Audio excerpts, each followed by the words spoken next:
Go! Go!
Go!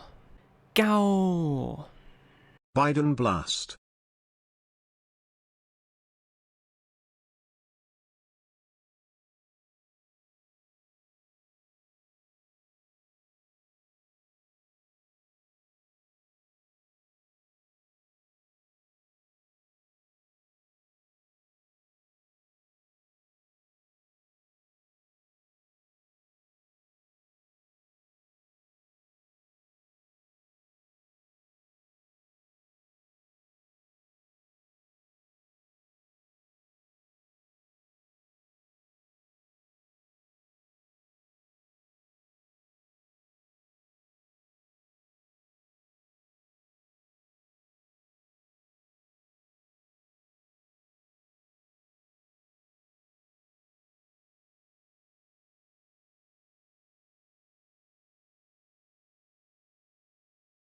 Hello everyone, how's it going? Welcome to the Friday stream, the third stream of the week, and we are still rocking tier list Fridays. It is still time. We are kind of seeing some light at the end of the tunnel, but including today, we still have about 3 more to go. And today we are gonna wrap up the normal classes, because we're gonna talk about the really angry people, the Berserkers. And actually, I thought the Assassin list was gonna be the shortest of the normal classes, but turns out Berserker is 1 less. So it's 39.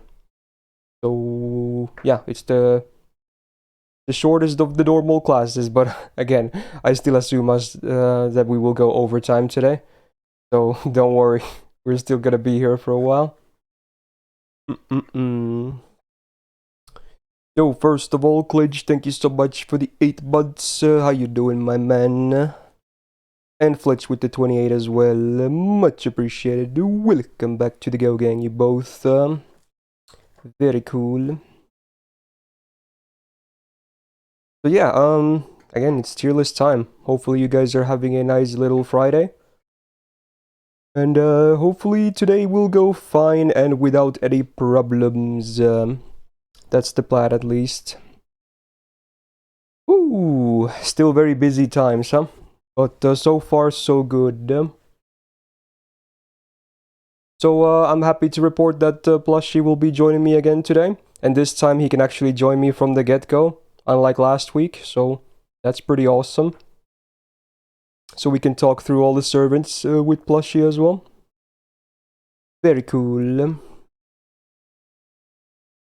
Anyway, let's take a little look-see here. Because again, we're gonna be here for a while. We're probably gonna start pretty soon. And a reminder: this this scene now doesn't have alerts on, so it's the usual thing. Because once I start, we're just gonna keep going and going until the end. Obviously, I'll try to read chat here and there as well, when I can. Mostly during placements, but yeah, it's one of those streams. It's where I just like talk with Plushie. We're just gonna do the thing. Yeah, hello everybody in chat. Very cool. More videos coming on YouTube as well, by the way.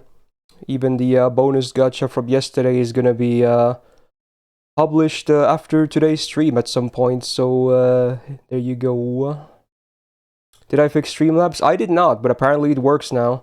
I tried to do the things yesterday that you kind of told me about as well, and then I tried some of my own fixes, but none of those worked. But apparently now it just works, so beats me how it got fixed. Usually, that's kind of funny actually. Usually when there's problems with chat, like the chat widget on stream, I try to fix it and hardly ever works, and then it just kind of fixes itself at some point. So yeah, I don't know. Is the white screen also Streamlabs did confirm fixed? Yeah, it is, I think, yeah. The start soon is also that. So yeah, you seem to be visible in the chat, Jack, so I guess it just kind of got fixed itself, yeah. Where can you find all my tier lists? They're on the main YouTube channel. You can find them easily over there. You can just search for tier lists. Or you can just click on the videos tab and, you know, they're there pretty much as well. I'm excited for tomorrow, yeah. Oh yeah, real briefly, I might as well mention it, but tomorrow's stream is probably gonna get cancelled, so there won't be a subset this week. Mostly because I have like a kind of a personal thing to attend to, and you know, it's already kind of making me nervous, so I just want to make sure everything goes fine. So we might do like a longer subset next week or something, because I still feel bad about skipping streams. Yeah, I'm not really gonna flex it or anything, but yeah, I have to give a reason as to why tomorrow there won't be a stream. Getting buried, yeah, okay. Maybe a bit too far, but okay. Anyways, Schwib, thanks for the 2 months as well. Welcome back to the Go Gang. Alright, let me ring up Plushie right now, and then we're probably gonna start very soon. He should be ready to go. Let's see here.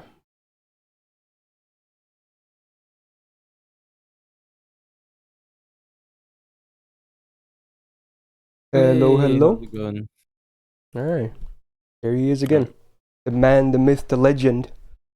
Alright. My chat is always excited when I tell them you can attend. They really like you as well. Oh, thank you, chat. The Plushie appreciation is real. Alright, so first of all, let's check audio. So stream, can you hear everything fine? Can you hear both me and Plushie? You can now talk as well so they can check. Oh, alright. Hello, guys. So is that good? Yeah. Is the audio level fine?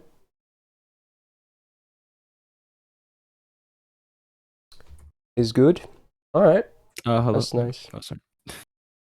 Very cool. Do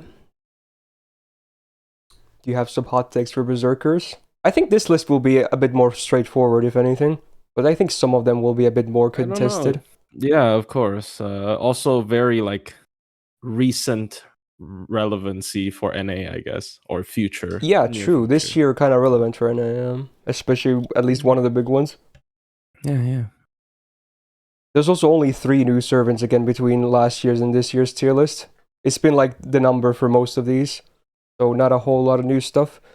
But a bit of buffs as well mixed in between, and obviously the state of the game being a bit different with the quick and mighty chains and some new supports, etc. And I kind of want to be a bit more savage this year anyway, so we'll still probably shift placements compared to last year. But yeah, we might have to reduce the song volume a little bit to have them on like a lower level. I also need to hear Plushie better. Even if YouTube obviously won't hear the music. Okay. Right, alright. Alright. Gonna take a look at my notes again, and then we can basically get this show on the road once again. Just making sure I didn't forget anything, hopefully.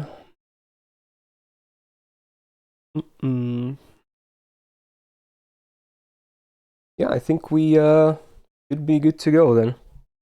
Okay. So time to enter the good old YouTuber mode. Okay. Hello everyone and welcome back to the 2023 Servant Class tier lists. This week we have the final of the normal classes. We're gonna talk about the Angry People, the Berserkers. Last week I said I thought Assassin was the one that had the least entries. Turns out it's actually Berserkers. This is the lowest at 39 entries. Just one under Assassin, but don't worry, I still think we're gonna be here for a while anyway. Oh yes, we wanna be thorough if possible. So again, as usual, if I remember to do my job correctly right now, on top, if you're watching this on YouTube, at the top right of the screen, there should be a little card you can click on that will redirect you to a criteria/PSA video that kind of explains my placement process for the servants. Again, it's just easier to refer to that video, so I don't have to spend several minutes talking about it during the intro. So yeah, definitely check that out if you're wondering how this goes down. And on top of that, I tried to be a bit more savage this year with some of the placements, but not overly savage. We'll see how it goes. So yeah, now that hopefully everyone is familiar with how this thing works and the placement criteria, etc., we can kind of get on to it. So again, if you're someone that plans on watching this full thing, be it on YouTube or stream live right now, definitely grab a drink or two, some stacks, whatever you want, because we're going to be here for a while, probably another 4 or 5 hours if I had to guess. Or if you're someone that doesn't want to watch the full thing, then good news for you is because I take some extra time to write timestamps in the description of the video, so you feel free to use those to jump around and only listen to like the servants you actually really care about. That's totally fine too. Now last week, Plushie could only join me on the latter half of the stream, but I still think it went really well. But I'm glad to report that this week he could actually join me from the get-go again. So how's it going, Plushie? I'm doing well. I did just wake up, but that's kind of fun. Actually, no, I lied. I didn't just wake up. I woke up and then went back to sleep because JP time block. But yeah. You actually don't sound too tired to me, at least, but you know, fair enough. Yeah. Very cool. So yeah, JP finally got some action. Very nice to see him. Who knows, maybe even something more next week, you never know. Yep. So, finally, before we actually start, let's do some shoutouts. So first of all, shout out to Copy for making this nice little template for a tier list. Now again, all of these resources will be linked in the description of the video as well. Now if you guys want to fill your own tier list, which again this template will be there as well, feel free to do so. And then on a later date, I could always click on the community rank thingy, which I think will give like an average of people's placements, etc.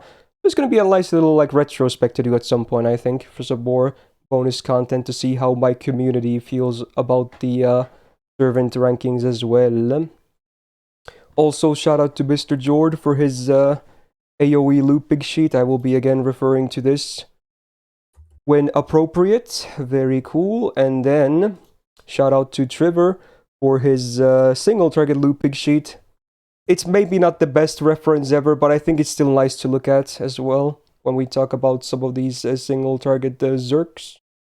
And of course, big shout out to Plushie for being here and doing this thing with me, because I really also appreciate his opinion as well. And you guys seem to enjoy his presence, so even better. Yeah, I think with that, we're done with the intro and we could move on. Again, the order of placement will be from lowest rarity to the highest. And within the rarities, we will go from oldest to newest in release date. So starting from 1 star all the way to the 5 stars. Now we do have a few actually 1-star Berserkers. Pretty cool stuff. We are gonna start by talking about Mr. Spartacus. Oh yes. So AoE, Buster, basically a farmer. I wouldn't definitely really call him a DPS or anything like that, but he can still do a little bit of farming even to this day. Again, his stats are kind of doo-doo because he's only a 1-star, but at least Berserker, as far as I remember, just to make sure, yes, they have the good 1.1 attack modifier, so it helps a little bit with the stats as well on the attack side.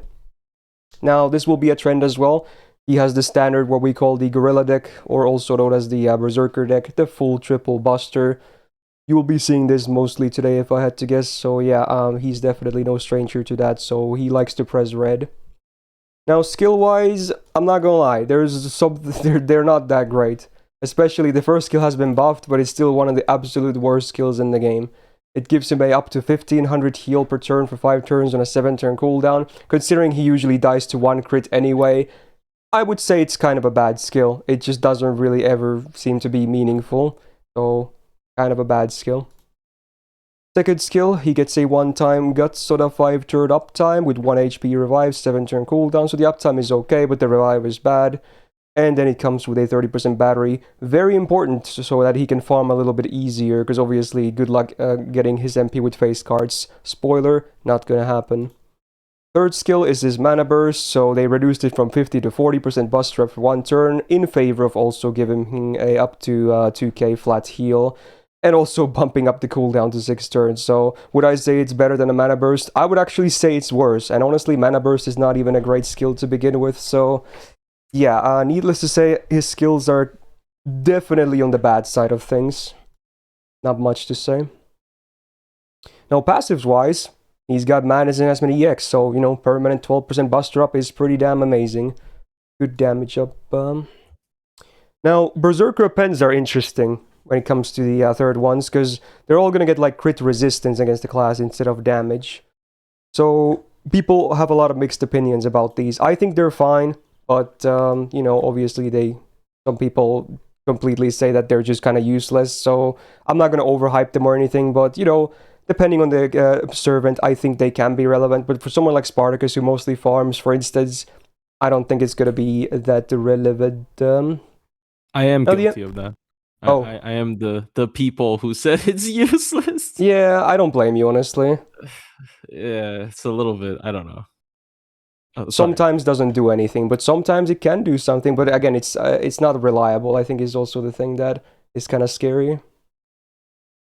Anyway, the MP has also been buffed, but again, it's not a very great buff.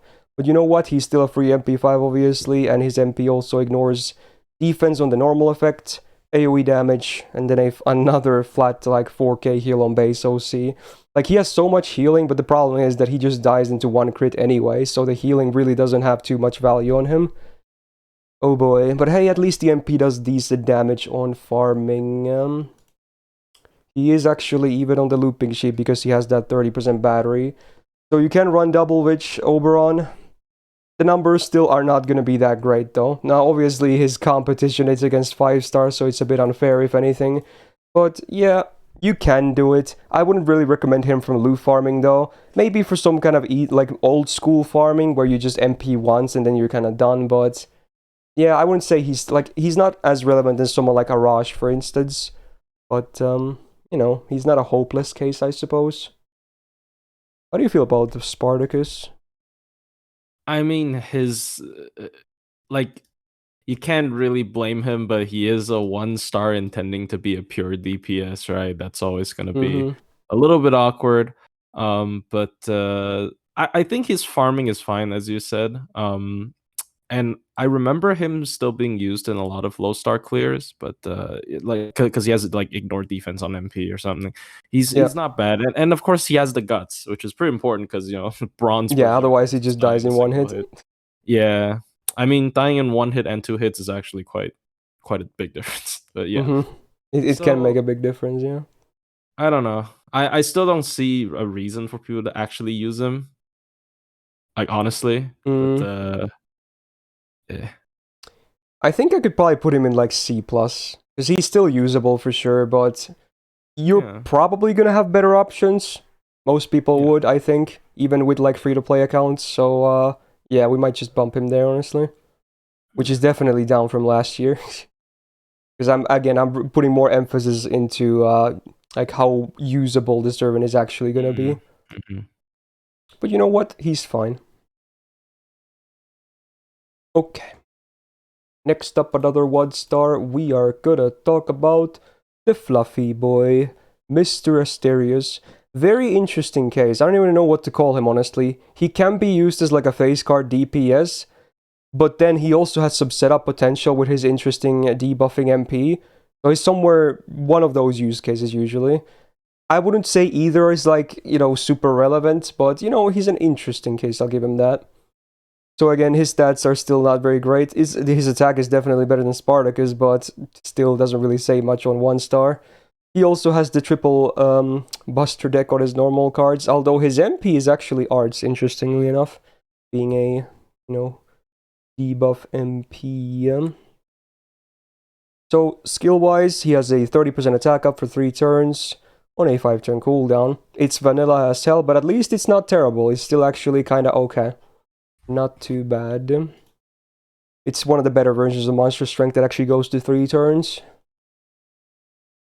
Second skill, he gets 100% offensive debuff rest for 3 turns, and then 40% defense for 3 turns. Now with this active, he can actually maybe even take a crit, because this is actually a lot of defense up, but it depends on who the enemy is, really.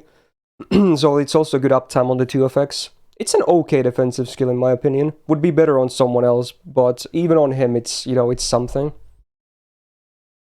Third skill, his 1-star, big DPS skill, so he gets a lot of absorb up to 6,000 for 1 turn, and then up to 30% buster for 1 turn. It is a big 5-turn cooldown, so, the downtime is there, but with this, at least he can have 1 turn of, hopefully a BBB buster, crit chain. In that case, he can do a little bit of damage, but outside of that, I really don't think he's gonna be, a great DPS. So it kind of punishes him, honestly. Because this is really his only thing. Otherwise, you need to invest a lot into him to make him even do, subpar DPS. Well, at that point, you might as well just change the DPS. Now, he has a B rank of the Madness Enhancement, the Berserker passive. It's still pretty good, 8%, not bad. Crit resistance against sabers, sure, why not? And then the MP has been buffed, and it's an interesting one for sure. So you get 6 turns of minus 20% attack, and then minus 10% defense down on OC base, but then with the buff, the turn you use it on, the enemies get a further 40% attack and defense down for 1 turn. So quick maths, for the turn you use it on, all enemies have minus 60% attack and at least minus 50% defense. So it actually does have some setup potential. It's a bit tricky sometimes though, because the big numbers are only 1 turn, so it can be a bit hard to align, because the other ones are not that big, honestly. Even though the uptime is good. I wouldn't definitely say the MP is good by any means, but it's an interesting one for sure. Do you have any interesting things to say about Asterios? I mean, Asterios really is a very polarizing character. The thing that he's able to do for specifically low star compositions against certain bosses, because obviously it is hit count it's pretty hit count reliant.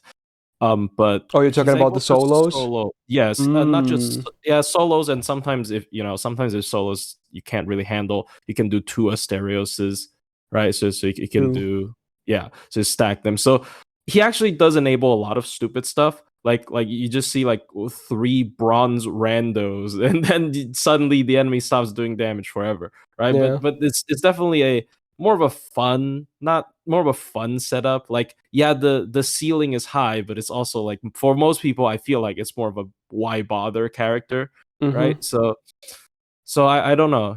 He's definitely a fun unit. If you try to search some stuff on YouTube, you can probably find a lot of really interesting stuff. He can solo some interesting, especially when a stage has hidden gimmicks of maybe you have a permanent defense up or something, or Koyam Beast, because he's an animal. He's a demonic beast, so he already takes half damage. So there are a lot of interesting bosses that he can even bosses where he can completely destroy, but that does take a while.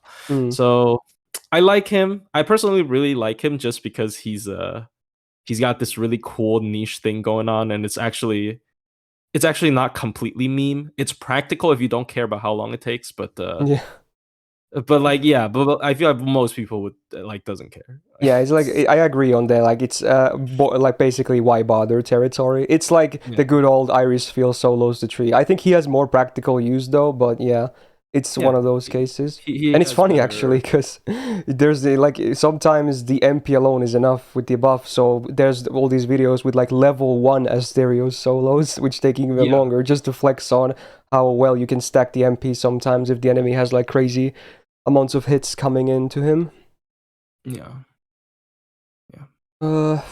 I think he's I do- around somewhere in the C tier, honestly. Oh, I actually okay. I guess he is less practical than Spartacus, but I do like him more than Spartacus because I feel like he can tackle higher difficulty stuff. But I don't know. Mm, It's really biased because it's like he's like a content character if you know what I mean. He's like a YouTube content character yeah. rather than the people like to use this character. But, I might maybe place them in the same tier, honestly. Like, both definitely yeah, have their uses, but I don't think neither are, like, fully relevant for most people. yeah, definitely. And they're also pretty different anyway. Alright, let's talk about the last 1-star Berserker. Not a day 1 this time. We're gonna talk about the OG Paul Bunyan. So AoE Buster Zerk. She's actually another interesting case. She's not as like simple-minded as Spartacus. Spartacus really is only for farming. But while you can do a bit of farming on Bunyan as well, I think it's harder because she doesn't have the battery.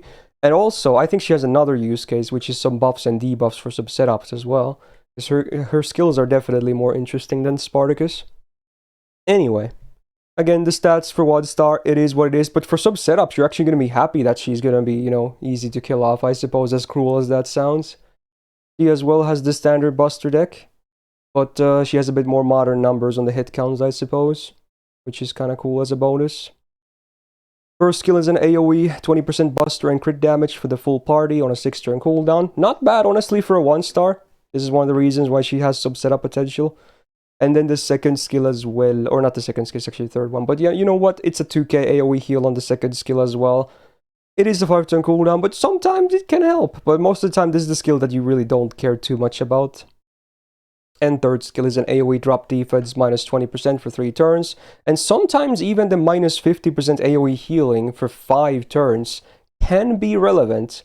But usually healing is not really going to make you lose or anything like that against bosses that they do, so it's definitely very niche. But hey, at least the defense down is nice. So this on a 6-turn cooldown is also very good for a 1-star character. So she definitely does way better than Spartacus does on skills. Her madness enhancement is only 4% sadly, so not helping too much. Assassin crit chance resistance. I guess it's worth mentioning that assassin enemies I think have the highest base crit rate in the entire game. So it can be maybe a tad more useful against assassins, but again, it depends on who you're asking. Are these appends good or not? Are they trash? Are they good? Again, there's a lot. It's probably a whole other topic for another video or something, but yeah, class-wise is, I guess, one of the more practical ones. Then the MP, so it's also been buffed, which is cool. It doesn't ignore defense like Spartacus, but still does okay damage. And the OC is a minus 20% defense on base for 5 turns on AoE. It is after damage, but that's actually a very solid OC. 5 turns and a very good base amount too. So sadly, she cannot really loop farm because she has no batteries whatsoever. So it really boils down to how much effort you want to put into maybe slotting her into a farming comp, or maybe the more practical case, in my opinion, which is in some setups. What do you feel about Bunyan? Oh, I mean, she's very good.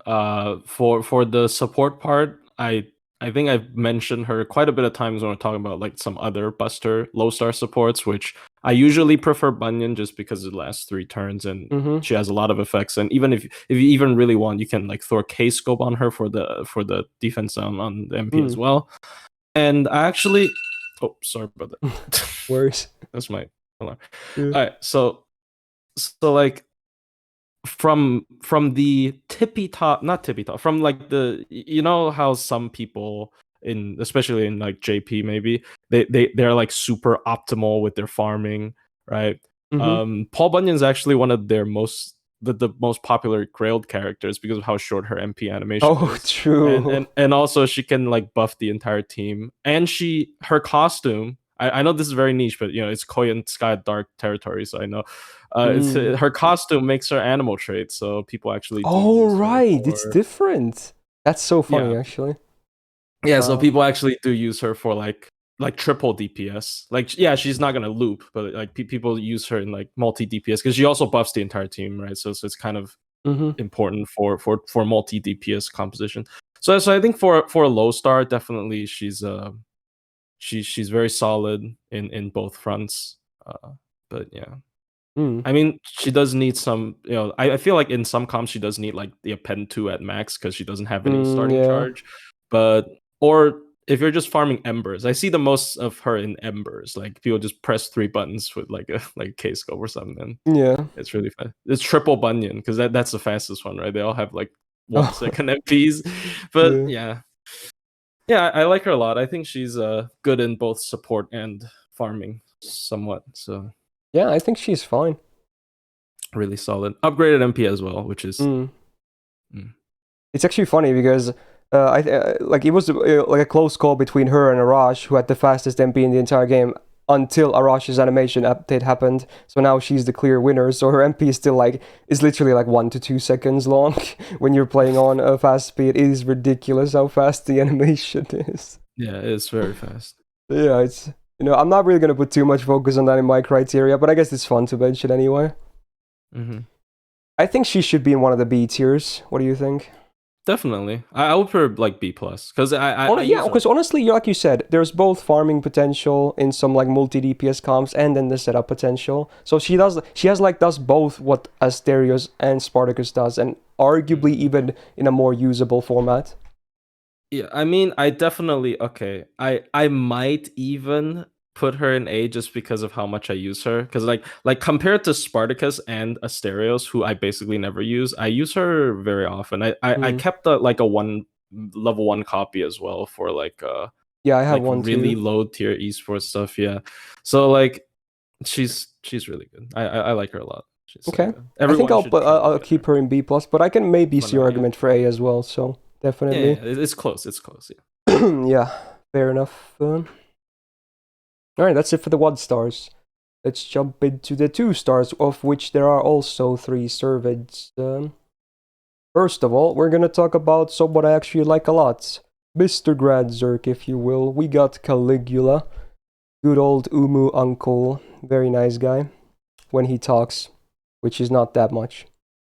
Anyway, what is he? He's basically a face card DPS. There's some finicky stuff again that you can do with his like supporty MP, but I don't really think you're ever gonna bring him for the MP, even if there are some cool things about it. He's just basically a face card DPS. Now his attack at 6.8k is actually starting to be pretty okay, because again, you remember Berserkers also have that 1.1 mod, so it's not great, but it's not terrible either, so, there's a bit of stuff there to like.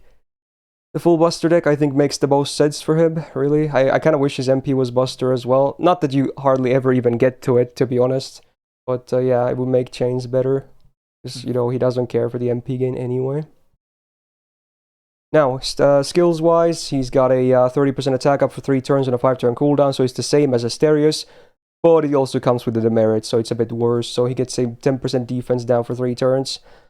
Can be a bit annoying. I mean, usually this one really won't be a make or break, like if he's gonna live or not from a hit. But, it's definitely not a very nice thing either.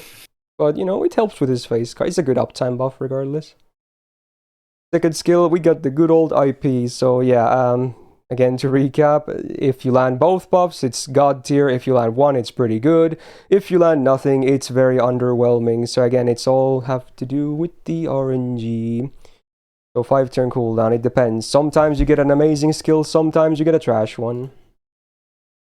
Third skill is his mana burst, so he gets 50% buster up for 1 turn. Does 500 damage yourself, but this one is an interesting skill because it's much better than a mana burst because you get 500 damage, yes, but it's a 2-turn lower cooldown, so it's only a 3-turn cooldown actually, which is interesting. So you can have this up on every deck cycle if we go by 3-turn cycles. It's actually very interesting.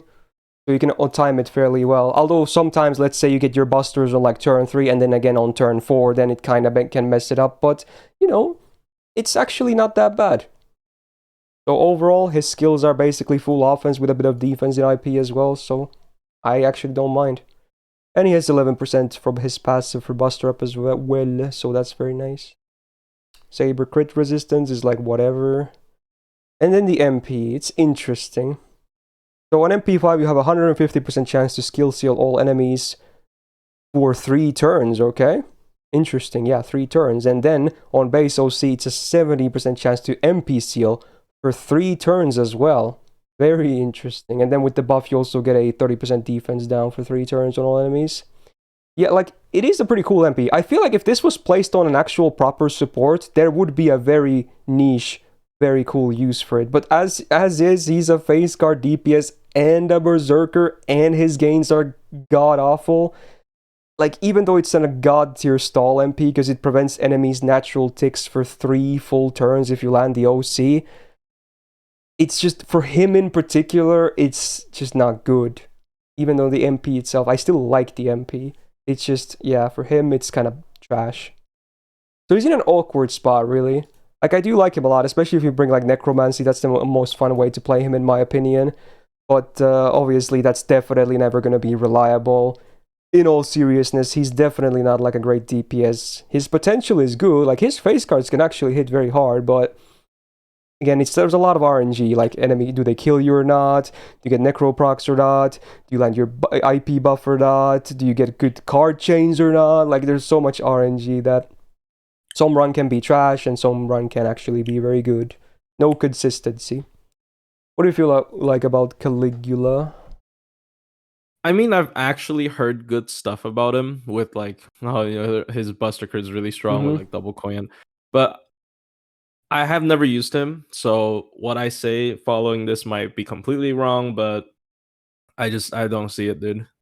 Yeah.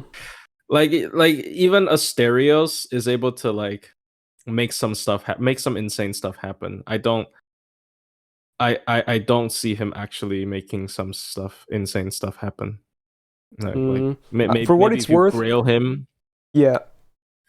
I think for what it's worth, I do think his face card DPS potential is way better than Asterios, but this might be a bit more, like, consistent, like, easier to, like, use, even if it's obviously still not great. Yeah, he's definitely a better DPS. What I meant was, like, I don't think he enables anything in particular, and he's just fine. Like, yeah, I can't imagine him being pretty good if the IP lands always. But I think even with that many buffs, if the IP doesn't land, it's kind of sad. Like, I can see, because the MP is also 30% defense now, right? So, like, there's actually a lot of damage to his buff. Yeah, a lot of cards. offense in his kit for sure. Yeah, but if you don't grail him, I don't, because, like, the 2-star stats just holding him back. Like, he even has a really good Bandits enhancement, but it's just, I don't know. At least he's got good taste or something. Yeah, there you go. I don't know. And also another problem is that his kit has no absorb, so his crits are also going to be inconsistent. Yeah, you're right. Sure. He's Berserker low. And because he's a face carder, crits are really important for sure. Yeah. Now, I'm not gonna lie, I've used him a lot, because I even have a grailed one on JP, actually. I do like the guy a lot. Like, I have a level 80 Caligula, he's fully golden and everything. But I just use him for fun. I don't think he's, like, legit. But I very much enjoy the guy, though. Yeah. I would probably give him, like, a D+, maybe. It looks a bit harsh, but it really is kind of true. Like, he's just so inconsistent.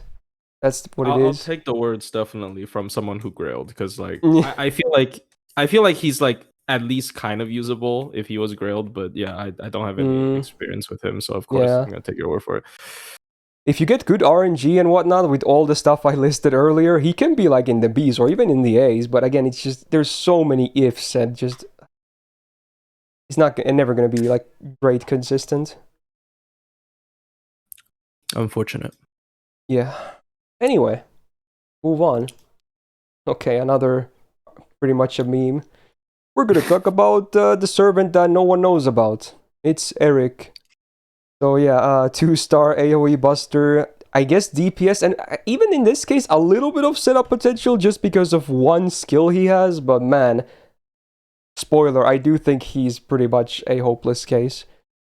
Anyway, 6.2k attack is okay. It's not as high as, like, Caligula's, but, it's pretty bad, honestly. Okay, triple buster deck again, no surprises there. Pretty trashy numbers for the hit counts, though. Now, the first skill is really that might give him the tiniest bit of relevancy. So for one enemy, you can reduce their attack up to 15% and defense up to 30% for 2 turns. But that's it. That's it. That's really all it is. This is the only reason why I would ever even consider Eric. And even then, you probably have better options. Like, arguably, Torture Technique is better, even though it's like less defense, but it's a better uptime. And the servants that have that probably offer something else too. So, even this skill is like still like average. Anyway, he has a basic guts. Won't you look at that? One of the guts is that hasn't been buffed yet. Not sure if it ever will be, because I feel like they also forgot he exists.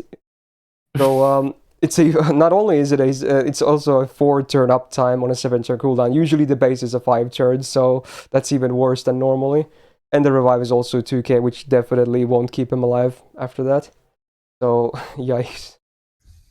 And then his third skill, it's his own version of like I'm blanking out here. Disengage. There we go. He does the self cleanse, but instead of a heal, he gets max HP for 3 turns, up to 3k. So in that sense, I do think it's a bit better, maybe, but it's also a 6-turn cooldown. So it's again, even with up to more 3k more HP, what's that gonna put him like 10k HP on base max level? It's not a whole lot still to work with on a berserker that only has the guts to otherwise. So I think his skills are. They might be better than Spartacus, but that doesn't say too much. Madness in Hazmat B, 8% Buster Up is okay, pretty good number. Caster crit resistance, okay, sure. The MP does 1k damage to self, and I think this is one of those ones where you can actually die into it, so that's funny. He doesn't have an MP buff like most of these bronze AoE berserkers we've seen so far, and then his OC is a up to 30 or base 30% attack up for 1 turn before damage. So the OC at least is alright actually. It's not bad at all. But with no MP buff either, it just does really bad damage, because you remember that he only has a single target defense down his normal kit. And this attack buff here, so he really won't be doing much damage with his MP. Like even Spartacus does way more on the average. Do you have any redeeming comments for Eric? Redeeming? No. Why would you just use Spartacus? Like he's a whole star higher, but he's a whole lot worse. Like the thing is, if you want to farm, pick Spartacus. If you want to debuff, pick Bunyan. Like you have 2 better options on the same class on lower stars. Bunyan is so much better. Spartacus is also so much better. I don't get this, dude. I don't. Yeah, like even. He's just flat out E tier. Like, just never pick Eric. Don't do it. I'm not about it. I'm not. It's one of the cases where it's kind of appropriate that no one remembers he exists, because there really is nothing to remember him by. Yeah, not even his MP line. His MP line is probably one of the worst things. True. I'm sorry. No offense to the voice actor, but it's like. Okay, I do think it's funny though. I don't think it's a great performance, but it's funny as hell. It's really funny.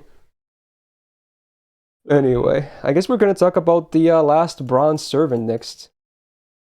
2-star. We got if I could find her, I can't. I'm blind. Where is she? There she is. Salome. Okay. Another interesting case. So we got a single target arts DPS and a very finicky one as well. This is one of those cases where the potential is kind of ridiculous, but again, it's so much work. Or, the payoff, yeah, it's good, but is it going to be worth? Probably not. Anyway, 6.8k attack, so you're on the better side of all these bronze Zergs, similar to Caligula, not too shabby. He has a double buster, double arts deck, so she's the first one to break the standard buster berserker deck. I think I like this deck because it also gives her a chance to do a full arch chain with the MP. Like, her gains, honestly, are not even that trash. For a berserker, they're definitely above average. So that's kind of cool. Her skill gives her a lawful good damage mod for 3 turns. Now, I really wish they split this, because the enemy specifically has to be both lawful and good for this to work. It's on one same modifier. They should have definitely split this into lawful and good modifiers. Way more usable, so very specific. Although she is a berserker, so it's a bit easier to get more cases for her, but still, definitely should have been split. And it's then also lawful or good, right? Yeah, exactly. Like even if you keep it same, at least do an or in between. Yeah, if you're not going to split it, even that would be better.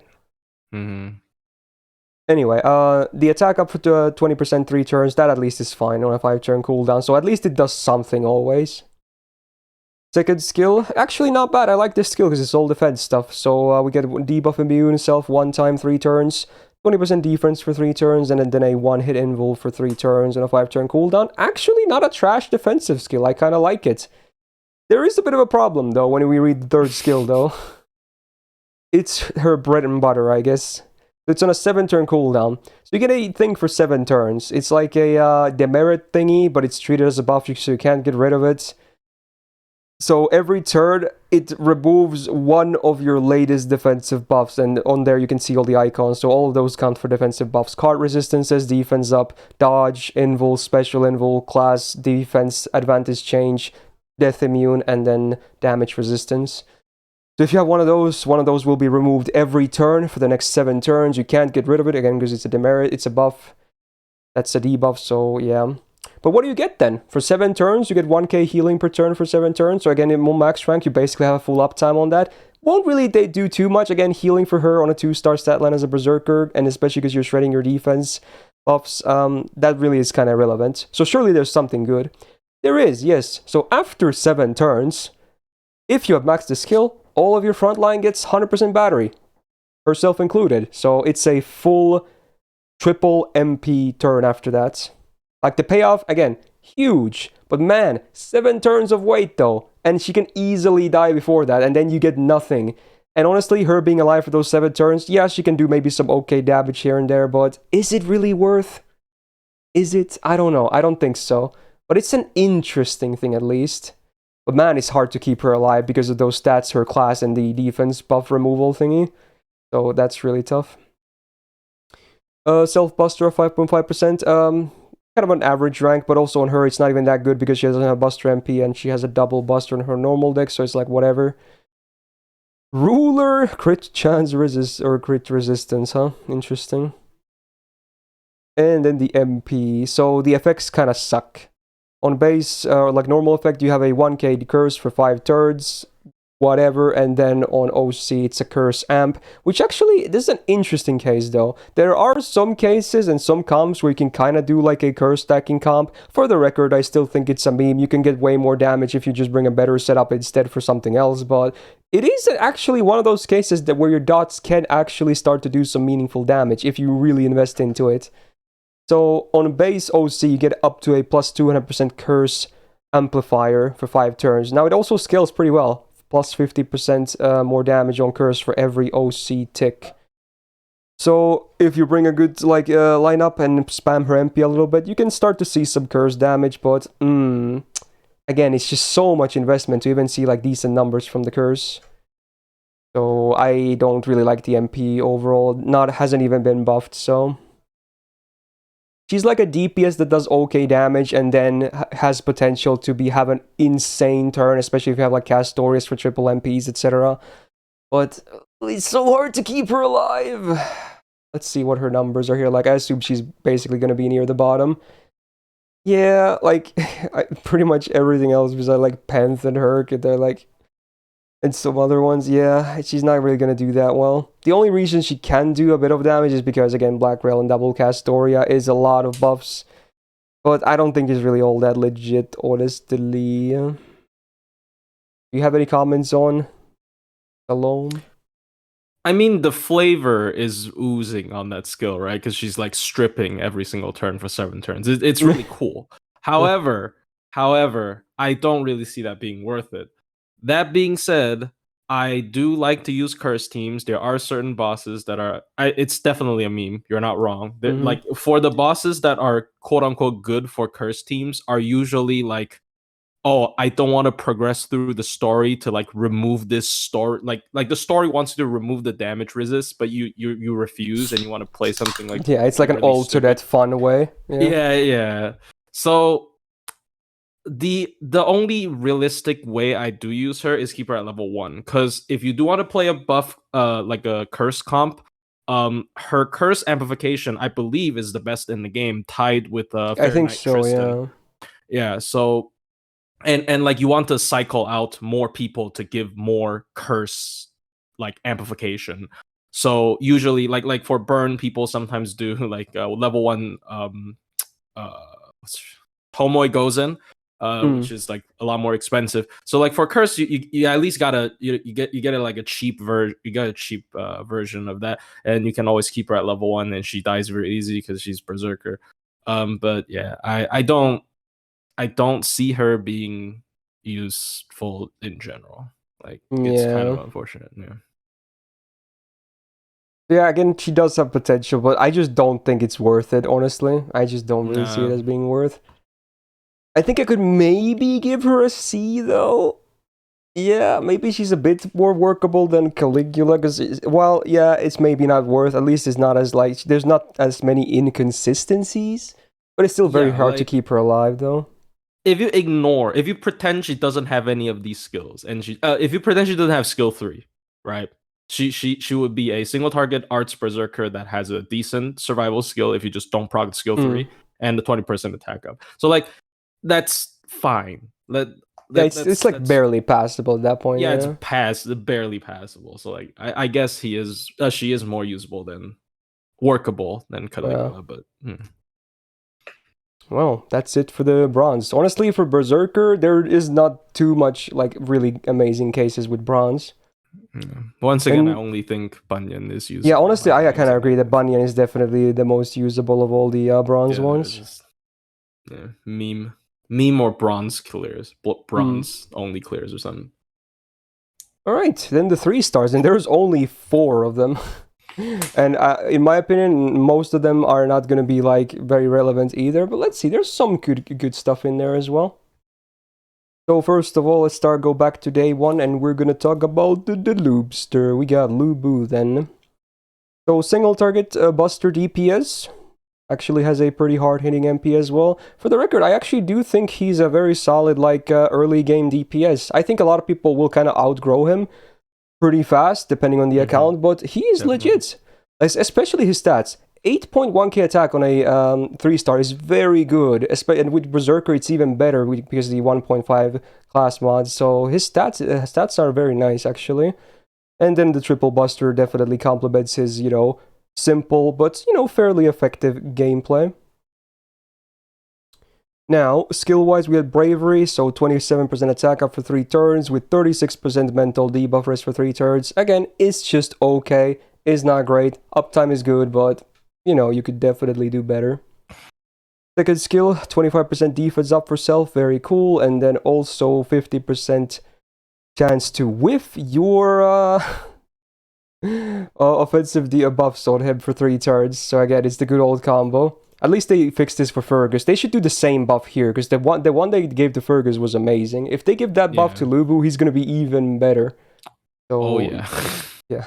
This is actually a very annoying demerit. You have to, like, not only order your shit properly, but sometimes you might get buffs even during the next 3 turns, like from MPs or like support MPs or whatever, and then good luck, you're just going to coin flip city. So yeah. Now, yeah, you can cleanse it like Chad is saying, but man, it's just... you prefer it not to even exist there. But 25% defense is still fine. He can maybe tank him a hit or 2 more, so it's not useless. And then his third skill, so 30% MP damage for self for 1 turn, 3000% absorb for 1 turn, and then the whole party besides him gets minus 20% defense for 1 turn. This on a 6-turn cooldown is a bit rough, though. This should be like a 3-turn cooldown, honestly. I don't know why it's a 6-turn cooldown. Like, the numbers are not even that great. Even the absorb is definitely not going to guarantee he gets all the cards. It should be like 5 or 6k at least. And then the MP damage could be better than 30%. Or maybe make it 3 turns if it's 30%. There's a lot they could do to improve this skill. As is, it's like definitely a weak skill. But you know what? At least he has some offense and defense both in his kit. So while it's basic, it's not completely hopeless. 10% permanent buster up is huge for him. Very good. Rider crit resistance again. Yeah, sure. The MP sadly hasn't been buffed, but honestly it still hits pretty hard. It is only a 1 here, so it doesn't really generate even stars, but on normal effect it does ignore defense, which is always great to have. And then the OC is a very unreliable base 30% chance to stun the enemy. But again, it actually does hit very hard on MP5, especially when you have the first and third skill active with his high attack to boot. So, yeah, you'd be surprised. He actually does good damage. So, on this sheet, where does he actually rank? I feel be pretty high, I think. I'm I blind guess he again. doesn't have an upgraded Oh, there he MP. is. Yeah, he actually does fairly well. Like, he actually is higher than a lot of these, even without the MP upgrade. So, yeah. Yeah, at MP5, yeah. He is definitely legit. What do you feel about Lubu? I mean, I remember back in the day, people were like all the way back, no? It's like, oh, you should definitely level Lubu, like, because of how much damage he does for a single turn. I feel like his role did sort of, regress back to doing a lot of damage in one turn and then dying afterwards. Because, like, as you said, like, the second skill to merit starts becoming a problem if you keep him on the field, and he just in general doesn't. He has a lot of one turn effects. So I do still see, like, he's just a one-time nuke, and he's actually easy to die off because he's a berserker. I don't know if that is a good thing or a bad thing. But for like free to play, not even free to play, I guess, for like low star comps, I think he still just does a lot of damage. I can see him back, like, becoming relevant again if he gets like an MP upgrade, or like you said, he gets The a really Fergus good, treatment, yeah. yeah, he gets a really good like face card based upgrade or something. And yeah, I can see him being relevant, but eh. I think I feel like people still use him. Honestly, just because how accessible he is and how much damage he does. Sometimes you just want to blow something up, and he just blows something up. Yeah. I think I could place him in B tier. I think he works. He makes sense. He's easy to use. Very, new account friendly as well. But like I said at the start, I think a lot of people will definitely grow out of him fairly fast. Oh, definitely, because he's one of those good old reliables, though. Yeah, he just has problems like when you're like, oh, I'm trying to keep him alive for more than like 2 turns, and he starts to become really really bad because of one turn effects. And just give him the Fergus treatment or an MP buff, or better yet, give him both, and then he's gonna be probably like a top tier 3-star, honestly, if he gets both. Yeah, definitely. It'd be one of the highest damaging, and also berserkers. Really good. Alrighty then, let's talk about someone that is a bit less relevant, in my opinion. There's one thing I like about this guy though, his guts buff, but anything else? Oh, oof.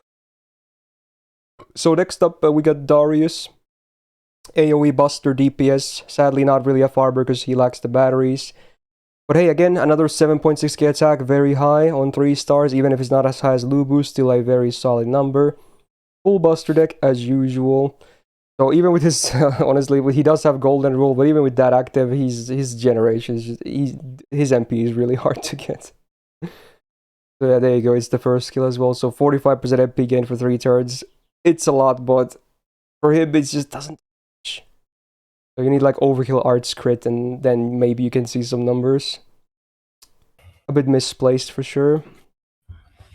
Still also has a base disengage. Oh boy, so cleanse self and then 2.5k heal on max rank on a 5-turn cooldown. So the cleanse is cool, but again, the healing probably won't be that relevant. Although it helps, it's a bit better because he has guts, but even then, like, usually probably just die the next hit after the guts anyway, even with a heal. Oh, not that great either. Now this is the one thing I like about him, the guts buff. So they reduced the cooldown to 6, so now on a 5-turn one-time guts is actually a very good uptime, and then they added an AoE minus 20% buster rest for 3 turns. Very solid, helps his own damage, considering he also has an AoE MP, and then also can actually help your team as well. So I think this at least is a good skill now. Everything else, not so much, but this one is good. Now Madness Enhancement B, 8% buster up, pretty good. Rider crit chads, or crit resistance again, yeah, whatever. MP, no normal effects besides damage, but it is a buffed one, so that's kinda cool, I guess. But they only buffed the damage, so the OC stays the same.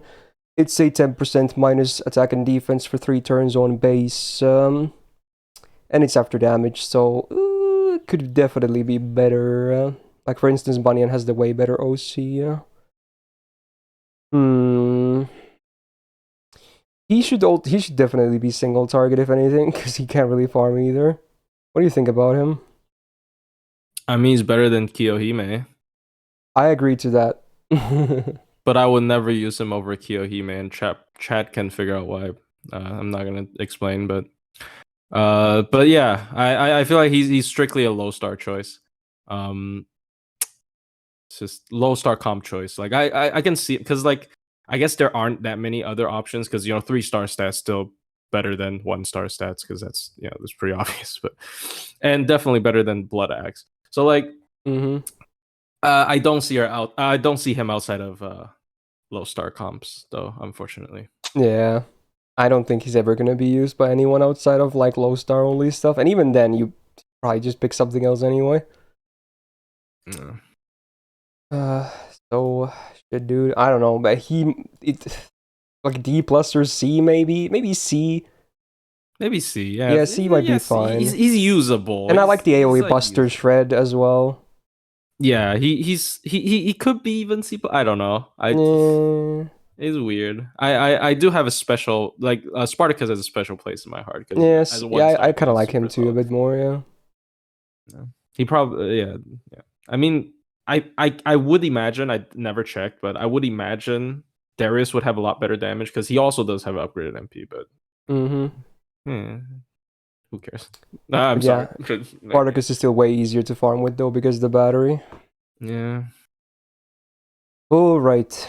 All right, you already mentioned her name. We're gonna talk about Oh, fine. Kiyohime next. The OG Lancer was quite many weeks ago. So AoE Buster DPS once again, definitely the most comparable to Darius because neither of them really farm, but they're also otherwise very similar. Now her attack is much lower at 6.6k, so that's not great to start off with, I guess. She does have the triple Buster deck as well. No surprises there, being a day 1 Berserker. The only one that I think breaks it is Vlad, from what I remember. But yeah, Bat is literally the min numbers. You can't have worse hit counts than this. Her morph has been buffed, but this is the worst of all the morph buffs.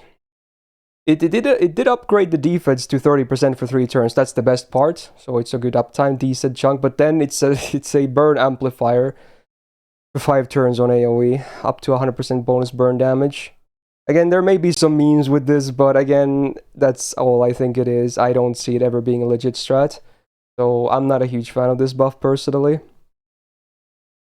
Second skill also is a bit finicky, so it's like a torture technique. It's minus 24% defense down for 3 turns on a 5-turn cooldown, decent uptime, but then it also buffs the target's attack by 20% for 3 turns, which can be really scary. Now, there are some cases where you can actually make this a good thing for yourself. I'm sure Plushie will mention some things at some point, but yeah, it's not necessarily always a demerit, but I still would probably prefer it without it, although, again, it depends on who you ask. And then the third skill, it's a full self-cleanse with a 30% buster up for 1 turn. So it's the same as Mana Burst, you get minus 20% buster, but you get like the self-cleanse. Is it better, is it worse? Depends on the situation, but a lot of the times it might just be worse. And again, Why is the it Mana 1 Burst, turn? yeah, Why is it 1 it should turn, be dude? like 3 Come turns. And on. even then, she wouldn't be like amazing Yeah, either. exactly. You would Oh, God. expect her to be at least 3 turns, not Mm-hmm. 50%, dude. It's just a bad skill. So overall, I'm not a huge fan of the skills. But hey, permanent 12% buster up, that's pretty damn good. Lancer crit resistance, she's safe from herself. Funny. MP, no buff, no normal effect besides damage, and then the OC, you had a base 500 burn for 10 turns. Very interesting uptime. So I guess, at least you have a very easy to use Honey Lake scenario, but then again, you also need 100% battery to hit that MP as well for the first time. And then a base 50% chance to stun for 1 turn. It's actually funny that she has a base 50% chance to stun on AoE, whereas Lubu has a 30% chance on single target. I feel like the numbers should be the other way around, but you know what? Okay. But yeah, obviously it's never going to be reliable, so you can't really bank on that stun on important turns. Ay. Okay, I'll let you talk about Kyo, because I don't think she's good at all. All right, so I'm gonna try my best to defend her here. So you can look at her MP gain. It's pretty good. It's actually pretty good. Oh yeah, she has It's one of the 2%ers. Yeah, 2%. So even it's 1 hit. It's like Carmilla numbers, which is Carmilla has a pretty good MP gain. At least she has a better deck though than Kyo for gains. Yeah. So like if you do like a mighty chain, if you do like MPQA, she actually probably fully gets it back. Mm, And yeah, the burn, like you can also use her like how I mentioned using Salome, where you can keep her at level 1 and just do the burn amp on the skill 1, and maybe with the K scope to also MP. So she can also provide quite a bit of burn as someone who will easily die afterwards. And yeah, I think that's about it. well, you did provide some cases for her at least, so I think we can avoid the bottom tier at least. You Yeah. can definitely avoid bottom tier. So I guess we should compare her to Darius the most because they're the most similar here. Would you say she's more or less usable? I like her cards just because the high MP gain, and also she is chaotic evil. So like, I know this is really stupid, but like, I will bring up the Dolman synergy just to try to Interesting. get her back a little bit. I think the So crit damage will be irrelevant, but the attack up might be a bit better, yeah. yeah. So I personally might put them on the same level, but I think Darius definitely has better skills, also an MP upgrade, And like also better damage overall. yeah, it's a little bit hard to argue. I just think her card refunds are really good, and she has an extra niche case with the burn team. However, Mm. as a main damage dealer, Darius has guts. She has please kill me as a skill, basically. Like, Yeah. you know. Oh man, oh man. You can use her as a Paris support, so you can remove a buff to get her MP damage mod. Oh, that's such a meme. I Yeah, that's also one of the meme remember. scenarios where the buff could actually be a good thing. But again, just bring a proper support. Don't do that with Kyo. Don't bring Kyo just for that.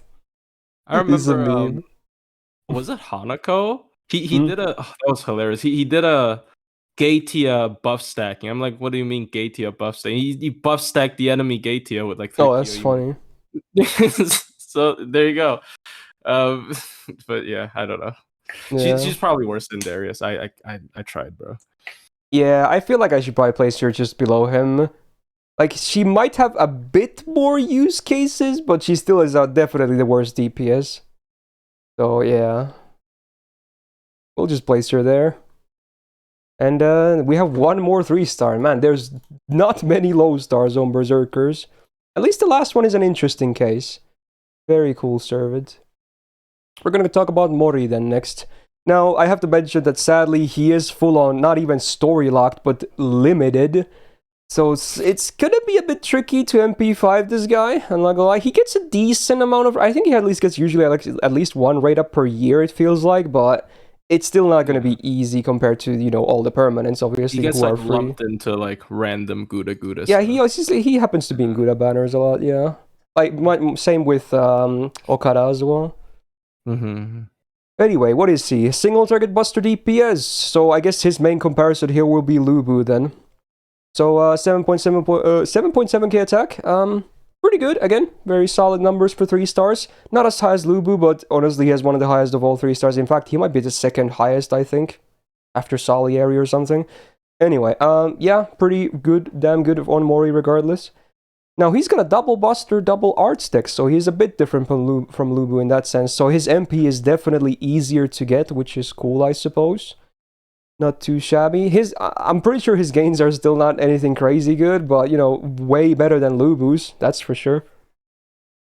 Now, skill-wise, Oh, sorry. I was gonna say I actually would have liked him to have triple buster because of that skill. yeah, honestly, yeah. There could be an argument that triple buster could even be better, yeah. Anyway, skill-wise, we got self-crit damage 100% for 3 turns and a 6-turn cooldown, so actually not too bad.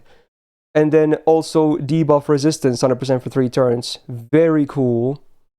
Now, then we get the same funny treatment, but this time it's not even only like offensive buffs, it's all buffs, right? So for 3 turns, and it's not even 50%, it's 100%, all buffs on him will whiff. Like, and you can't cleanse it. Oh yeah, it's treated as a buff too. Oh, it's so much worse. Ooh, so the next, I mean, obviously the 2 buffs are very good. Both of them very good. But man, that is a big demerit though. No new buffs for the next 3 turns. Can't remove it. Ouch. One of the biggest demerits in the entire game. Top 3 for sure. So that is a big ouchie. So it's all up to you to like balance between the upsides and that big downside. Anyways, his second skill has been buffed, which is interesting. They didn't really change too much. It was changed from the on activation buff was changed from 3 attacks, 3 turns to straight up 3 turns, which might not seem like a big deal. It kind of is though in some cases, especially if you can manage to do like a bit of soloing, which is maybe not the best, but you know. So what do you get then? So what does that on attack activate buff do? You get minus 10% defense down on the enemy for 3 turns. Oh, no, that's himself. I'm stupid. It's the attack. So he gets 15% attack up for 3 turns when using his cards. I think it's every card, including the MP and extra, right? So that's actually pretty cool. But then, whenever you attack with any card as well, it's a minus 10% defense down for 3 turns. So again, even though you can stack the attack very high, you can also stack the defense down very high. Arguably, he kind of already dies easily anyway, so this demerit is definitely not as big as the first one, not even close, but this can also be very annoying. It's an interest, it's the definition of a double-edged sword, it really is. Very interesting. And then the third skill, 5k absorb for only 1 turn. I really wish this was 3 turns. He would be like a top tier buster, like crit DPS, especially if he had triple buster. But anyway, 1 turn of absorb, a lot of it. Then if he dies for the next 3 turns, your party gets 20 stars. Which he probably will die, let's be real. So you get something out of it. So the undeath thing has a decent uptime. The absorb, not so much. This kid is really, it's like he just wants to die. Yeah. These berserkers, bad.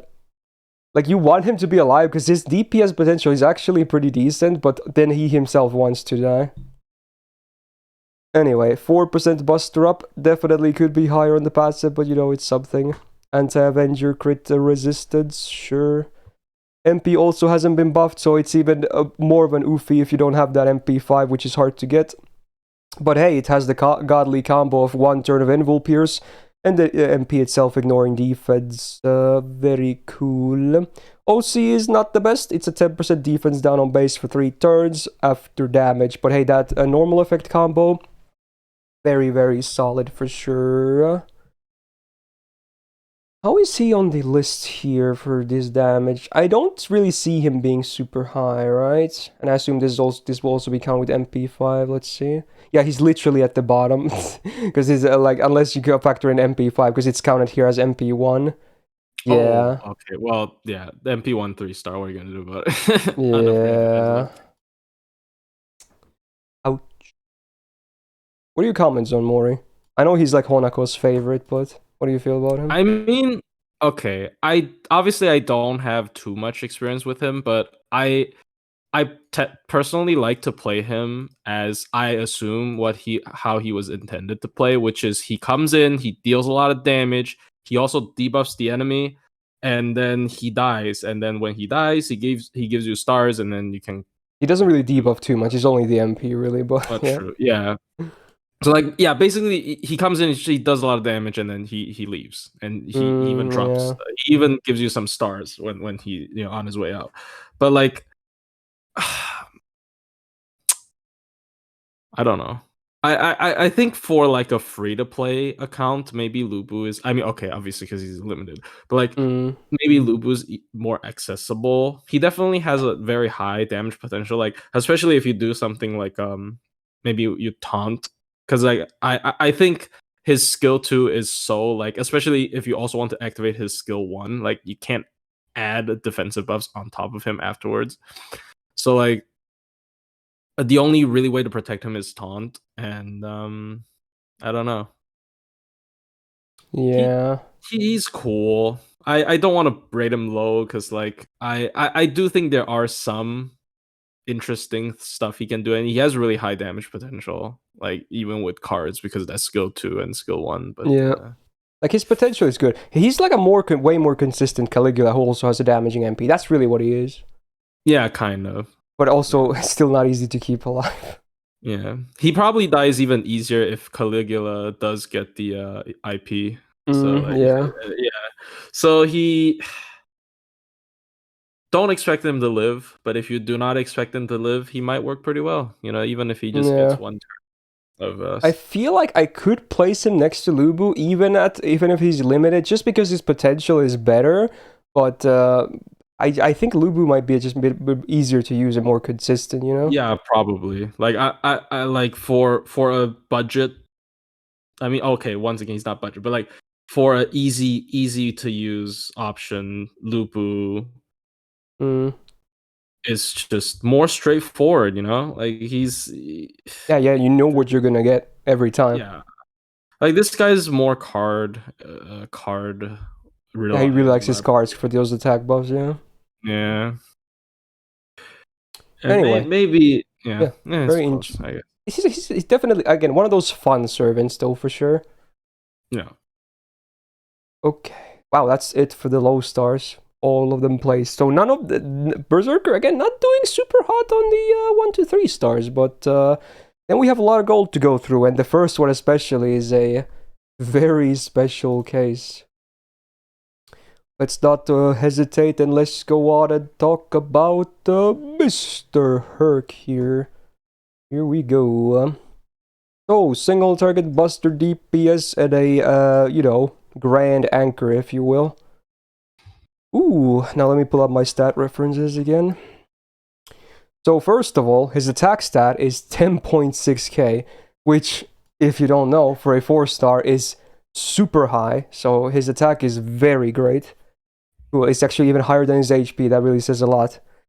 Now, he has the standard buster deck, which honestly works completely perfectly on him, especially with solo. You can just slam busters every day. His extra is gonna melt people, so yeah, no real problems there. And honestly, even if you don't get to his MP, it's not a problem. His MP is probably the weakest part about his kit anyway.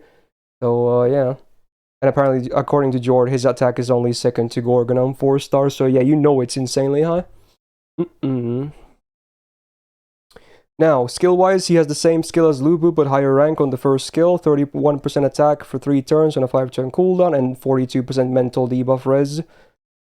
Pretty okay, for sure. Not bad at all. Good amount of attack. Second skill is a 1-turn evade that has 36% of crit damage for 3 turns, 6-turn cooldown. The crit damage almost never really will be all that relevant, even on solo, because he has 1-hit busters. And you're probably going to slam in busters anyway all day long, so you really won't be seeing too many crits, but the evasion is definitely nice. Usually it's just a +1 turn of survival, which is always nice. Third skill has been buffed for some reason. I don't know what they were thinking when they buffed this. This was kind of stupid. So now, his guts is still the same 1-time 5-turn guts on a 7-turn cooldown with a 2.5k revive, but the buff made it stackable, and that's very important. It's a stackable guts now. And then, that wasn't enough.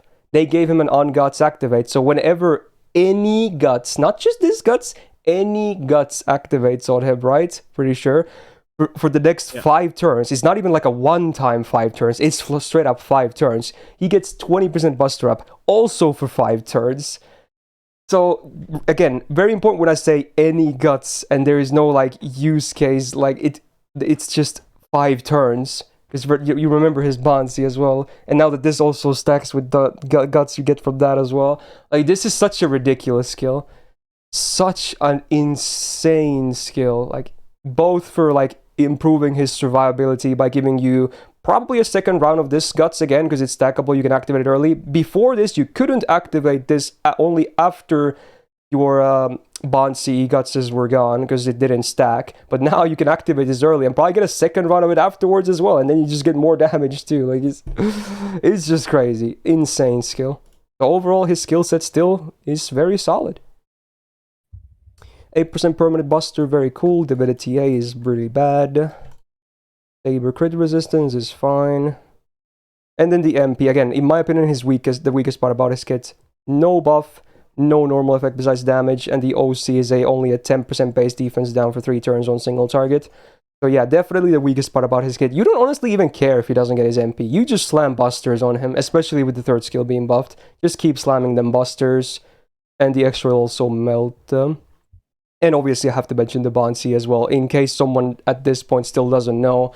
It really makes him, puts him on a whole new level. Sure, the stats suck, it's only 100, but man, the effect is well worth it.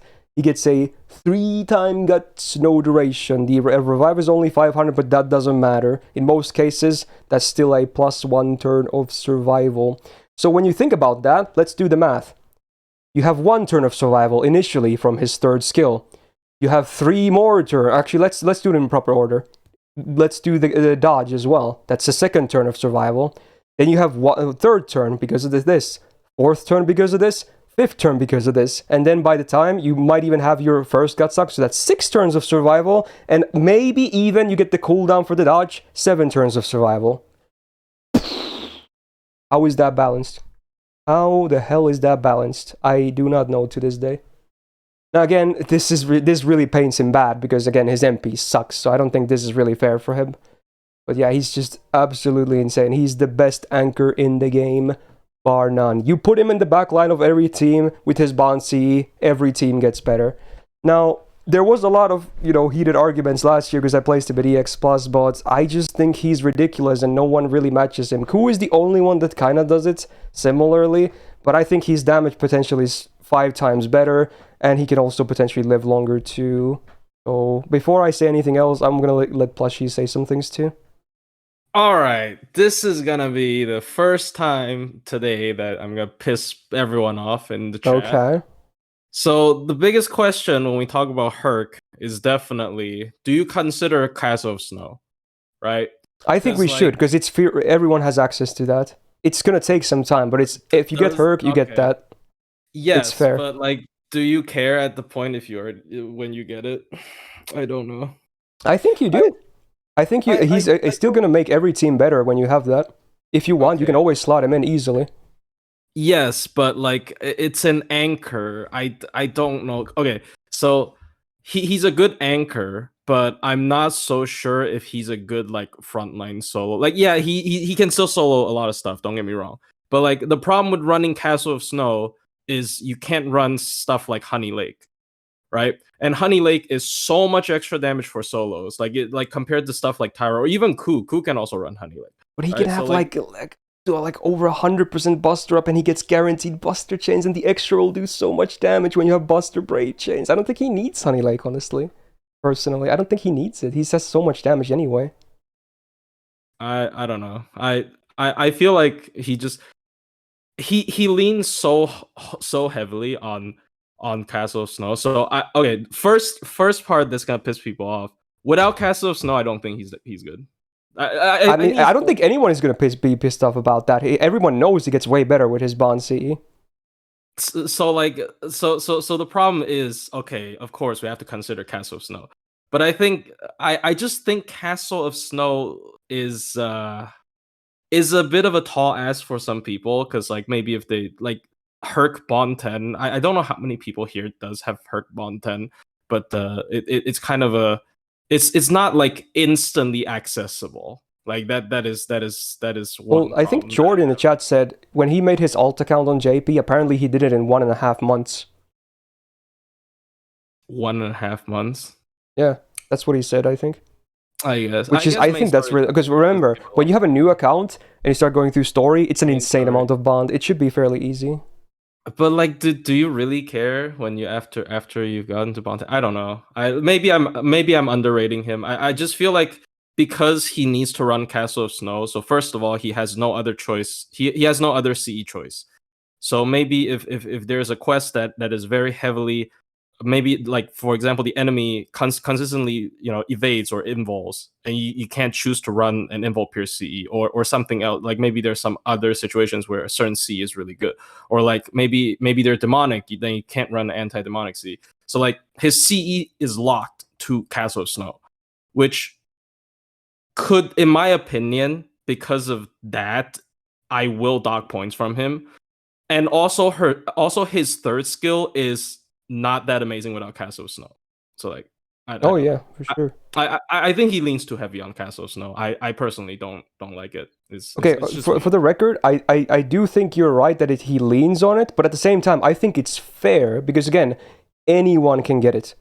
anyone at all. There's no RNG, no nothing. You get Herc, guaranteed bounty at some point. It's like it's just gonna happen, you know. So I feel like it's also like, yeah, he leans on it, but it's also very fair to lean on it. Yeah, it is. But the problem then comes like he can only do anchor because because like if you don't run Castle of Snow, like I don't see him being in a team, because if he's in a team, you probably won't want to run Castle of Snow, and then when you don't run Castle of Snow, he's kind of doo-doo. So like I don't know. I don't know. It could just be my bias, but like other solo servants, I don't feel like this being that heavy of a problem, because you can choose to run other CEs. I don't think Hurt can choose. Like the fact that they buffed his third skill completely around the Castle of Snow, like, is just a little bit, I don't know. I mean, they might as well, because they know everyone's gonna use it. Yeah, I don't know. Like, yeah. I'm not gonna say, because I know most people say he's outdated. I don't agree. I think him with Castle of Snow, I would never say he's outdated. I think he's honestly more relevant than ever. I think he's always like insanely relevant. Like he, but my problem is yes. Yeah, I do understand your point though. I just think that him existing with his Bond CE, you always have that option of plopping him into slot 6. Your team becomes 3 times better for a boss. Flat out, 3 times better. You have a 3 times chance better to beat the boss with him being the final slot with his Bond CE. That is insane value. There's one servant. When do you actually get to the 6th slot though for most boss fights? Like maybe. I mean, some bosses are really hard, like CQs and whatnot. So yeah, I mean, yeah, you might not need it, but when you do, boy, are you glad to have it though. Yeah, like especially the recent White Day one where there's like forced death mechanics. Yeah, yeah, definitely. You yeah, then Guts is insane. It's like insane against insta kill. Yeah, so like I don't know. I don't like the restriction with him not being able to run CEs. It's just had Castle of Snow, so I don't know. Oh yeah, one thing I still want to mention, that there is one really good thing about it being on a CE though. That means those 3 Gutses, they're unremovable. That actually does have a lot of value. They're unremovable. Yeah, that is important. But that, you know, if buff removal happens, then his third skill also gets purged. So yeah, I agree. I agree. It's forced. Like if you do need to hard survival 4 deaths. Yeah. You got your man here, right? But yeah. Okay. So what I'm gonna do now, I do respect your things and whatnot. I will not place him in EX+, but I would absolutely kick myself in the freaking nuts if I didn't place him in EX. I have to. Now, I do agree with chat. Someone was saying, like, maybe he's like B or B+ without his Bond CE. That's fair. He's definitely not amazing, but his Bond CE is anyone can get it. And it makes him insane. It just makes him absolutely insane. And I would never place him below EX, especially the buff to the 3rd skill. So again, people can have opinions about this, but I think he's amazing with the Bond CE. He's just that good. I mean, if it was a gacha CE, for instance, then I would much heavily, like, you know, criticize it. But because it's something that you just have one copy of him, that's all you need. Then you just get the CE. It's not even that hard. I mean, obviously, they're like, it's just me. I'm not trying to overturn your decision, but I'm just saying, like, personally, I would have put him A+. And yeah, and with fair. Okay, at least now we got some good discussion going on. Yeah, there you go. I already knew this was gonna piss people off. There's probably another. I think a lot of people will also agree with you. I don't think you're really necessarily gonna make people too mad. And again, it's good that we have like 2 kind of different POVs, right? Yeah. Arguments are good for sure. Yeah. All right, I think we can settle on that. But yeah, that again, keep in mind that's just my placement. Plushie's list would look a bit different. Yeah. All right. Yes, okay. 2 rows left. Next 4-star, we're gonna talk about another day one. We got Mr. Lancelot Berserker. He likes the word Arthur a lot as well. Alright, so AoE, quick. Honestly, Farmer, I would not use him as a DPS. His skills are terrible, and his MP is insanely hard to get without Scotties, so I would just use him as a Farmer. So 10.4k attack, much like Herc, insanely high for a 4-star. Not as high, but still very, very high. Does have the triple buster deck with the quick MP. It used to be super trash as a combination, but now with Summer Scott existing is a bit better. But again, I don't think I would really use him as a DPS anyway. You'll see in a second when we talk about the skills. So yeah, let's just move on to it. So this is his one good skill. This one, the first skill. 3 turns of 6k absorb on a 5-turn cooldown means he can actually do some fairly consistent critting on a good uptime. This is the only good skill that I like about him. I mean, obviously third skill might be needed as well for farming and whatnot, but that's just like a necessity. This is an actually decent skill. That's a lot of absorb that makes a Berserker also get stars. Second skill, 30% star gen for 3 turns. Wow, that's bad. That's just absolute trash. This is no, it's just no. Does nothing. Even with the MP, it adds some stars, sure, but it's terrible. And then the third skill, 1 turn of 100% MP generation. Yeah, of course, it's needed for the farming as well. Great, it's there. And then 50% crit damage for 3 turns and a 5-turn cooldown. So honestly, actually, I thought the numbers were a bit worse. So because it's a 3 turn of crit damage, I think this is actually pretty good too. This is actually pretty good. The second skill though sucks. These 2 skills are fine, and they actually, you could use them as a DPS, but again, that's all there is really. Like, he's still gonna be hard to keep alive as well, especially with quick supports. Magic Riz E is, well, it's a nice bonus considering most Berserkers don't even have it, so enjoy 10%, you know, debuff res. 6% Buster Up is fine because he has the triple Buster at his deck. He has an anti-Berserker crit resistance. Sure, why not? And then the MP. There is no buff, no other normal effect besides damage, but the OC is actually pretty good. It's only 10% base attack, but it's before damage and it's 3 turns, so again, it's a kind of a ramp up thing going on, so yeah, not too shabby. At least the OC part, everything else not so much. I think we have his numbers up here as well. Yeah, we do. So with double Scotty, which is the old thing you used to do with Super Scope, his numbers are not great. I'm just flat out, they're not great. But when you run the triple Scotty, and then you can run the Black Grail as well, hey, look at that. He actually does some very respectable numbers. Now, again, there's going to be the argument, who's going to quick farm, right? But, you know, he is definitely on the better half of, you know, quick farmers with the triple Scotty comp. Very cool. What's your comment on Berserker lots? Damn, I just pissed people off on Herc, but I'm also go a bit rough on this one because I actually do like him. I think in both my NA and Taiwan, I don't really play Taiwan anymore, but like I value this character when Scotty first came out. But I don't think I think he is perhaps one of the best servants to like, you know, represent the term. He fell off. He Yeah, fell off, bro. I agree to that, honestly. Yeah, like his only thing was quick looping, and when quick looping isn't king anymore, he fell off. Like his skill, he has 0 survival. He completely he dies. He just dies. Like, he has good crit potential, but sometimes he just dies. Yeah, he just dies. Like and like crit potential, yes, self crit buffs are good, but like sometimes when you already have stuff as strong as like Summer Scotty with the 100% crit up, another 50% might not actually feel that much anymore. So I don't know. I just think his kit is so focused on one playstyle, which is generating stars and then critting for the next turn, or maybe just loop or doing the MP or looping his MP. So like he's way too one-dimensional. No survival, no nothing, no just ugh. Yeah, I pretty much agree to that. I think I should still place him in like B tier though. Like, he's still like, if you want to do quick farming, yeah, he's good. He's, especially if you have triple Scotty, yeah, totally fine numbers, ain't nothing wrong with that. If you want a DPS, you can get some decent crits as well, but sometimes he might just die out of the blue, and then you're like, now what? What are you gonna do then? So yeah, he dies to like. I have died in farming nodes like sometimes on accident. Like if he missed the kill on the 3rd wave, he's gone, bro. He does the Miss Crane MP. Yeah, he leaves. I mean, he has an airplane. I guess that makes sense. But come on, easy exit.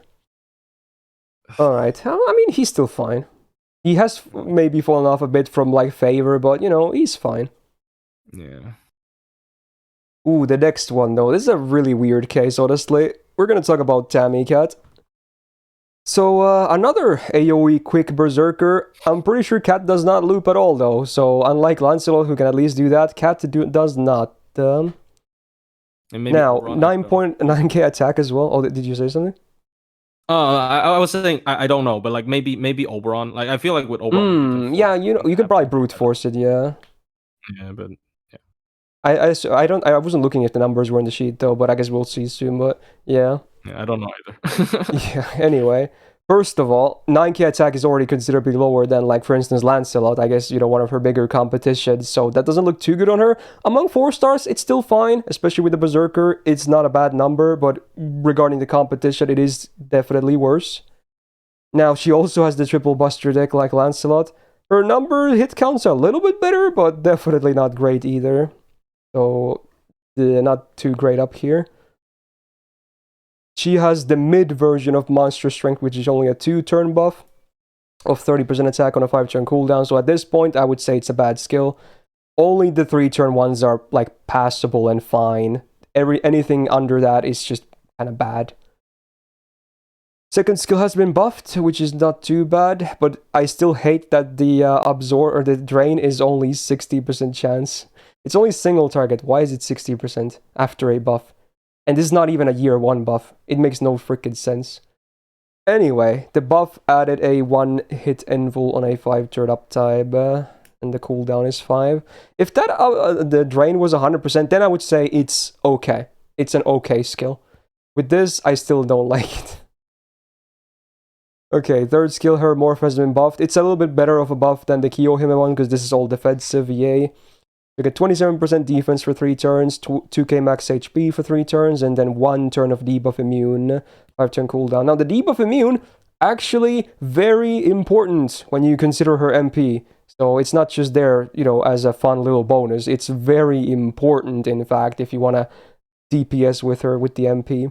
So this is actually a pretty fine defensive skill. It's not bad. 6% bust drop is okay with the triple deck. All trigger crit resistance, cool. Whatever. And then the MP has been buffed, but again, it's not a particularly great one.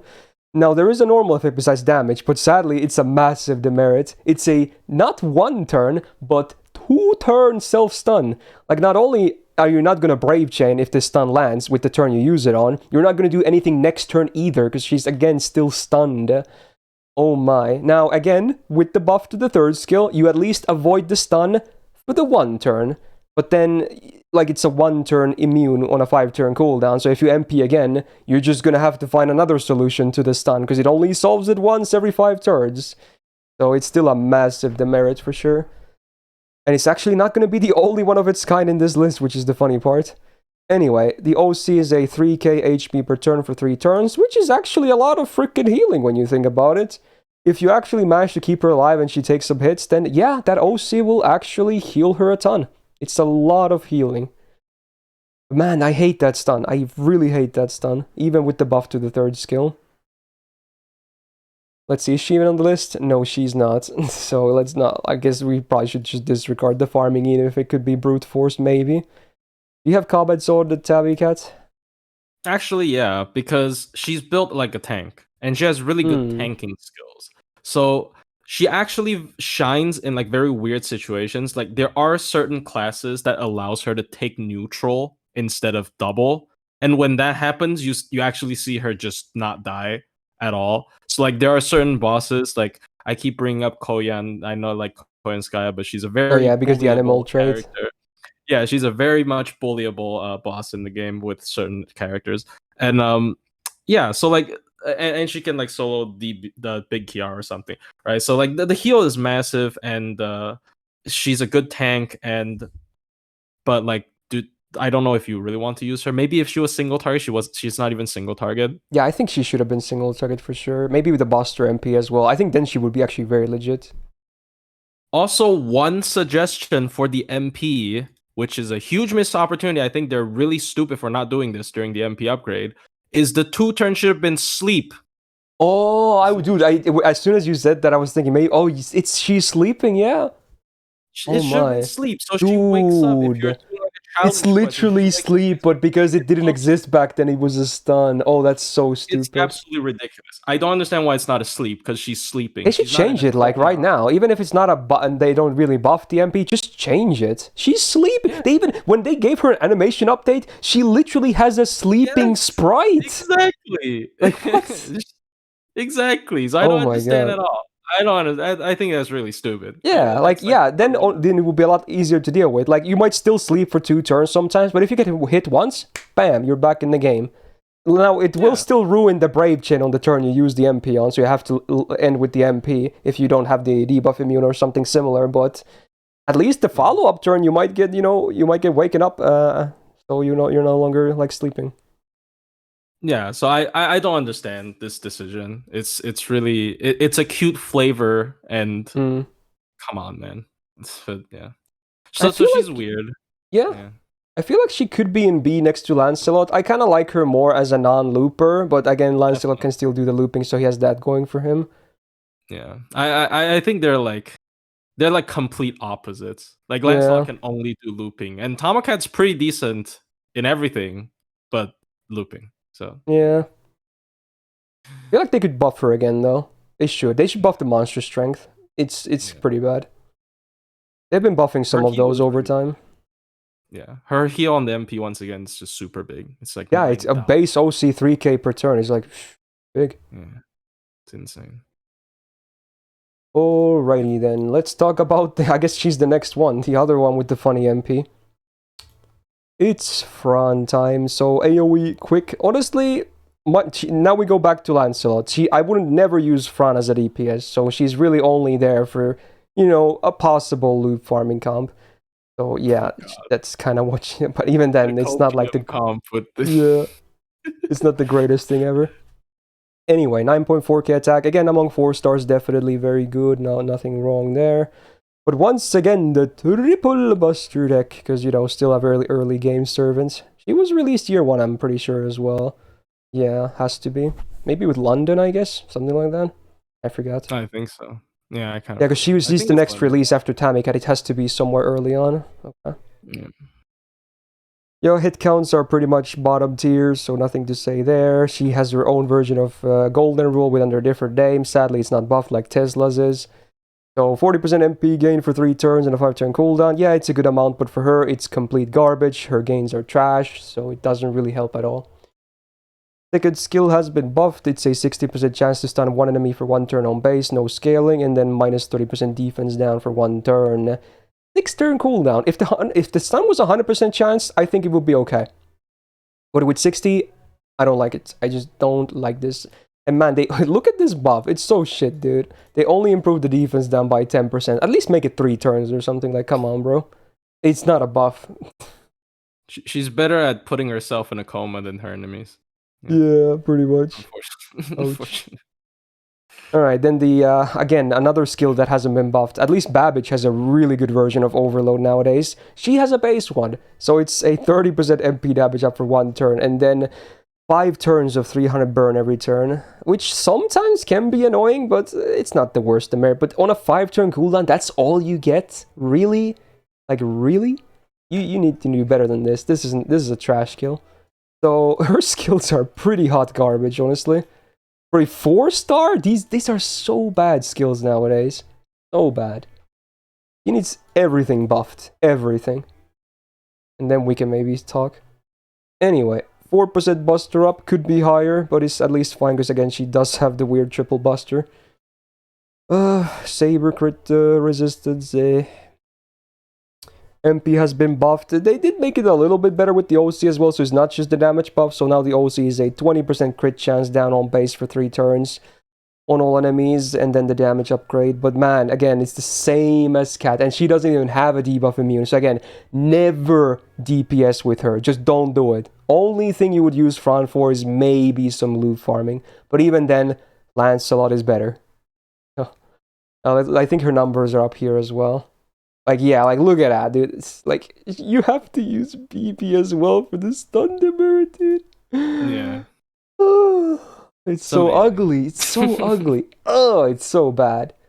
Oh. Okay, do you have any comments on Fraud? I have one buff suggestion. that is also very flavorful and very great that potentially makes her better. Make Go her for it. MP Demir, just kill her. Honestly, sacrifice self MP? Yeah, sure. Like that's what happened in APOC. Just Yeah, honestly, kill yeah, her. sure. You could switch her out fast. But yeah, I don't know, dude. She's a farmer that stuns herself for 2 turns. Like I've seen people complaining about Okita assassin stun, Yeah, at bruh. This least she is can like still loop because 20 it's only times one worse. turn. Yeah, Yeah, this is like 20 times worse. yeah, Like, I don't it's a know. huge problem. I don't know. This is gonna look brutal, but I think she's like D plus potential. Honestly, I would use Darius over her, like for real. I hate the stun yeah. so much. The stun is so garbage. Oh man. Like Oh I shoot! had Somebody said I big think I box had her on spoilers. like I B apologize. last year. I don't know what I was thinking. She like this. Why? Like you can't DPS with her. Her farming is so gimped, and the numbers even after you fix the numbers with like a B swap support.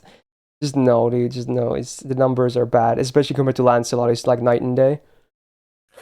Like yeah, I guess the one saving grace is command codes again, and But even yeah, that, you can because buy he's only for 2 of it farming. You now. can't. That's gonna be unreliable as hell. Yeah, yeah, yeah. So I don't like it. Like personally, I really hate that stun.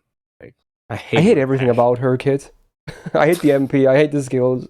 I don't like anything. Her stats are fine. That's She's it. like supposed to be a looper, and then she just Mm. doesn't loop. Buff everything she Like had. Buff all the skills with something good. Then she actually is relevant again. All of them need to be buffed. I guess they did buff the second skill, but it's a bad buff. yeah, the Okay. the summer version definitely looks like a lot better than this. Oh yeah, for sure. It's like Yeah, so she much doesn't more stun usable. herself. Yeah, I'd use an MP1 Summer Frat over MP5 Berserker. yeah, because she doesn't stun herself. That's Yeah. not supposed to happen. He stuns the enemies. That makes sense, doesn't it? Yeah, it does. Mm. I don't Okay, understand okay, this. we should probably stop being mean to Fry. She's a Yeah, nice girl though. I'm Okay, sorry. Yeah. we'll just leave it at that. Okay. Again, definitely a decent waifu though. I'll say that much as a small consolation. She's cute. Alright, next up is actually Beowulf. Now, honestly, I'm gonna be the first one to say, I think I said this last year as well, I think people underrate Beowulf. I think he's a really solid single target DPS. So, yeah, let's see what he's made of. So, single target Buster DPS, 10.2k attack, very high for a 4-star, love to see it. Now, the triple Buster deck, I think is perfect for him, complements the MP, complements his crits, very, very good. Even if the hit counts are kind of like whatever. First skill, he gets, it's like his mana burst kinda, so for 1 turn, 30% attack and 20% MP damage. This will actually make his MP hit really hard. Without this, his MP it does decent damage. But really, I think the biggest potential is like the Brave Chains with crits, if anything. But yeah, it's like a passable skill. It's not great. I think it's like his weakest skill anyway. So, it's like whatever. Second skill though, now we're gonna talk. So yeah, it's only 1 turn effects, but man, look at that. 5k absorb, 50% crit damage, 15 star bomb. It's a great combo of effects, what can I say? So pretty good for a really smacking turn, even if the downtime is a bit there on a 5 turn cooldown. And then the third skill, his guts has been buffed, great. It's a 1-time 4-turn guts on a 6-turn cooldown, so better uptime than usual, good. Another 50% crit damage for 3 turns this time, very cool. Then he has 50% damage mod against Dragon and Giant, and they're separate, very cool. Now, neither of them are like ultra common, but considering a lot of normal enemies in addition to servants can also have these, then yeah, pretty cool. Very okay skill. So he really has a lot of critting to do now, especially with Koyan comps to funnel in more stars and absorb. His potential is actually good.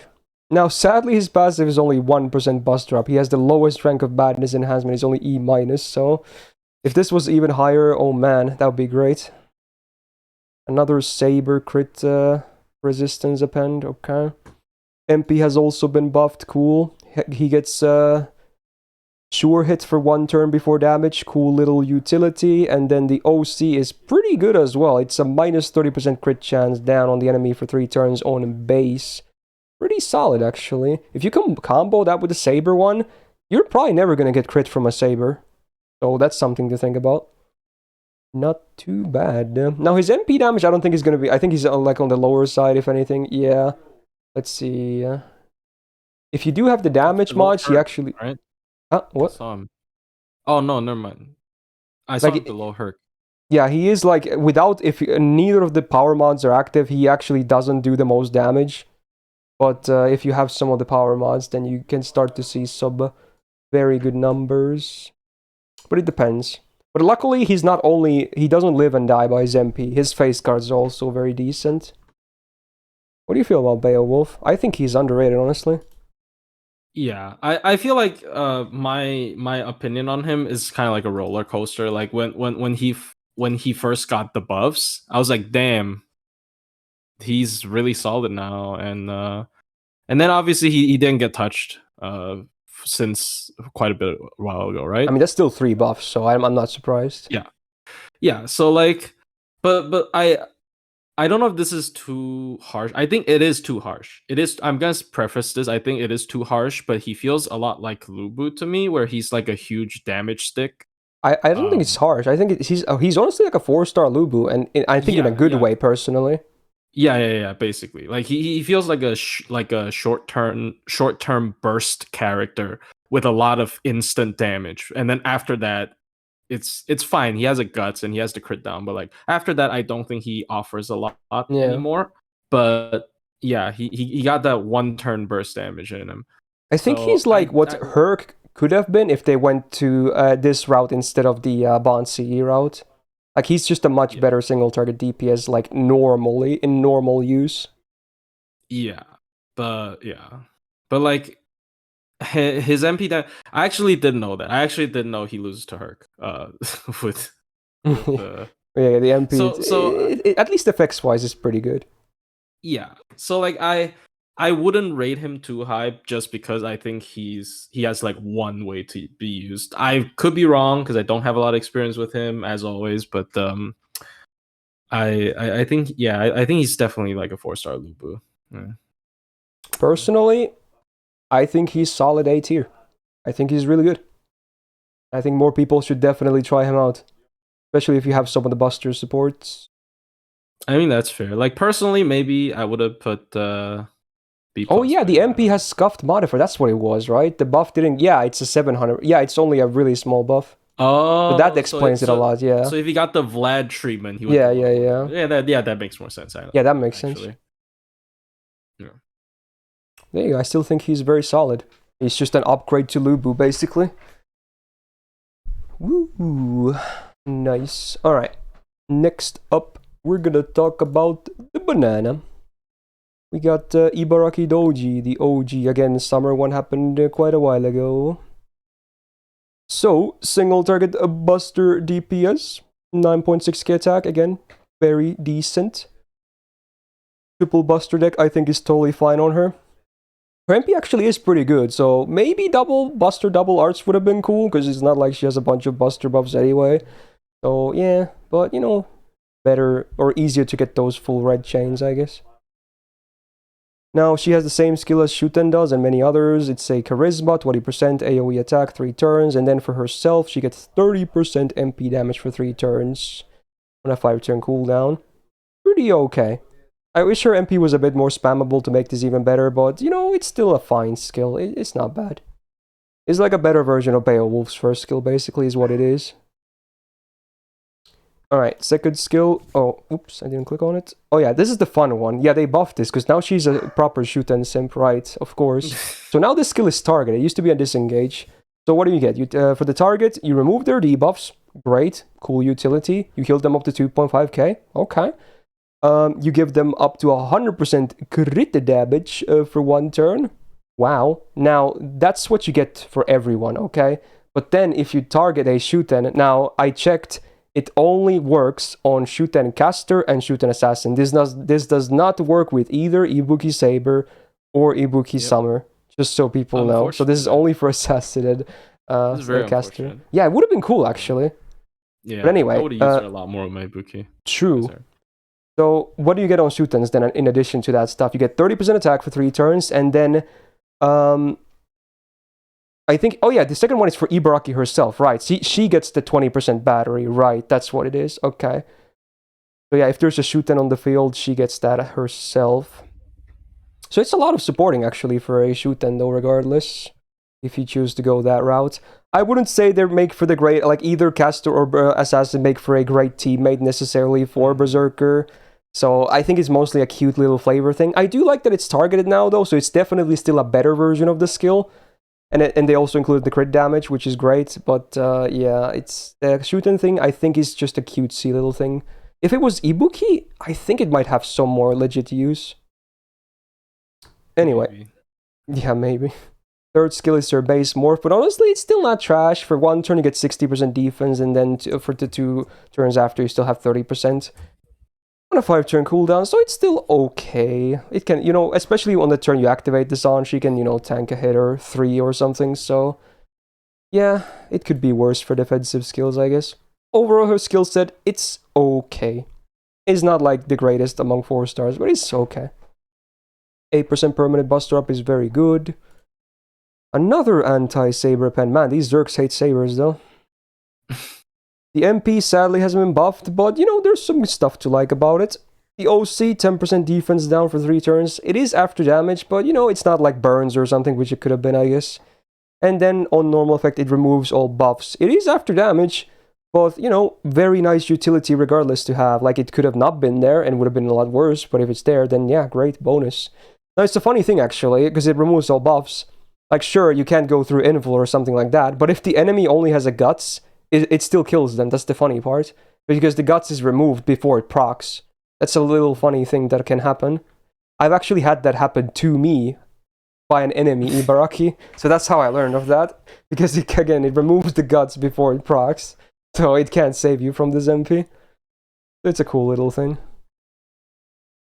Now, her damage, I assume, won't... well, with the first skill, maybe she actually does decent. Yeah, she does okay, actually, in the looping sheet as well. Not, like, amazing, but, she does okay. She's just kind of like a basic Buster DPS that has a little bit of utility, really. What do you think about Ibaraki, the OG? I like her quite a bit, actually. Her second skill upgrade is very interesting. I like if I want a full disengage, full buff debuff cleanse. There's actually not that many good choices. Yeah, that I guess also that's true. has an offensive buff tied to it. So like I do have a level 50 copy saved, I think. So she could just only. Is it 50? I forgot. Is it for skill 1 and skill 40 2? Only for 40 for 4 stars. Oh, 40. All right, yeah. So it's only skill 1 and skill 2, and she also Berserker. But I mean, this is like more esports stuff. But in general, I still like her a lot as a damage dealer, especially in a team. I think she fits really well in teams. Her skill 3 is really good for defense. Like you can use it whenever. It's still fine even as a base morph. Yeah, like Berserkers are really scared of stray hits even when they're in teams, and that skill is really good against stray hits. Like you just take it. So I like her a lot. Her MP also really good. Buff removal can also remove offensive buffs. Like if enemy has like invul pierce or crit ups, or they spam a bunch of attack ups, boom, it's all gone. Yeah, like it's always good utility even if it's not before damage. Yeah. So I like her a lot. I personally actually like her better than Beowulf, just because I think in a team she's very much a lot better. And I am completely disregarding the Shuten thing, because I agree with you. I don't think she pairs well with any Shuten at all. Yeah, I think it's a cute little thing. It's like Kuro giving all Ilias the buff success rate up. It's like it's a bit better than that, but it's still not. I don't think it's gonna make for like serious good teams. Yeah. Very interesting. I'm either gonna place her in B plus or A, honestly. I kind of wish she had some absorb, because otherwise the disengage buff on herself is not that good. The crit damage is kind of wasted because she doesn't have any absorb really. Yeah, true. Like unless you do run Koyan, but yeah. I feel like I'm gonna place her below Beowulf personally. I think she's gonna be a bit more consistent as a DPS. She does have the nice utility as well, of course, but I feel like I can get way more out of, like, pumpage out of Beowulf, personally. But I could see them on the same tier as well, to be honest. But I think I'll leave it like this. that's probably gameplay preference. Yeah. Because like we're probably envisioning 2 different teams to put them in. Yeah, pretty so, much, like, yeah. Yeah, so that's fair. I think she's still fine. She could use another buff, though, at some point. MP buff probably. Yeah. Oh, yeah, for sure. Oh boy, make the buff removal. Ooh, then we'd be talking. Ooh, like, yeah, sure. Like, it's still nice to have it, but man, it's so much better if it's before damage, though, on a damaging MP. Ooh, it's so good. It's like the best utility after like double, like invul pierce and ignore defense. So good. Yeah, really good. All right, let's talk about the first welfare. I don't think there's gonna be that many Berserker welfares. I could be wrong, but I don't think there's that many. Anyway, first off is Cha-Cha. Now, I will be the first one to say, I might not think she's all that amazing, but she has a very special place in my heart. Because when I started in JP, she was my second welfare ever after I got Archer Nobu from the rerun of Guda 1 shortly before the first ever run of Guda 2. And because I didn't have like AoE Zerks back then, and it was easy to, because back then there was no looping, remind you this. I had a Waver, so 99% of my front line was Cha-Cha, Waver, and then someone else. That's what I did every single time. I just did that all the time. I used her until she hit Bond 10, and then I finally let her retire after that. So she always has a special place in my heart, just because my account sucked back then. I didn't have good AoE. And yeah, she's not amazing, but you know, she was versatile and easy to use, so yeah. But let's give her a proper rundown now then. So a AoE Buster DPS can do a little bit of farming, but not really like the great type of farming that we're known nowadays. Maybe a bit more of that traditional style, so really not the best thing ever. 8.9k attack for a 4-star is still decent. Could be higher though, but I guess they didn't want to make welfare too stacked. Triple Buster deck. She actually has 5-hitter busters, which is funny, because she can actually generate a little bit of MP gain or stars as well, depending on your chains. So a bit more hit counts than usual on Berserkers. First skill gives her up to 10% MP per turn for 3 turns, and also 50% more MP gain when receiving hits for 3 turns. On a 6-turn cooldown, so it's not that great. It's fine. Again, it helps with the farming for sure, but yeah, it's not really all that great. And you obviously, if you want DPS with her, you don't really want her to get hit because she's going to be very fragile. So the MP gain on damage taken is like, it wants her to get hit, but at the same time, you don't want her to get hit, so it's a bit awkward. Second skill, sadly, is a pretty bad version of Innocent Monster. 10 stars per turn for 3 turns on a 5-turn cooldown could be definitely better, and then the party besides her gets some minus 50% absorb for 3 turns. It should be 100%. Then she would actually be a decent crit DPS. But with 50%, she's still not going to crit consistently, even if it's for both of the other allies. It's just not consistent enough still. And then the third skill is where things get really interesting. So it's a 5-turn single target defense down. Now, it gets better every turn, for you that is. It starts off at like 10%, then 20, then 30, then 40, and then finally 50 on max rank on turn 5. So it has potential to be like the best single target defense down in the game. But obviously you wouldn't really bring her just for this on a boss or anything like that. It's just a bonus when you're using her herself. Like, you just bring her for like AoE farming or something. So I feel like it's sadly a little bit misplaced on her. Even if the skill itself is like, it's still not amazing, but it could be way better on someone else. It's a fun little skill, I guess. So overall her skills are like, they're a mixed bag for sure. Nothing really too great. 3% permanent buster, again, could be way better, but oh well, it's not Beowulf. Anti-ruler, crit resistance, not too shabby. And then the MP, obviously hasn't been buffed like most welfares. You do get the free MP5, of course, which is cool, and then on bonus normal effect, it's a 20% crit chance down for 3 turns on all enemies, not too shabby. But sadly, the OC is just a 500 burn on base for 5 turns, so EU kind of stinky. I don't think she's in the loop sheet right now. You could probably brute force her because of the first skill, but just don't do it. Don't do it. Do traditional farming or just stick to someone else if you want to loop. What do you think of Cha-Cha? I assume you don't have too many good things to say. I mean, I don't dislike her. Like you said, the first AoE Berserker, welfare is pretty exciting. But then, you check her MP damage, and it's lower than Bunyan.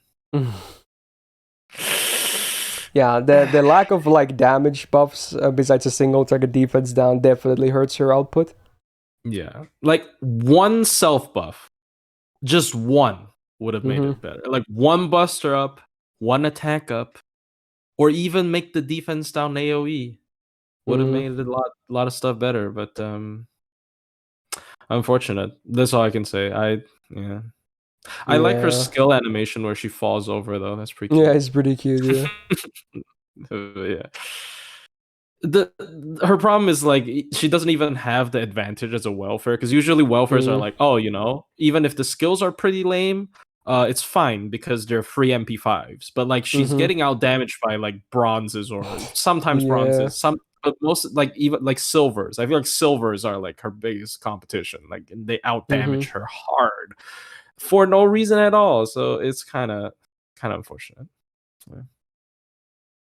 I think I still almost want to place her in C plus though. I think she's totally fine, even if she's not like gonna be like maybe C. I think C. I think maybe C is a bit better.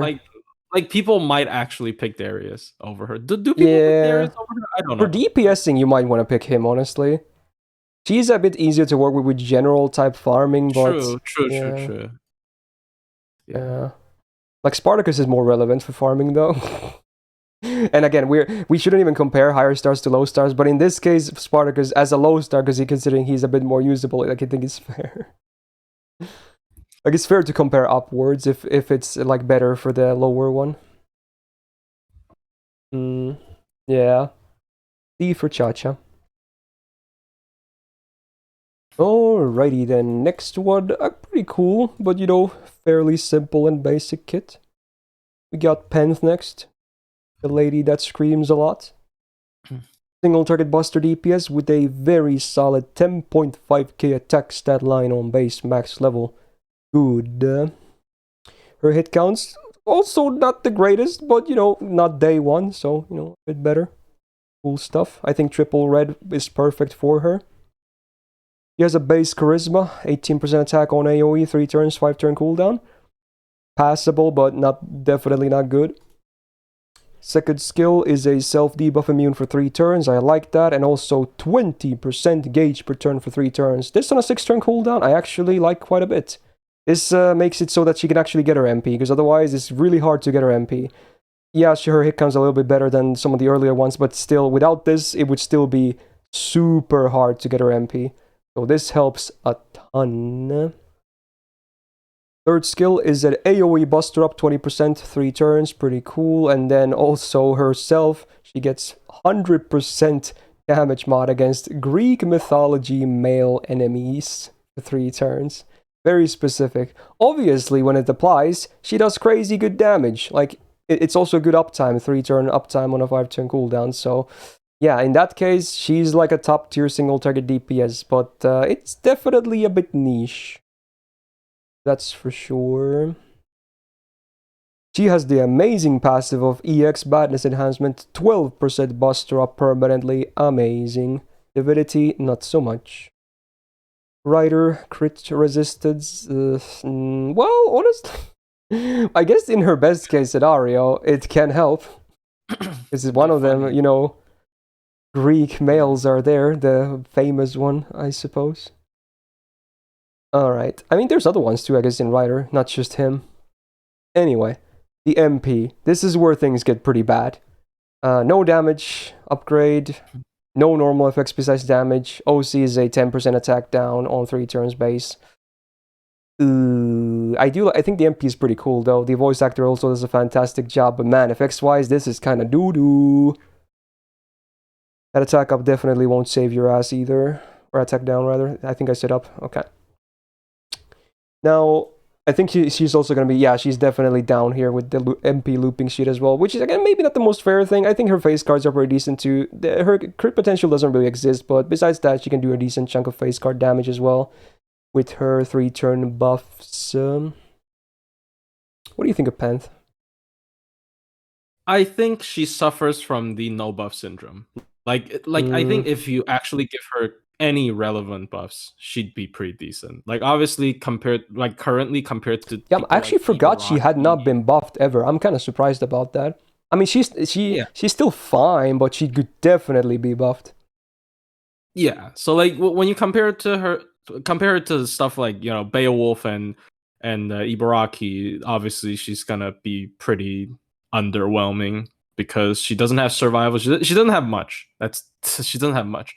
But at least I am in the opinion, especially for non like SSRs, having a very specific niche is better than being a mediocre generalist. And she is the queen when the Greek males happen, and I think there are probably more than 10 Greek males. I think there I are. There mean, should be for sure. Yeah. And it's because pretty again, niche. and because she's a berserker, it's actually not that niche then.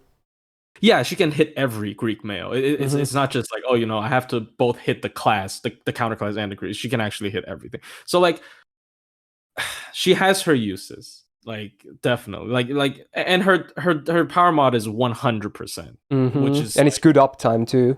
yeah, it's 3 turns. So it's basically you can just straight up just pick her if you're facing a Greek male, and you will probably not be disappointed.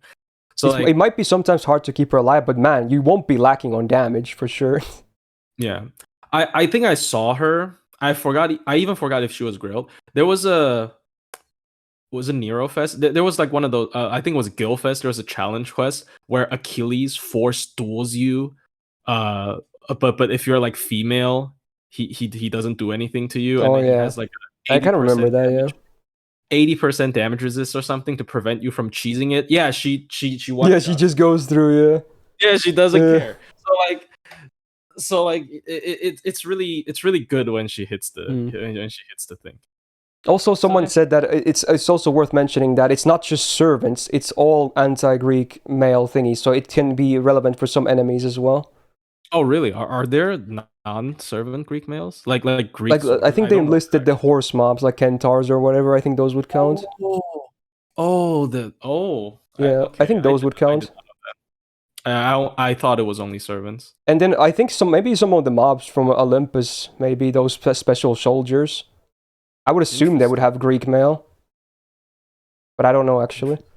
Anyway, also That's worth mentioning that someone said that because it's a 5-turn cooldown, you can also stack it with Koyan as well. They can get even more oh boy. damage. Yeah, Oh god. 200%, dude. Then it gets pretty ridiculous. Achilles, watch out, and Yeah. also for some reason Nemo and Odysseus. That's kind of terrifying. You know, her beating up Nemo. I don't like that image. Yeah. I think I can easily place her next to Ibaraki though. Even if she's a bit more single-minded, she definitely Yeah. has good use cases. Yeah, she has like yeah. Yeah. Good servant. I really liked what you said as well, that she has a special niche instead of being like a generalist in her category. Yeah. Is good. All right, Summer Nobu time. There you are. Okay. Right. Once again, no surprise. Single target buster DPS with the full red deck, and it has even bigger hit counts than Cha-Cha. 6 hitter busters. Wow. Again, one of those cases where you can actually generate either stars or MP gauge a little bit with your busters as well. 10.1k attack. Very, very solid. So up here, I think everything is fine and good. Skills then. So she has a 1-turn evasion and a 6-turn cooldown. So again, pretty standard when it comes to 1-turn evasions and invuls. But her special version gives her 20% buster up for 3 turns. It's a bit awkward because it's her main defense coupled with an offense, but at least the buster is 3 turns, so you're still probably gonna save this depending on your comp for like an MP turn. But even after that, you still have even if that turn kind of sucks for you, you still have 2 more turns of buster up. So at least that being 3 turns is way better. Like Jack, for instance, has her dodge with a 1-turn quick up. This is way better in my opinion. Second skill is pretty cool. So it's an AoE, or rather, first of all, stars per turn, 10 per turn for 5 turns. It's okay. Then the full party gets 500 healing per turn for 5 turns. It's fine. It's like a little bit of mitigation, doesn't do much. And then the full party gets 3% MP gauge for 5 turns. So it's like basically you slap everyone like an Avenger passive, the good one. It is an 8-turn cooldown though. It's still a good uptime on 5 turns on the effects, but yeah, I feel like the numbers could have been bigger, honestly. I feel like they could have been bigger. Yeah. It's a bit too small. Yeah, in my opinion. Oh well. Like it could have been 1k healing, maybe even 5% gauge per turn. Like 15 stars. If she was more selfish, tone up all the numbers, make it just for herself. True, do that. Yeah, she's actually. I'm not surprised this is it because everything else is just for herself. So I'm kind of surprised. Yeah. All right, third skill. She gets 3k absorb for 1 turn. So again, I wish it was like maybe 5k. So still not the most consistent absorb, but it's pretty decent. Gain sure hit for 1 turn as well, and then if it's a burning field, you get 20% attack for 3 turns. Now he's on a 4-turn cooldown, so it's actually not that bad. If the MP buff didn't exist, I wouldn't like this as much, but because of the MP buff, it's actually a fairly decent skill for her now. So overall, the kit it's fine, skill-wise. 6% buster up, not too bad. Could be better, but also could be worse. Moon, Cancer, crit chance, resistance. Yeah, I don't know about that. Just bring a ruler. Alright, the MP has been buffed, which again, super rare for summer servants, okay? So this is a big, like, I don't know what to call it, luxury, there you go. So they buffed the damage, they left the OC at the same, it's still a anti-divine damage mod, the base 150 to 200. Pretty good damage mod, by the way. Divine enemies, very common, not just servants, it's against all divine enemies. And then the buff also adds a 3-turn burning field. Let's go. That's very good, because now the third skill suddenly becomes way better. It is slightly awkward still, because you would like to get the attack buff before your first MP, but at least on subsequent turns, you can still get the attack buff guaranteed. And cars after the MP, right? Yeah, true. Yes, that too, yes. So still a bit awkward, but way better what it used to be. Her numbers, sadly, still not super high on the loop chart, though. But I feel like, again, maybe not the most fair case. She definitely doesn't just live and die by the MP alone. Let's see the divine numbers, though. Yeah, there she does pretty okay, for sure. Yeah, divine numbers. Again, which is a fairly common case, so not too bad, actually. What's your comments on Summer Nobu? I mean, she is among one of the best anti-divine single targets, I would say, in the game. Like, because she's a Berserker, and Buster very versatile. can run. Yeah, you can run Buster, and because of Koyan, her skill 2, you can instantly cast twice if you want to. Skill 3, sorry, not skill 2, skill 3. Yeah. So like, yeah, she has very good damage against Divine. Like outside of Divine, she's just fine. Like maybe I probably wouldn't pick her over. She's probably like close to Ibaraki and Beowulf, maybe a little bit worse. Yeah. I don't know without Divine, but with Divine, she is really solid. Like probably even out damaging some 5 stars. I see her, for sure. Yeah, she's really good because of the MP upgrade. Like the summer servants getting MP upgrade, as you've said, very rare. But she's a Gouda servant, so they usually get special treatment. True. So yeah, really good. I think like I'm gonna plop her down next to Beowulf. Like, sure, Beowulf might be better like outside Divine, I would say, but again, Divine fairly common. So I think it's a good middle ground. Otherwise, maybe she would be B+ and without Divine, and maybe A+ with Divine. So I feel like I can just plop her down into A next to Beowulf. That's fair. Yeah, with Divine, she's really really good. Yep, like insane. Just a pretty solid single target DPS. We are gonna continue on the line for a couple more entries again. So next up, we're gonna talk about the kitty cat, the evil kitty cat, Nyanta Alter. At least we get the break from the card, so it's a single target quick DPS now. 9.8k attack, pretty good again. You'll be seeing this a lot with Berserkers, much like Avengers, and I guess Beast now as well, and some other classes. They have a lot of high stats. Now, she does have a double Buster, double Quick deck. I actually like that. I'm glad she doesn't have triple busters, so this is good. Not only can she do a full quick chain with the MP in the best case scenario, also way better synergy with Summer Scotty as well. And because she has crit potential, I like that there's 2 busters as well. So it's like a perfect deck for her, in particular, in my opinion. Good deck. She has seen a bit of buffs, so the first skill now, it's a 6k absorb for 1 turn, so that should be enough to guarantee you some good stars. Very solid. 20 star bomb, good combo, and then also 50% buster crit damage for 1 turn. Still pretty good with the 2 busters, so yeah, I think this skill is pretty okay, even on a 5-turn cooldown. Very similar to Beowulf's buffed instinct. Both are fine. Second skill is the same skill that OG Neonta has. It's an AoE quick up for 50%, 1 turn, 5-turn cooldown.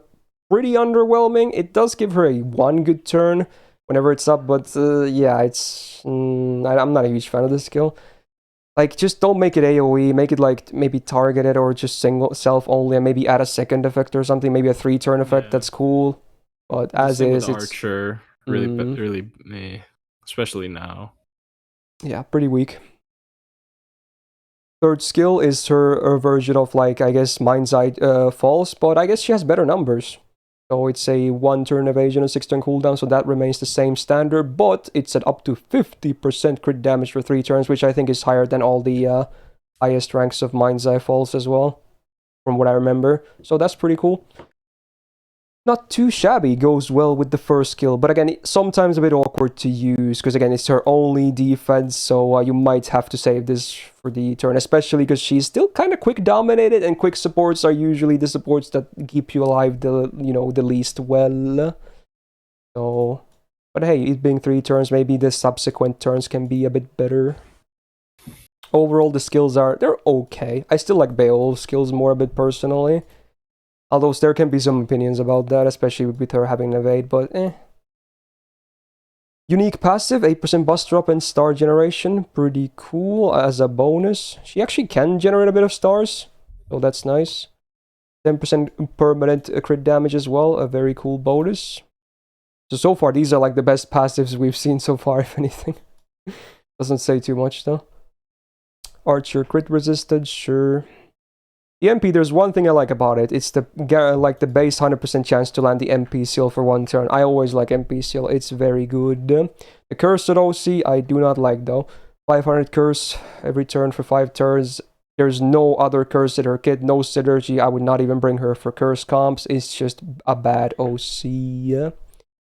No buff either, so it's really all about the MP seal. That is the good thing about the MP. Otherwise, it does a decent chunk if you have the second skill up, which I guess we'll be seeing here. Yeah.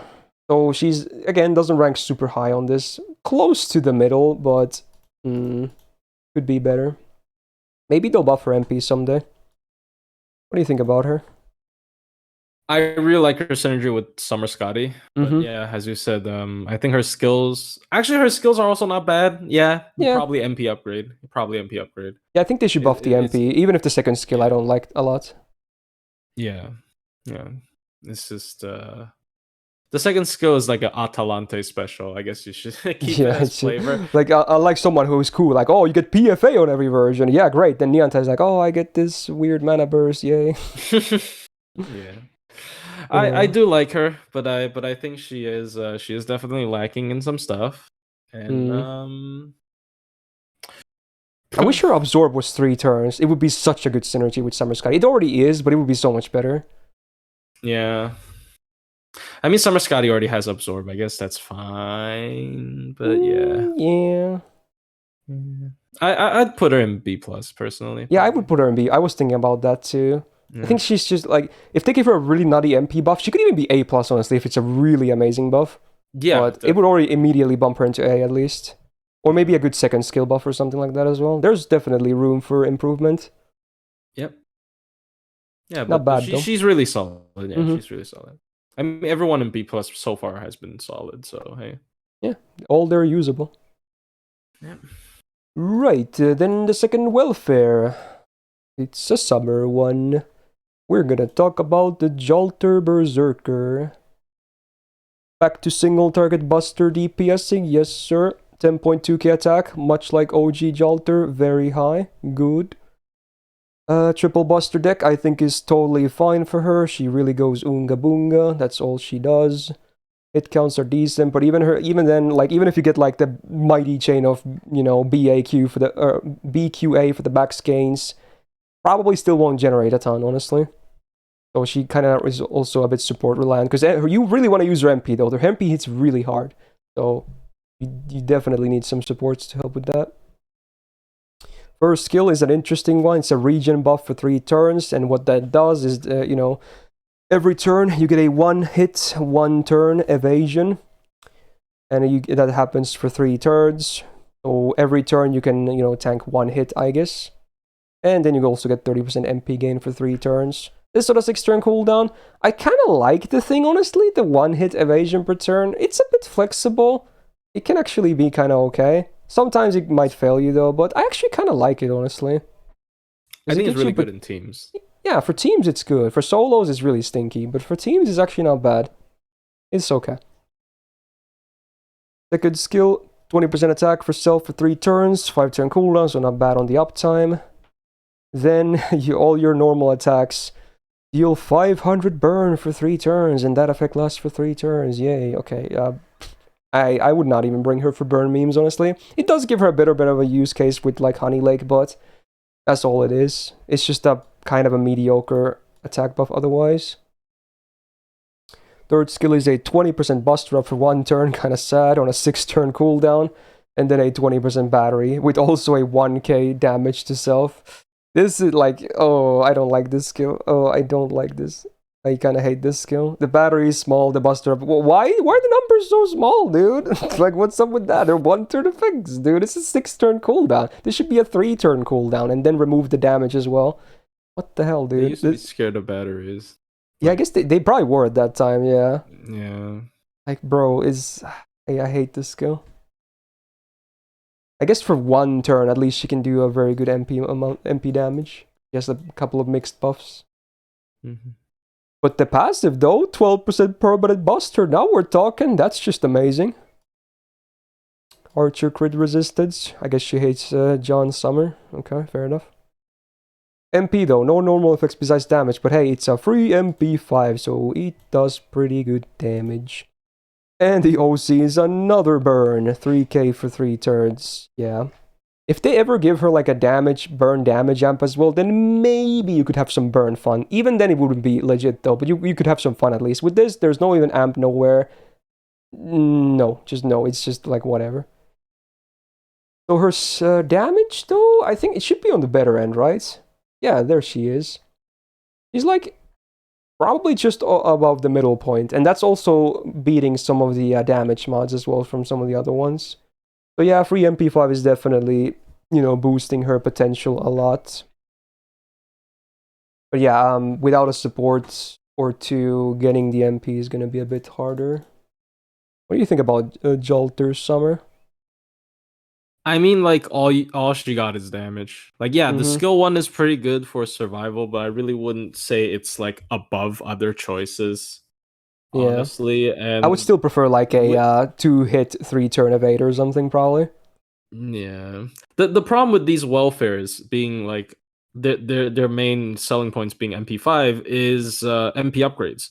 So unless you're someone like Ryogi Shiki who gets special treatment, your damage is gonna start like falling behind people who got MP upgrades. And like I know the assumption is, you know, non-welfare golds are MP1, but like I feel like maybe some people would have Beowulf at, like, I mean, there's a lot. I mean, 3. a lot of these we covered so far, they're permanent. They're like, besides Nobu Summer, they're all permanent. So depending on your options, at some point you might start to see more MP damage from someone else. Yeah, I'm pretty sure specifically Beowulf at like MP3 probably already overtakes her damage. Even with his Gimp mod, it might be true, yeah. Yeah, and with Beowulf's entire kit at MP2, I would pick Beowulf over her already. So like, I don't know. Like, also because I hear this kind of this argument a lot with Honey Lake. What people keep bringing up to me with Hoyan Dark as well. But like, I just think it's so easy to proc because you can just spam burn command codes. Yeah, There are like how I many? do There are agree like that I always 8. mention it when people have burns that it does give you an easier time to use it. It's not to say it makes it like a ton better because Yeah, only thing you get from it is you get more command codes that are probably better than burn ones. But usually command codes are yeah. usually not going to do too much anyway. So It's like it's just it's a small bonus if anything. yeah. It's a small bonus. Like this is more to like address other stuff Mm, because like people did tell me I just grabbed this as an opportunity, but yeah. yeah, like and all she got is damage, and it's not enough anymore these days, and especially if like a lot of her stuff is one turn. I mean, okay, it's just a buster up, but like, Yeah. eh. I feel like I could maybe still place her in B plus just because she's a free MP5 or B. I don't know. I'm thinking one of the Bs. I would place her lower just because I think Mm, other characters suit better in the team. Like yeah. like like Nyalter very clearly suits well with double summer Scotty. Ibaraki has a lot better utility. Penth just rips Creek males apart. Also Like 20% MP per turn. yeah, so a lot easier to get her MP over time. So I don't know. I don't know. Yeah. I mean, you can still do fine with Shelter Summer. It's just that I don't think she has aged too well. Yeah, like She was unbuffed pretty. I mean, Morphers for she was sure. pretty damn good when she released, especially for a free MP5. Yeah, it's been too long, and Yeah, maybe they'll buff her MP someday. I mean, they still hopefully know that people love Jolters, so you never know. That's mhm. because remember, we still have the welfare shop, and we already have a second batch incoming next month. So True, who knows true. if they add more, That they is could even also buff them. Yeah, but you do have to remember though, for some reason they haven't updated actual Jolter's animation because they true. It's so I'm sad weird. about that, even though I don't Yeah, have her. But yeah. yeah. I feel sympathy as well for that. All right, let's move on. Also, I just realized we only have 4 more 4 stars. This might be the shortest tier list, but I still think we're gonna go overtime. Yeah, SSRs Anyway, are yeah, there's controversial. definitely stuff to say about them. I mean, we're still trying to say everything we want about everyone else because we try to be like, thorough, but it's easier to talk about the SSRs because that's what most people use the most. Yep. All right, Dino Mommy is next. I guess there was a big gap between 4-star Berserkers if this is the next one. I think there's at least a year or maybe Yeah. even 2 between these two. So, yeah, Koyo Kijo, the Dino Mommy from the Voyager event. Now I have to check. She is single target buster, right? I always forget. Yes. Yes. Okay, Yes. good. It I wasn't did quick grail or this anything. one, so Oh yeah, you have a grailed one, right? I forgot. yeah. Anyway, single target buster, DP has 9.1k attack. It's lower than a lot of her peers, but still among 4 stars, absolutely a fine number. Has the triple buster deck, which honestly, from what I remember, is totally fine with her playstyle as well. So no big issues there. Hit counts are pretty okay as well. She has her own version of Morph, so you get the same 30% defense for 3 turns as all Morphs, but instead of the 1-turn defense, you get the 5k Absorb for 1 turn. So it does enable her to have, at least one good crit turn, I suppose, on team scenarios. Because 5k Absorb is pretty much enough to get Berserker stars. 5-turn cooldown, not too shabby, it's okay. Second skill, we get the green and the red, self.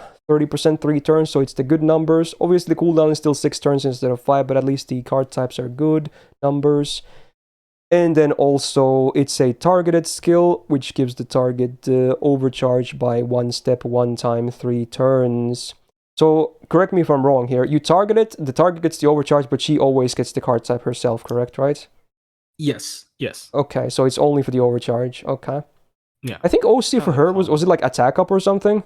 Before damage? Yeah. So Yeah. it's actually Usually you pretty put it fine on for her herself. too, yeah. Okay. Yeah. So it's like Kama, who can target overcharge, but also like it's good It's for very her much too, like yeah. Kama. Yeah. Yeah. Okay. It's a pretty okay skill actually. Good offense. It's before damage as well, right? I think. Yeah, I think it is. Wait, I did you think say it before? is. Yeah. Third skill is interesting actually. It's a AoE 2k heal that also removes one latest debuff from all of the party members. It's not a full cleanse, but still an AoE cleanse of sorts with a heal, not bad. And also the party is insta-kill immune for 3 turns. Sometimes can be legit, but a lot of the times it doesn't really do anything. 6-turn cooldown, it can be okay. It's a decent defensive skill. So she has like 2 defensive skills when you think about it. So I guess among Zerks, maybe she's a bit easier to keep alive. on most cases, but it's not like she's gonna be like crazy, you know, hard to kill, depending on what the enemy does. Overall, the skills they're alright. They're alright. Nothing crazy though. 10% permanent buster up, very lovely with the deck at the MP, great. She actually does have 15% magic rest, so that's a nice bonus. Cool stuff. Another anti-saber crit resistance. MP hasn't been buffed, but what does it do? It does a 500 burn for 3 turns on self.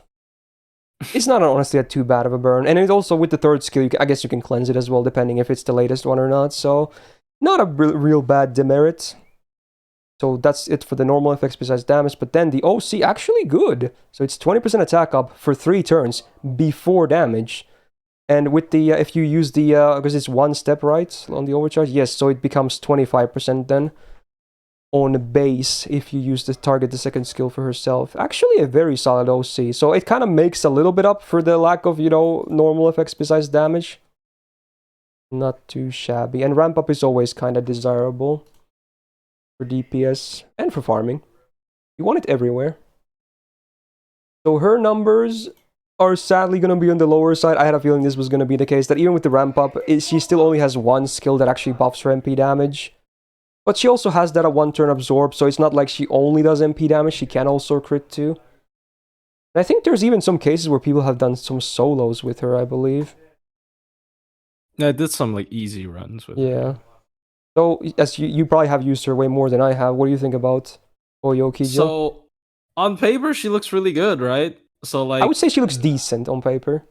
Yeah, but then check her attack stat. I mean, it's not bad, but it's like compared to her peers, that a lot of them have like 10k. Like it's still fine. So I grilled mine to 90, and she's still lower than my other 4 stars that are ungrilled. Yeah, because a lot of them have like 10k or higher. And it actually, like, I can actually feel it. The difference. I mean, I guess the reason you feel it is because her peers have a higher number, and because Berserkers do a 1.5x mod on most stuff. Yeah. It's actually very like you feel it. You feel it.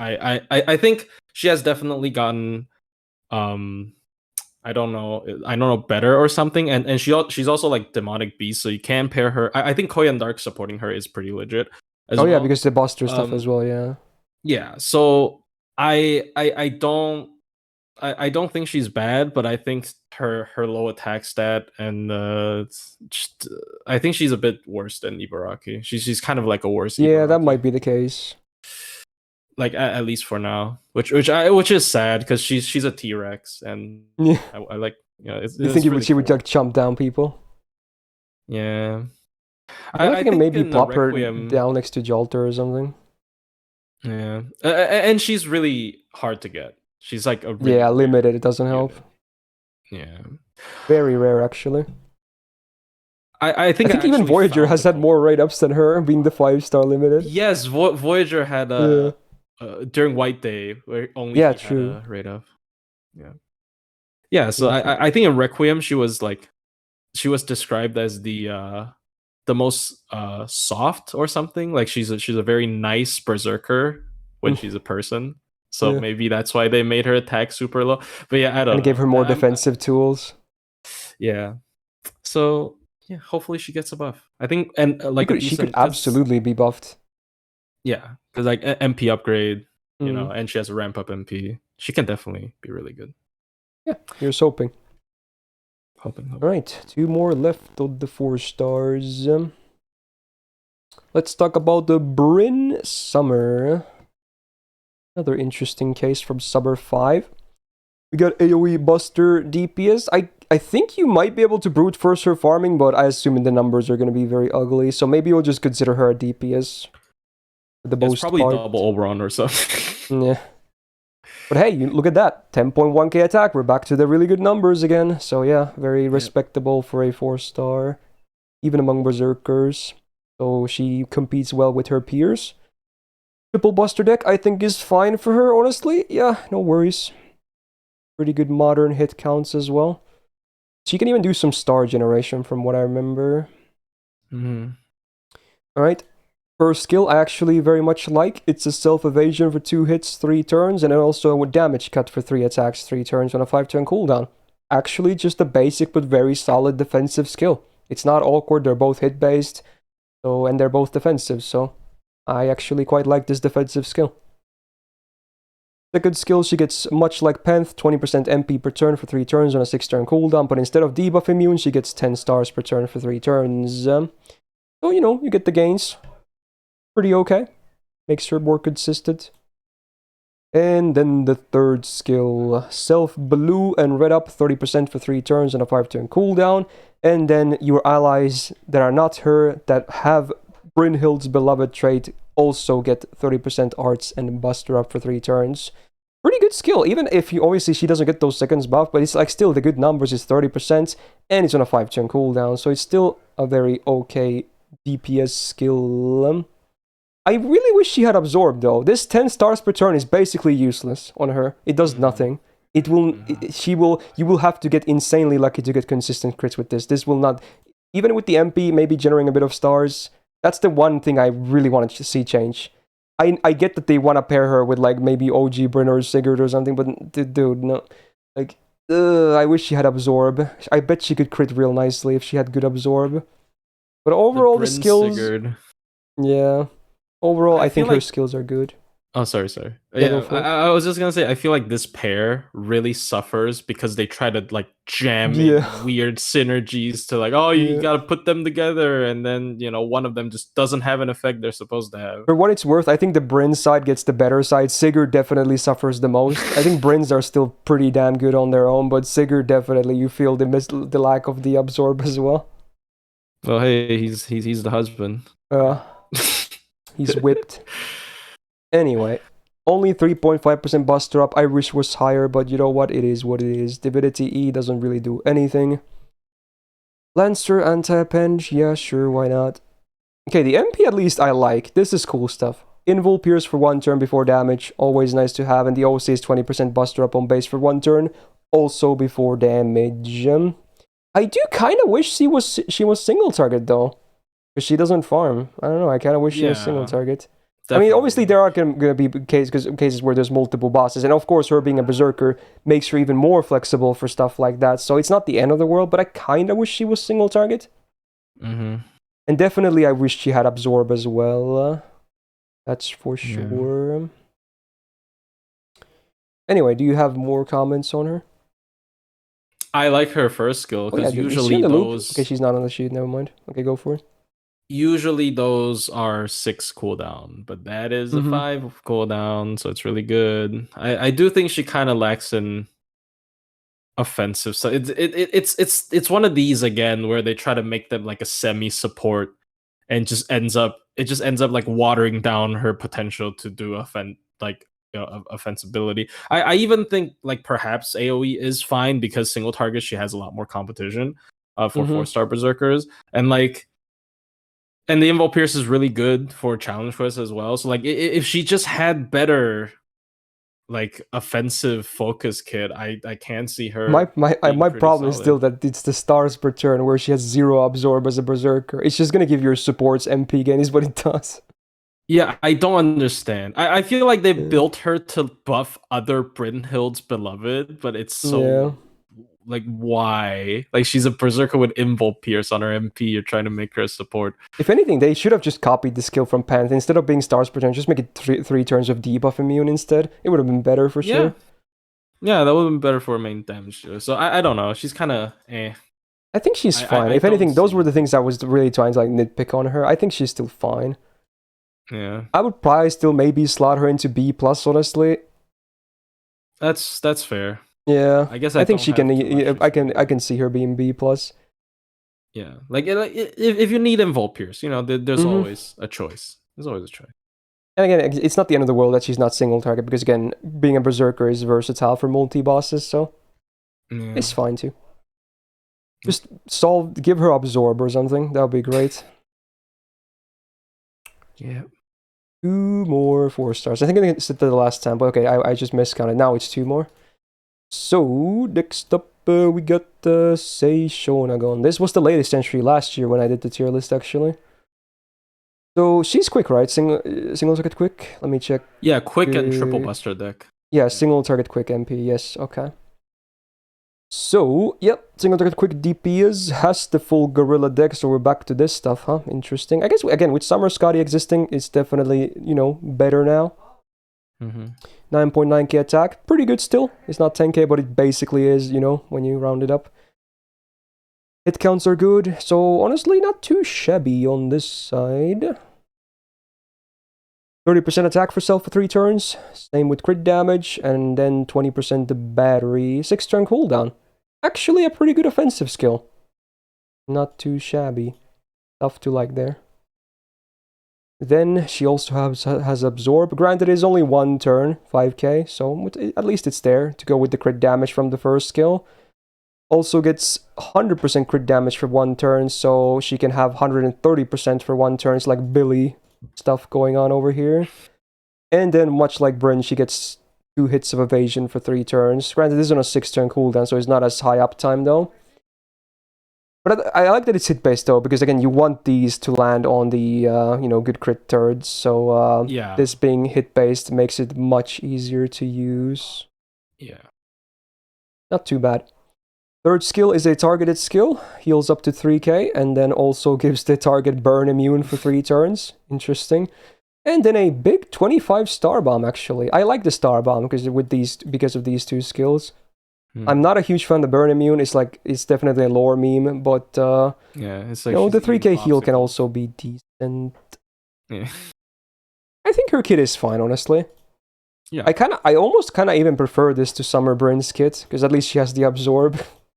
Yeah, and then you can time the star bomb with the 1 turn massive absorb to actually get a really good crit turn going.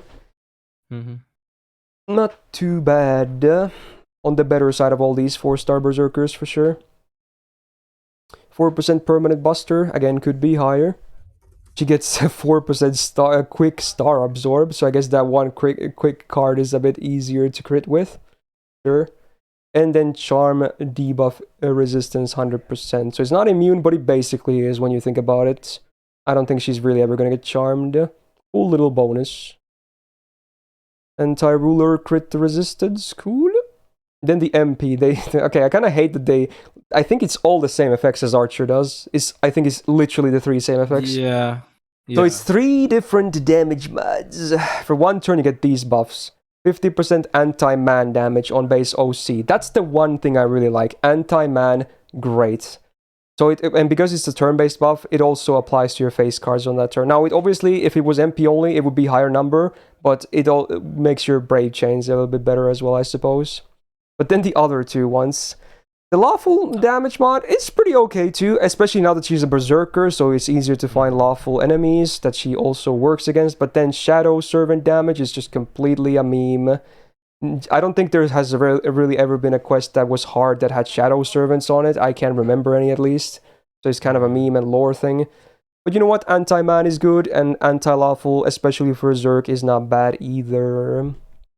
Kind of a weird thing going on though, with the MP. Now let's see, I bet there's a lot of different numbers here. So if you land all 3, she's still not the best actually in terms of damage, even if you land all 3 of those. But you know what, she can do decent. With 2, still very close to the 3 numbers, and with 1, around the middle. Honestly, 1 is not that hard, because again, she's Berserker. Yeah. Finding an anti-man or anti-lawful or both is actually fairly feasible. And if you're 0, then yeah, it's not great. Yeah, go for it. I was gonna say, I mean, it's still standard numbers, 150%. Like even if it's just on MP, it's usually 150%. So it's plus 50. So yeah, it's pretty nice. Oh, sorry, and yeah, honestly, even though they copy pasted the effects from Archer, it's definitely way better on Summer though, just because she is a berserker. So yeah, there's that. What do you think about her? I honestly haven't used her much at all myself. I quite like her, not just because Summer Scotty, because there's a thing that, when they balance a servant's MP gains, when a servant has triple buster, they tend to give really good MP gain. So she has 1.0 and has 3 hit arts card. So like when you do like MP BA with a mighty chain, she gains a lot of MP. And like anti-man is really common. Yeah. Like as you said, anti-man is really common. Anti-man berserkers are really good. We have quite a bit of anti-man berserkers on here later. Yeah, true. They always hit. They always hit. And You know what? MPs, Just because there's competition, it's still good, right? Yeah. yeah, and this one's single target. So hey, It's a bit different than most of them, yeah.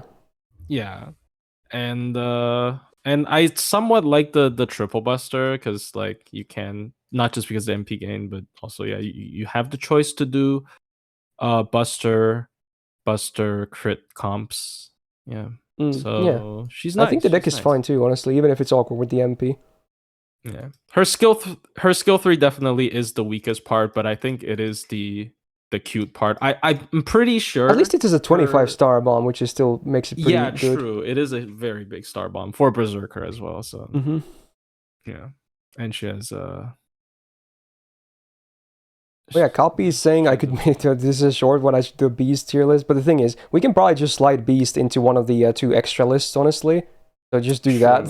Let's not make it its own list. We're just sliding into one of the extra parts. I mean, it's just +1 to one of them. So Copy, you can like we'll do the same class distribution as last year, but then just count how many there are, and the one that has least pop Beast in there, and there you go. We'll do that. Okay. Anyway, for Summer Say, where should we place her? Actually, should she be B+ or A? I think she'll be one of these. I personally would put her in A. I like her a lot better because the anti-man. Just yeah, like anyone again, with anti. With Berserker, it's really good. Yeah. Yeah, I'm okay with that as well, honestly. Okay, last 4-star, and also I think the first new entry of this year's list. One of the 3 we're gonna be seeing. The other 2 being 5 stars. We are gonna talk about Kriemhild. She gives me PTSD, bro. Oh yeah, I suppose. Anyway, single target Arts Berserker. So we got like a 4-star Vlad situation going on here. 10.4k attack. Very, very good. Double buster, double arts deck. So again, the Vlad thing I think is very good for her. I like it. Makes a lot of sense. She really wants to use her MP a lot as well. So yeah. Good hit counts as well. We get the first skill. It's a guaranteed AoE drain. I love it. Good start. And then also a minus 20% defense down for 3 turns. Great. And also minus 20% crit chance down for 3 turns. Also great. Like again, now you can definitely see we're looking at a fairly modern servant here, because this skill already is so much better than 95% of the skills we've seen so far in this list. This I like. This is a great skill. Good skill for a 6-turn cooldown. All AoE, all good useful effects. Second skill. Self Arts and Buster up 30%, so we get the better numbers. It is a 6-turn cooldown, but then you also get Chaotic Damage mod, 50% for 3 turns. Again, on a Berserker, these are even better because they're already this versatile, so I also like this skill as well. Is good. Third skill. It's a targeted taunt. Thank God it's not herself, because you probably never will really use this for herself. I don't see why you would. So yeah, you're probably going to target one of your allies that can easily tank the enemy. And then, what else do you get? You get a 50% gauge for her. Now, the gauge always happens on her, so don't worry about that. If it didn't, I guess she would be a support too. But anyway, she gets the 50% gauge and then also a 3k heal. But the taunt is the only part that's targeted. This is a great 6-turn cooldown, honestly. Diverts attention from her, keeps her alive, gives her a battery to spam her MP more, which is what she wants to do, so yeah. Honestly, I think... Berserkers, yeah. Yeah, honestly, I think so far, overall, this is the best skill set we've seen in this entire list. Oh, this actually is good. This makes sense. So, 12% permanent buster up, also very cool. Even if she doesn't have the buster MP, she still has 2 of those buster cards, so not too bad. Sadly, nothing else, but oh well, at least the skills are good. Crit resistance against Saber again. I suppose because of Siegfried. Anyway, then the MP. I really like the MP, okay? So she actually does do the defensive buff strip before damage. Very good. Now the arts was down on the OC for 3 turns, base 20%. Great numbers. It is after damage, but considering her MP is still fairly spammable, it's still gonna be a great thing to have. And then we even have a bonus damage mod base 50% no scaling on dragon enemies, and many servants have dragon trait as well. And again, because she's a berserker, it's easier to find good cases for this. There's even cases where you can find both chaotic alignment and dragon trait enemies for bosses. So then she's just absolutely gonna slam shit. So this MP is actually really good. In fact, I might say this MP is also the best one we've seen so far, not just the skills. The MP as well is the best one so far. So yeah, you can tell, like 2022 Servant is real. Now, numbers-wise, let's see. I think there's going to be 3 different numbers if I had to guess. Really good as well, yeah. Where's the base one? There it is. So honestly, even base, she beats a lot of the other ones, even without any of her 2 damage mods active, okay? So that's already not too bad. Then let's see, we have Dragon or Giant, now already climbing a lot of the ranks, okay? And then, just, if she has the Dragon... The Giant's Beowulf, right? Sorry. Oh yeah, true. Chaotic, yes, of course, that makes sense. Chaotic here. Good. And then Dragon only, very good. And then both, oh my, she only loses to Etchan with her ridiculous mods on, so... Yeah, I mean... is pretty good, huh? Alright, yeah, you can talk about Cream as well now. EX. She okay, yeah. with honestly, I think I'll agree to that, but yeah, do you have anything else to say? She competes with 5 stars. Big battery, big damage. Berserker, buff, defensive buffer. I don't know. Like this, like everything is good about her. Loopable MP. I'm pretty sure. I'm not sure. Is that damage list just like turn 1? Because like that's a ramp up effect if it's. I forgot exactly how. It's a bit more realistic scenario though, but I think you can probably familiarize with this if you want to really read. There's a lot to read though. But yeah. Yeah. So like the damage gets even higher. Oh, it's turn 3. Oh, never mind. So like. The damage is really good. And, here it says there's a ramp like thingy here, column. So it's like factoring the 20% arts res down. Yeah, I see. So yeah, I think I think she competes with Vlad and Galatea, which are 5 stars, and this is a 4-star. And arguably sometimes she's better. Is she limited? She's story locked. Yeah, I was about to say that's maybe the one downside is that she's story locked. She cannot spook you, so you're most likely gonna have to roll on rate up. But even at MP1, she's pretty damn good, especially if she hits those damage in mods. Yeah, I suggest rolling on the Morganfest banner where she has a single rate up, unless you want 20 roll-ins. And then you can roll on the split rate up, but... Oh, Daryl, by the way, that's the wrong sheet. That's the AoE sheet. We should make a command for this as well. This is made by Trevor. Let me actually link it to you, and then you can make the command. There you go. There's the single target one. It's also all in the description of all my tier list videos. But you can just make maybe make exclamation point ST or something, and then maybe change the command from George to AoE, just so they're easily distinguishable. So, can you do that, Daryl? Cheers. But yeah, honestly, I agree. Creamhill is a top tier 4-star. She's even a character that I personally consider level 1 George with like MLB K scope to. Oh, because of the drag. Yeah, true. Honestly, it might not be a full meme at that point. Yeah. Yeah, because it's single target, so I might actually use that as well. There you go. Hey, that was the last 4-star, but hey, it was definitely easily one of the best. So yeah, there you go. Great addition.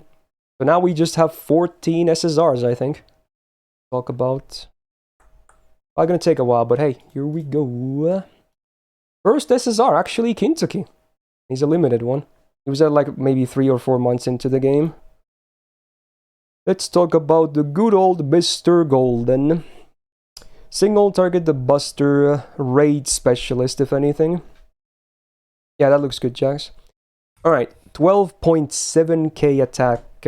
Very, very good for an SSR, especially with the Berserker mod. So, that-wise, he does really well.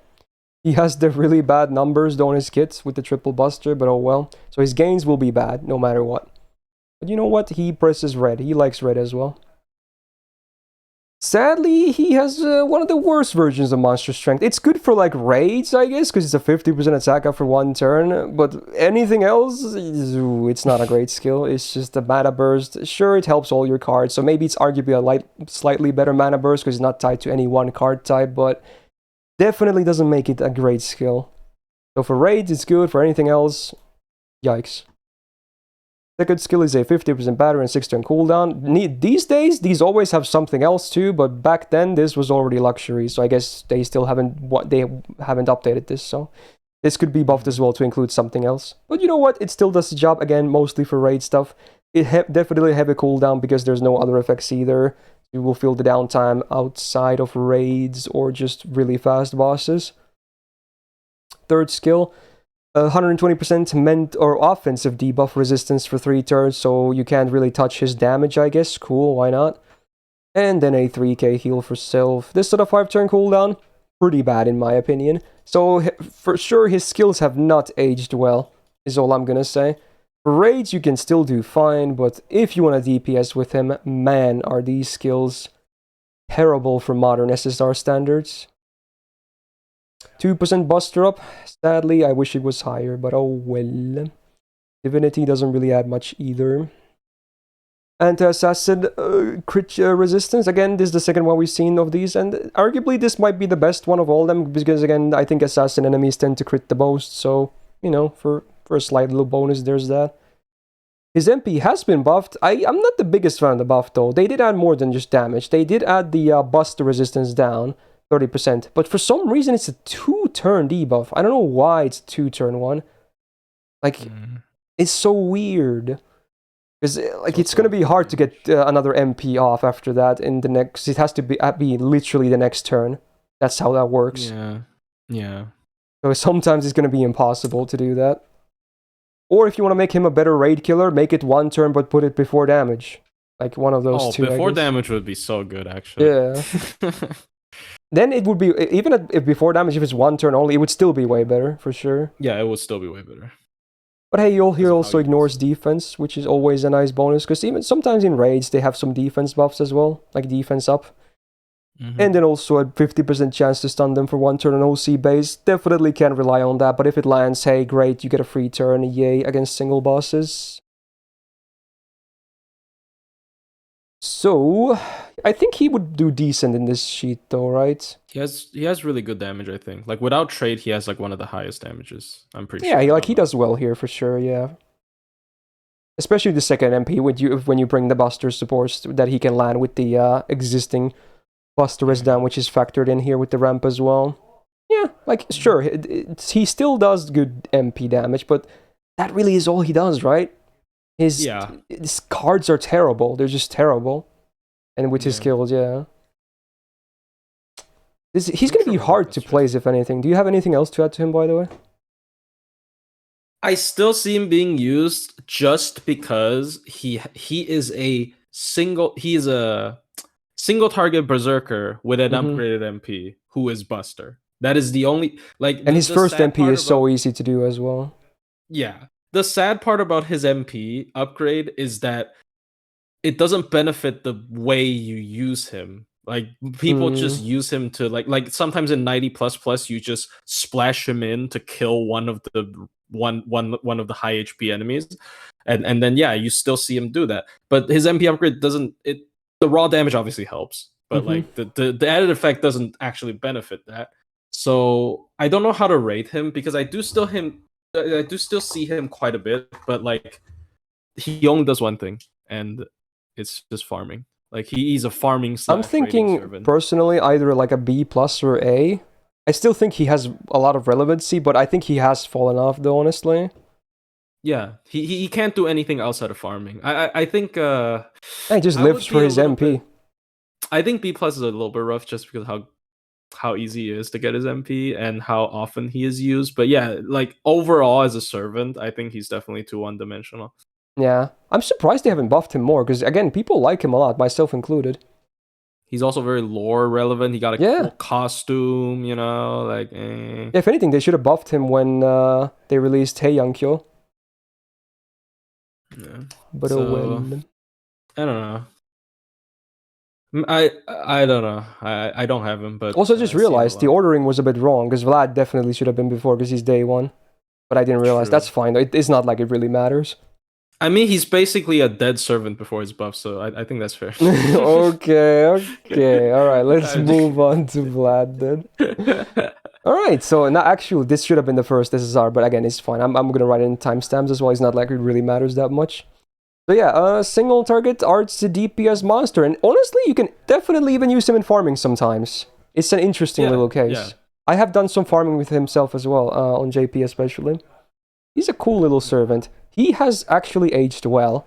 He used to be like kind of trash because there weren't great supports, but then he got more buffs, and then we got really great supports, and he actually really scales well with supports.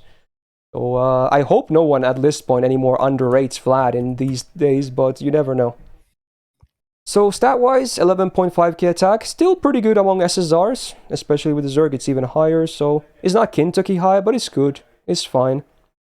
He's got the same deck as Creamhild, obviously, the double buster, double arts, which also complements his playstyle. Obviously, I think triple arts would have been the best, but I don't think they were ever going to do that. But you know what? Still a good deck. His gains, though, I have to say, they're pretty bad. Only the MP has pretty good refund when the third skill is active, but besides that, face card gains are pretty trash. But at least the MP refunds a lot with the third skill, and some with the help of supports. Now, his vampirism is actually not a trash one, because it's a guaranteed drain, 100% chance of max rank, great, and then a 30% battery. Look at that, the numbers actually make sense. So thank God he's a well-known vampire. He was saved a little bit. So on a 6-turn cooldown, I think it's an okay skill. It definitely serves his purpose for both DPSing and farming. Second skill after buff is actually really nice. For 3 turns, you get both 30% attack and defense up on a 5-turn cooldown. As basic as it gets, but hey, both are really nice. For farming, it's good. For DPSing, it's good. Third skill has been buffed, the Guts. So now it's a 1-time, 1-turn Guts. First of all, so it's a second Guts. It stacks. It is only 1 turn, so most of the time you're not going to get double Guts out of him anyway, but you know, it's a cool bonus, I guess. And then we have the Old Guts, which is a 1-time 5-turn Guts on a 7-turn cooldown, so it's pretty standard, not too shabby. They both also res with 2.5k HP. And then, very cool, 30% MP gain for 3 turns. Very much helps with the MP refund. So yeah, not a bad buff, makes sense, I would say. Overall, even though his kit looks a bit basic, I still like this. I like this so much more than Kentucky's, for instance, this kit. Well, not too bad. He's got 12% Buster up, a very nice number. So much like Cream, even though it's only 2 Buster cards, it's still not too bad. Anti-Lancer crit resistance, sure, why not?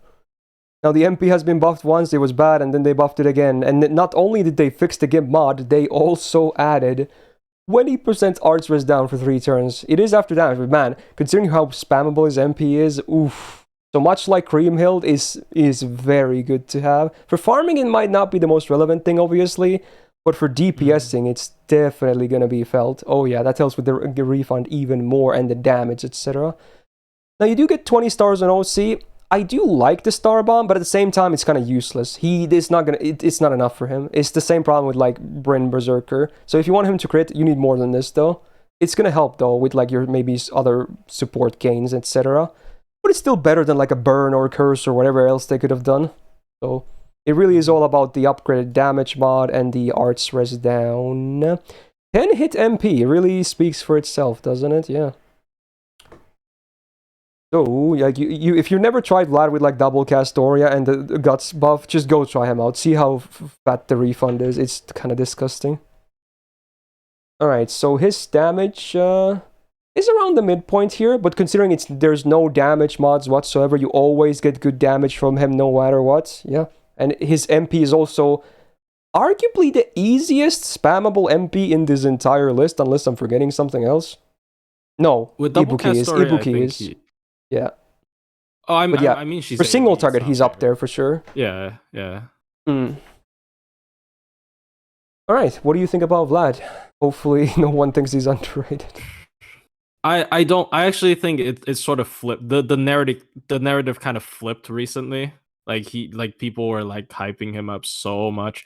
I think he is very reliant on Castoria. Like he's Yeah, he still needs pretty mid support for without sure. Castoria. And like you said, his MP like his MP gain is so bad on his cards. He's just looping his MP. So he is very Castoria reliant. And of course, yeah, you will see him in farming because he's one of the best single target loopers in the game, and he is Berserker. Yeah. So I don't know.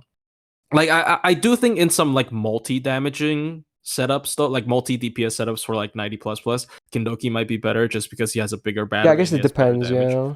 Yeah, it really depends on your comp. Like he really leans on Castoria. Might not even be single Castoria. Like might need double. But like when the double happens, she's just really good. He's just really good. So I guess Shufu can also help quite a bit, but yeah, ideally you would like double Castoria, at least for farming. Yeah, for farming. Yeah. So. Oh yeah, it's funny. Copy actually mentioned that. It's the order was because of apparently Kintoki is ID number 51 and Vlad is 52. I guess they had Kintoki in the game files when it launched because he was released like 3 months after. I think Gilgamesh was there as well, from what I remember, because he was the first limited SSR like in the first few weeks. Interesting. I mean, yeah.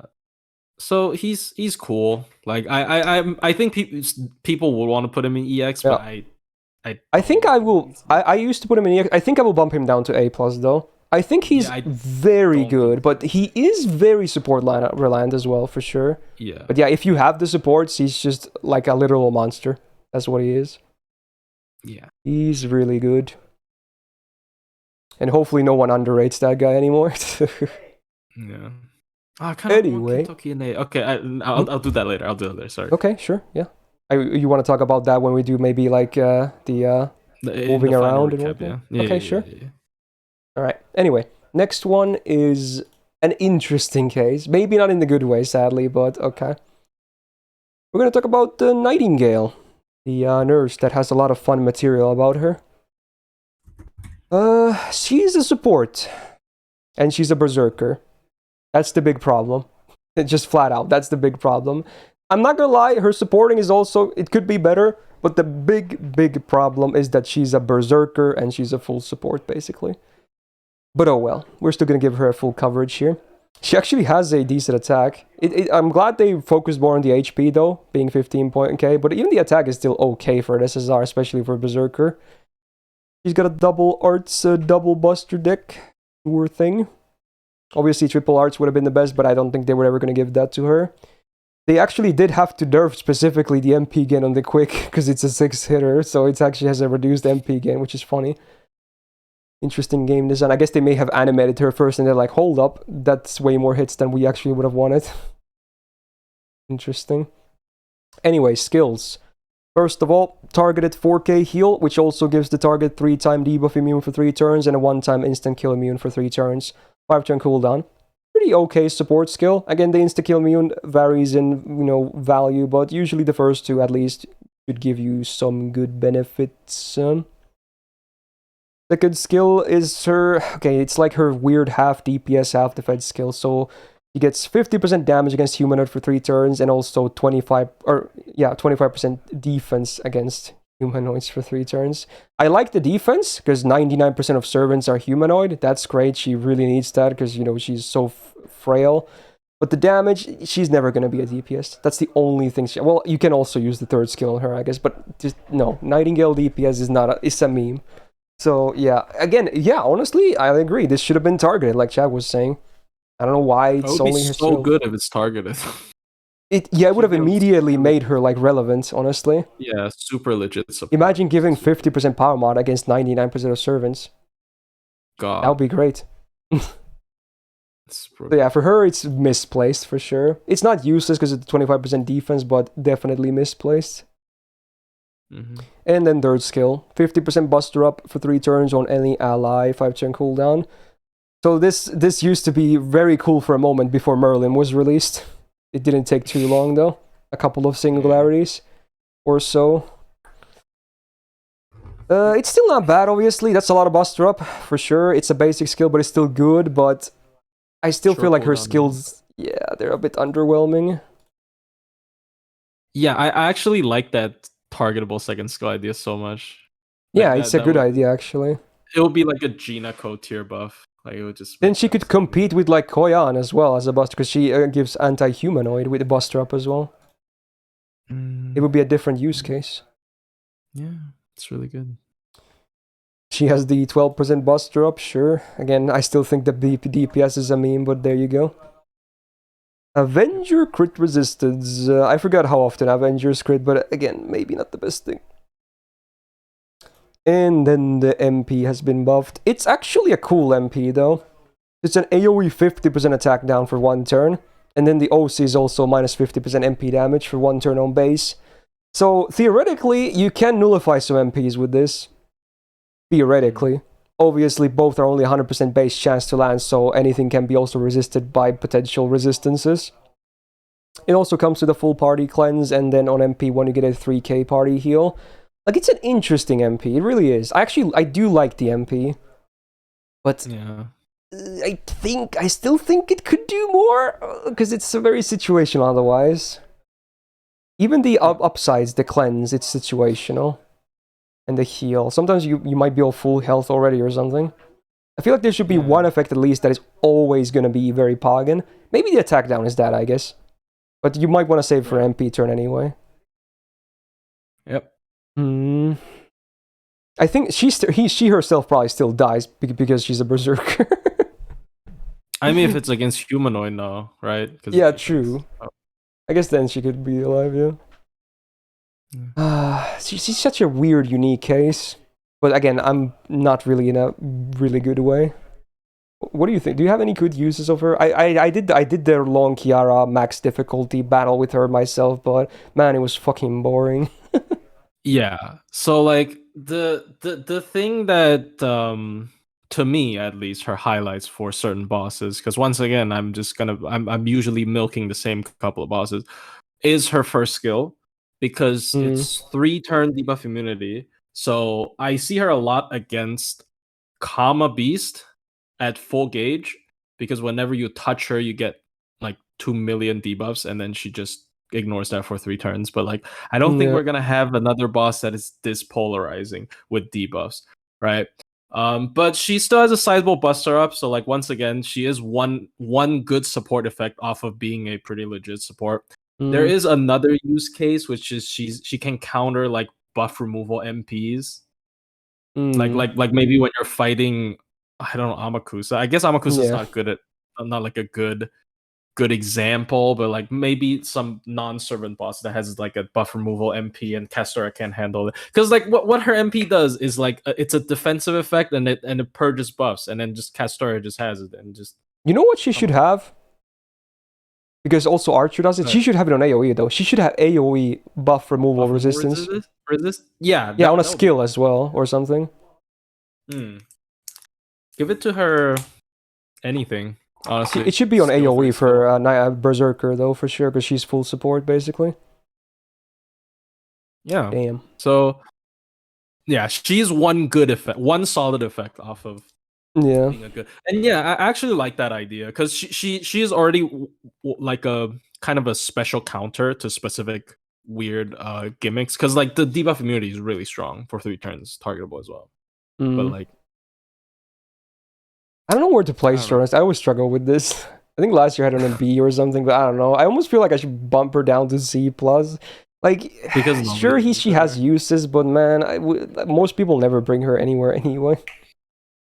Maybe. Yeah, probably. I have not used her since I got spooked by her. I haven't used her in so long, dude. I'd rather. I think Archer use has way more use, or sees more use. Archer's so good because of the targeted skill.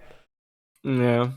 Just like she's outperformed by her own welfare version as a 5-star. Yeah. The welfare is just so good. They should do something more with Nightingale. Alright, next one is a fun one. I will always die on this hill that I will call this man top tier. I will never stop saying that. Anyway, Coup Alter, there he is. Single target buster monster, hard to kill. It's just really crazy. Also, 12.8k attack. Can we talk about that? It's even higher than Kintoki. Like, bruh. It's Is it top ridiculous. 5 or something? I It don't probably is remember. top 5, yeah. It has to be. So Draco might have bumped him kinda down. crazy. Did she? I don't know. I might have to check. Yeah, I forgot. Anyway. Yeah, triple buster, perfect sense. He literally just clicks red. He just keeps clicking it. And also, mighty chains, his gains are not bad if you actually land a good chain. But only then, really. Anything else, he kind of needs supports to get the MP. Now the skills. It's all defensive, spoiler. First skill, really good, actually. 20% AoE attack down for 3 turns and 50% crit chance down for 3 turns. I like this a lot. It's so much crippling to the enemy, okay? It might not like save him too much, like face cards will still hurt him if they land, even non-crits, but for your supports, they're so safe with this. They're so safe, they're not gonna get any damage on them. It's so good. Pretty damn good. 6 turn cooldown. Second skill. It's PFA, it's not the broken version, but it's still good, okay? 2 hits of evasion, no duration, 14% defense up for 3 turns, 5 turn cooldown. It's still really good as a defensive skill, even if it's not the most broken version with 3 hits and a higher defense up. Third skill is a Guts. I do wish they buffed this as well, honestly, because it's still a base Guts. It's a 1-time 5 turn Guts and a 7 turn cooldown, 2.5k revive, so it's pretty much standard, nothing really crazy. But you know what, it still saves him for a turn as well. So yeah, his skills might not be the greatest thing ever, but, you know, at least he does one thing well, which is survive as a Berserker. Yeah. And when you put them all together, it's pretty good. That's a general 6% permanent buster up. I really wish was the actual EX, but oh well, it could be worse as well. Divinity is whatever. Third append, this is Lancer. year 1 nerf. Now, honestly, a lot of guys saying A+. I would have maybe agreed with A+, but after his MP buff, there's no freaking way I'm not placing this guy not on EX, okay? Like, look, the MP used to be like, it's fine, right? It's fine. Used to deal okay damage, and then get a really good Brave Chain with the attack buff. But look at this. It removes all defensive buffs before damage now. They just added that on top of the damage buff. He just fully strips the enemy, dude. Dude. Like, holy, this is an insane buff, dude. Crazy. The OC remains the same. It's still fine. It's not great, but it's fine. So you get 30% attack and defense for 1 turn before damage. So, yeah. Pretty good Brave Chains on the way. Wow, they added that as a buff? Like, come on, dude. Wow, wow, wow. I assume his damage won't be super high here, though. Yeah. But honestly, he still beats a lot of others, honestly, yeah. Yeah. And considering he has no, power mod, it's pretty good. Yeah. What do you think about him, actually? I still think he's nuts. He is really good. He is really, like, my opinion with him is not like Herc, because I mean, he's both good on, like, he's really good on team as well, for sure. Yeah, he can work on teams, and I have to admit, I don't really have experience with him on team, because I don't have him, but I do borrow him for solos sometimes. I usually don't upload them, because I usually do Tyra instead. But a lot of times what I do is I steal a cool altar run, and I just swap him for Tyra. So it's like, okay. Most of it, like, they're very close. I personally do prefer Tyra, but like, we shouldn't compare this, by the way. But like, even in a lot of cases, he actually beats certain damage because triple buster is so good.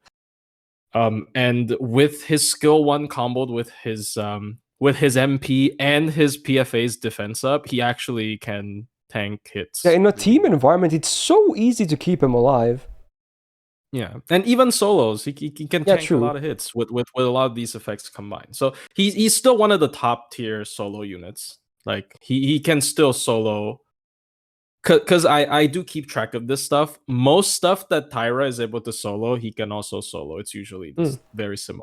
Yeah, so he's definitely really high tier, I would have to say. Okay, maybe most of chat will disagree, but I will still place him in EX, dude. I have to. I dude, this guy is so nuts. He's nuts. Maybe A+ before MP buff, but after that, I will just EX. I will do it. EX because he can run Honey Lake. There you go. There you go. Yes. True. That's yeah, again, everyone can obviously have their own opinions, but I've used this guy a lot. I still do. He's just nuts. Here we go. Good solo potential, good team potential. Gotta love the guy. Alright, next up is Mama Raiko, the OG Berserker. So sadly, she's an AoE DPS. She's not a farmer, really. So yeah, she's just a DPS, really. 11.5k attack, still pretty good. Respectable number, basically the same as Vlad, pretty much. Double Buster, double Arch deck, even the same deck. Won't you look at that? I'm not sure if I maybe would have preferred triple Buster, honestly, because she has crit potential too. It's hard, yeah. It's just 3 turns of Absorb, right? Maybe triple Buster would have been cooler, honestly. But I mean, you her know arts what? are good though. It's Yeah, a 4, yeah, they're still good cards, yeah. Oh, maybe this is fine too, yeah. Sure. Alright, then the first skill has been buffed, so honestly, the buff is good. I kind of liked it already because it was already 6k absorb 3 turns on a 5-turn cooldown. Like, that already makes her, like, definitely a viable crit DPS. Much like Hijikata, for instance. But then now you get 60% crit damage for 3 attacks, 3 turns. I wish it was like more than 3 attacks, but it's a cool bonus. It's still a good skill though, for a Berserker. 60 is really cool. I don't think like, yeah, you need something like this on a Berserker to become a viable crit DPS. You really do. Yeah. So at least she has that. Then it's her mana burst, so they up the cooldown by 1. They reduce the buster up by 30% for 1 turn, but then you get 1 turn of evasion. I don't like this skill. It's so awkward, and the numbers. It should have been a 5-turn cooldown. Come on, dude. If they're gonna give the buster down like that low, like why? It's awkward to use. It's not even a big boost in the damage. Like, if anything, you're just gonna save it for the evade. You don't really care about the buster up at that point too much. Yeah. And just hope it lands at the same time. Yeah. Yeah. Not a great skill. Third skill, though. This is where things get a bit interesting. So, anti-demonic damage mod, 50%. And then the other mod is against either Earth Servants or Sky Servants. It's the same mod. But at least in this case, it's like an or situation. So, I mean, not that they could exist in the same time anyway, but... yeah. While it's not the most common one, so obviously Man is the most common one, I think Earth is the second most common one, and again, she's a Berserker, so that's pretty damn nice. It's a similar case to what, like, say, Shonagon was in Berserker. Very cool. Sky obviously is going to be a lot more rare, but, it's always nice to have. It's just a bonus just by being there as an or, statement, so not bad. Man would be the best, probably. I don't know. I actually don't know if Man alone is more or Earth plus Sky is more. I'd never. Oh yeah, if you consider it like that, then yeah. I was thinking if it was Man, and like just replacing one of those things, not both. Like still be an or thing. Oh, of course. Yeah. Okay. Oh, I guess okay. George said we didn't have Oberon lines for Lancelot, but. Oh oof. Did we not? I thought we did actually. No, we did. George, are you sure? I'm pretty sure we saw these good numbers already. I think you just missed. Yeah, I'm pretty sure we saw that. Anyway, back to Raiko. So yes, combined, yes, it's a lot of targets, and being a Berserker, it's very legit. So it's actually a pretty good skill overall, even if it's just damage mods. 3 turn, 6 turn cooldown. And sometimes you can get both them active. Demonic is a trait a lot of servants also have, so the potential is huge. And even, it's not too hard to find at least one of them active on a boss. So overall, her skills are mostly full of offense, but I don't dislike it. I think her kit is honestly kind of fine, skills-wise. She actually does have some debuff rest, 12.5%, very cool. 12% buster up, very nice. It kind of makes me wish she was even more triple buster, but okay. 11% aura quick up as well, not bad. Even if it's just 1, it's a bonus. And then Divinity is like whatever. Anti-acid append for the crits. So again, maybe the best. Consider I think they crit the most of all classes. Correct me if I'm wrong. I don't remember, but they're definitely on the high end of enemies that crit the most. MP has been buffed, so it's not. Luckily, it's not the worst buff ever because it's not just the damage up. They also had a 20% crit chance down for 3 turns on all enemies. And then the OC is a 100% star gen for 1 turn before damage. It actually does make the MP generate a good chunk of stars. Not like an insane amount, but a good chunk. It's a 7-hit AoE after all, for Buster. So the OC is still okay. Decent MP for sure. Now obviously she doesn't loop farm in the slightest. So we're really just going to be placing her as a DPS. What do you feel about Raiko? I feel like, personally, she's fine. I don't think she has really aged badly or well. She's just kind of maintaining, if anything. It's just the modern like problem of if you don't have a battery, you got no rights, and because everyone else that's competing with her has a battery, she just loses one aspect of her potential utility because she can't farm. Like that is very brutal, but that is very real.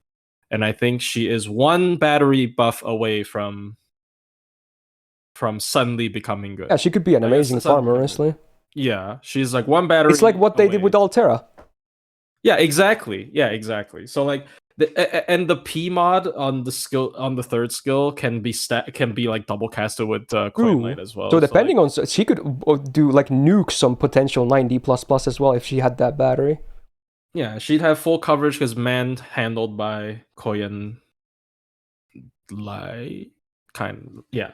Like Jordy's saying, like maybe the best Buster Zerk AoE if she gets to 30%. It could be, yeah. It could be. Yeah, be up there. On like skill 2, make the covers Buster so much. 3 turns, give her a 30 battery. She just instantly jumps up on tier list. That's just really easy. But as of now, I think she just loses to all her other competitions, unfortunately. I'm just praying Lasengo doesn't give her a 20. Please don't. No, that would be sad. Anyway, where should we place Raiko, huh? It's kind of a sad thing, but I still think as a DPS, she's still fine. I'm thinking maybe a B+ or A, personally.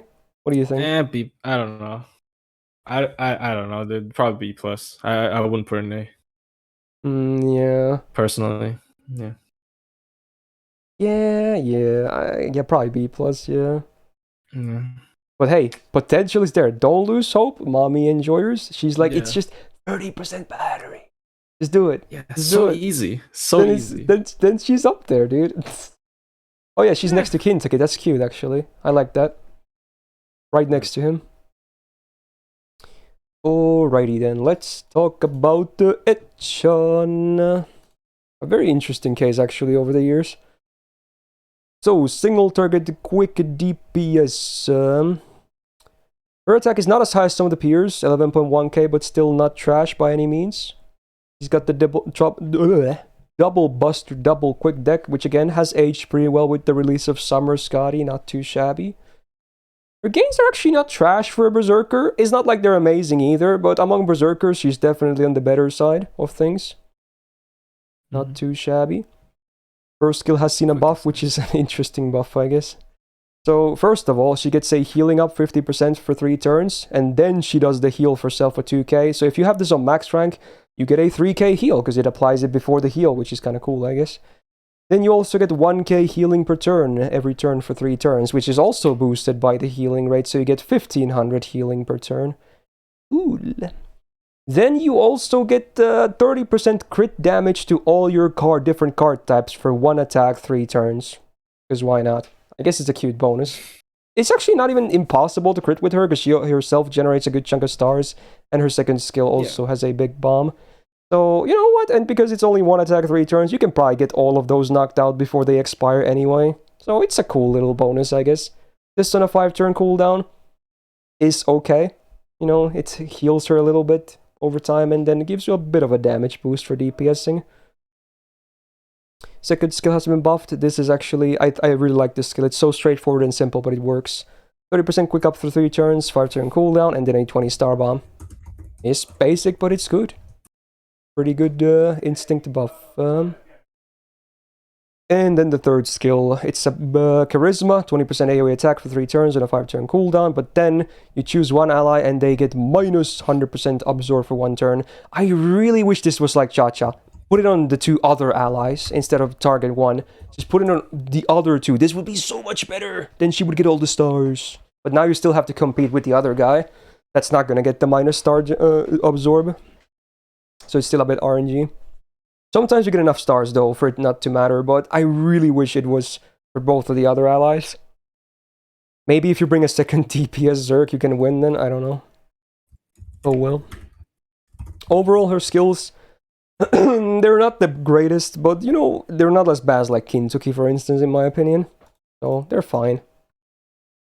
No hard survival though. That's the one thing you gotta be on the lookout for. No gutses, no dodges, no invulns, no nothing. 6% buster is okay. 20% debuff rest, actually pretty good. Another assassin bonus, so pretty good, I guess, for people that care about the crit resistance.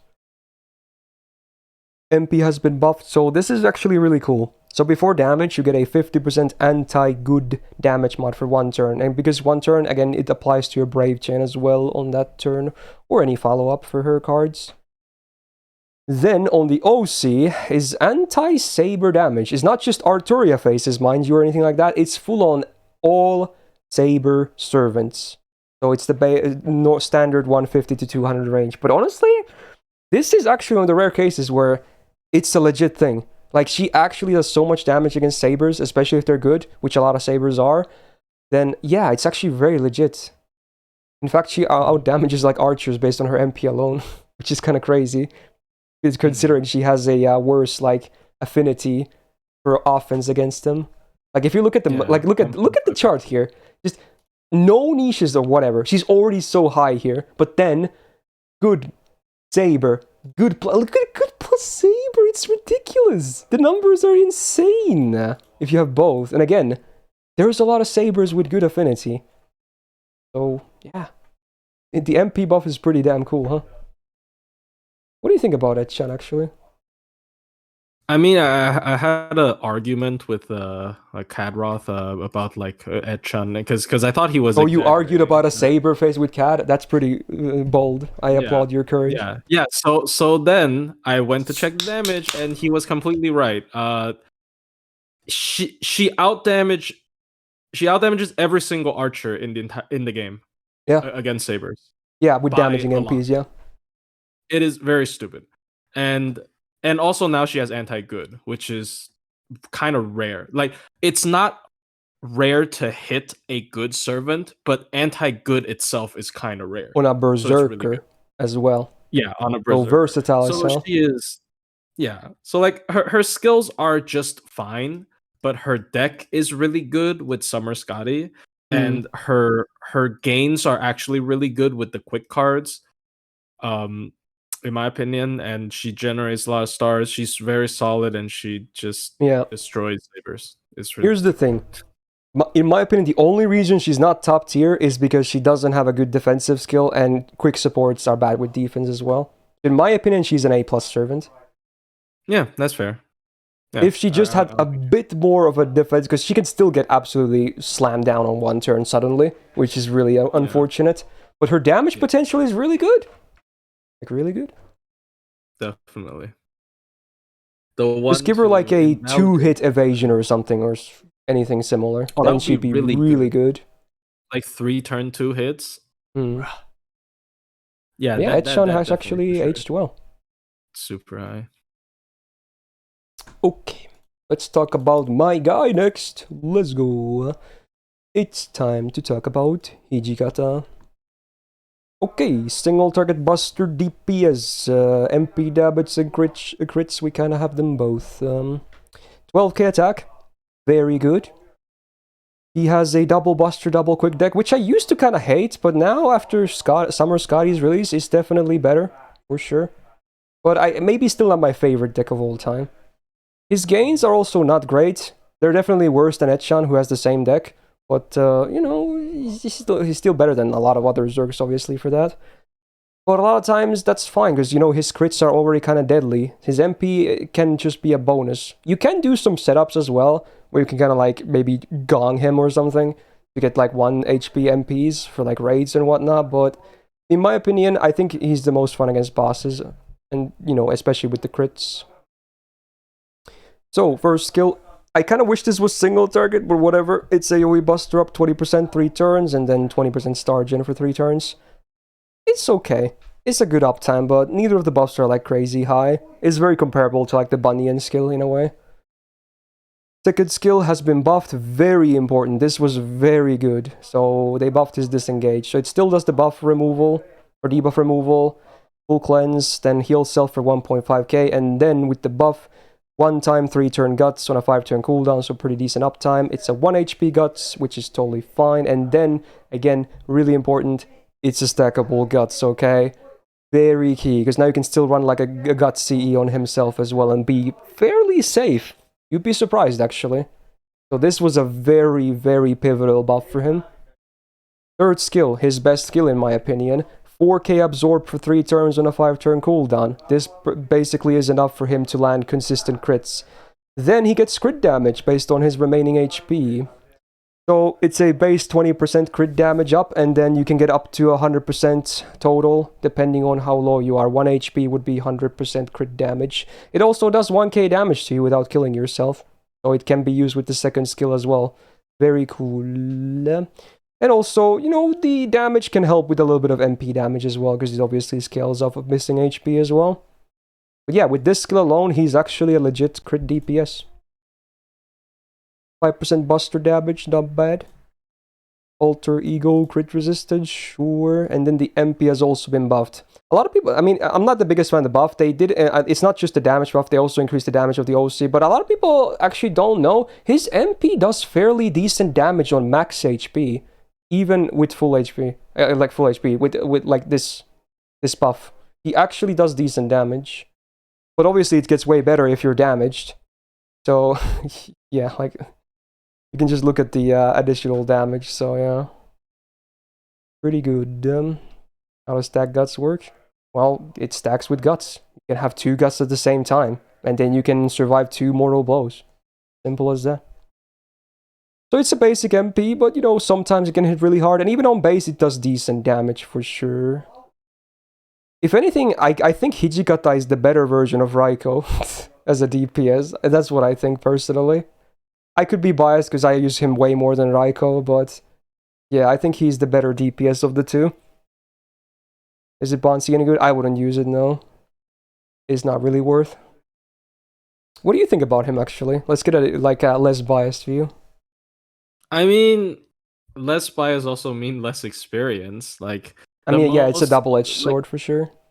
Yeah, most of the time when I see him, it's with the Chengong thing. Like, I have to admit, most of the times I see him, it's not even a full meme.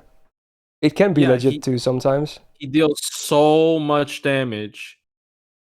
It's just like I see him kill some of the most ridiculous amount of HPs, and it's not trait based because it's just scales with his own HP. So I don't. Like, he's very easy to use, surprisingly. Actually, with the stackable guts, he's actually he can't even die super easily. I see. Like, I don't know how worth it is to like intentionally get into low HP, and I also don't know how good. I wouldn't say it's worth. I think it's a good bonus. He still does good crit damage, like on max HP as well. Because like according to what you said, I think so he's still decent even if he's not forcing the low HP thing. So then I think he's pretty good. You know, he's a cool boss killer with a very scary thing when you get him low. He just kills you. You just die. Yeah. Also, disengage is pretty good. Yeah. I mean, considering he's a 1 HP guts, you know, it's removing burns as well, or dots is good. Yeah, that was gonna say the dot damage. Yeah. I think I had him last year at A+. I might be willing to bump him down to A this time. Maybe I was a bit biased, and I also have a very fat copy of him, but I think he's very legit, honestly. I think people should give him a rundown. Like, try him as a crit DPS. You'd be surprised.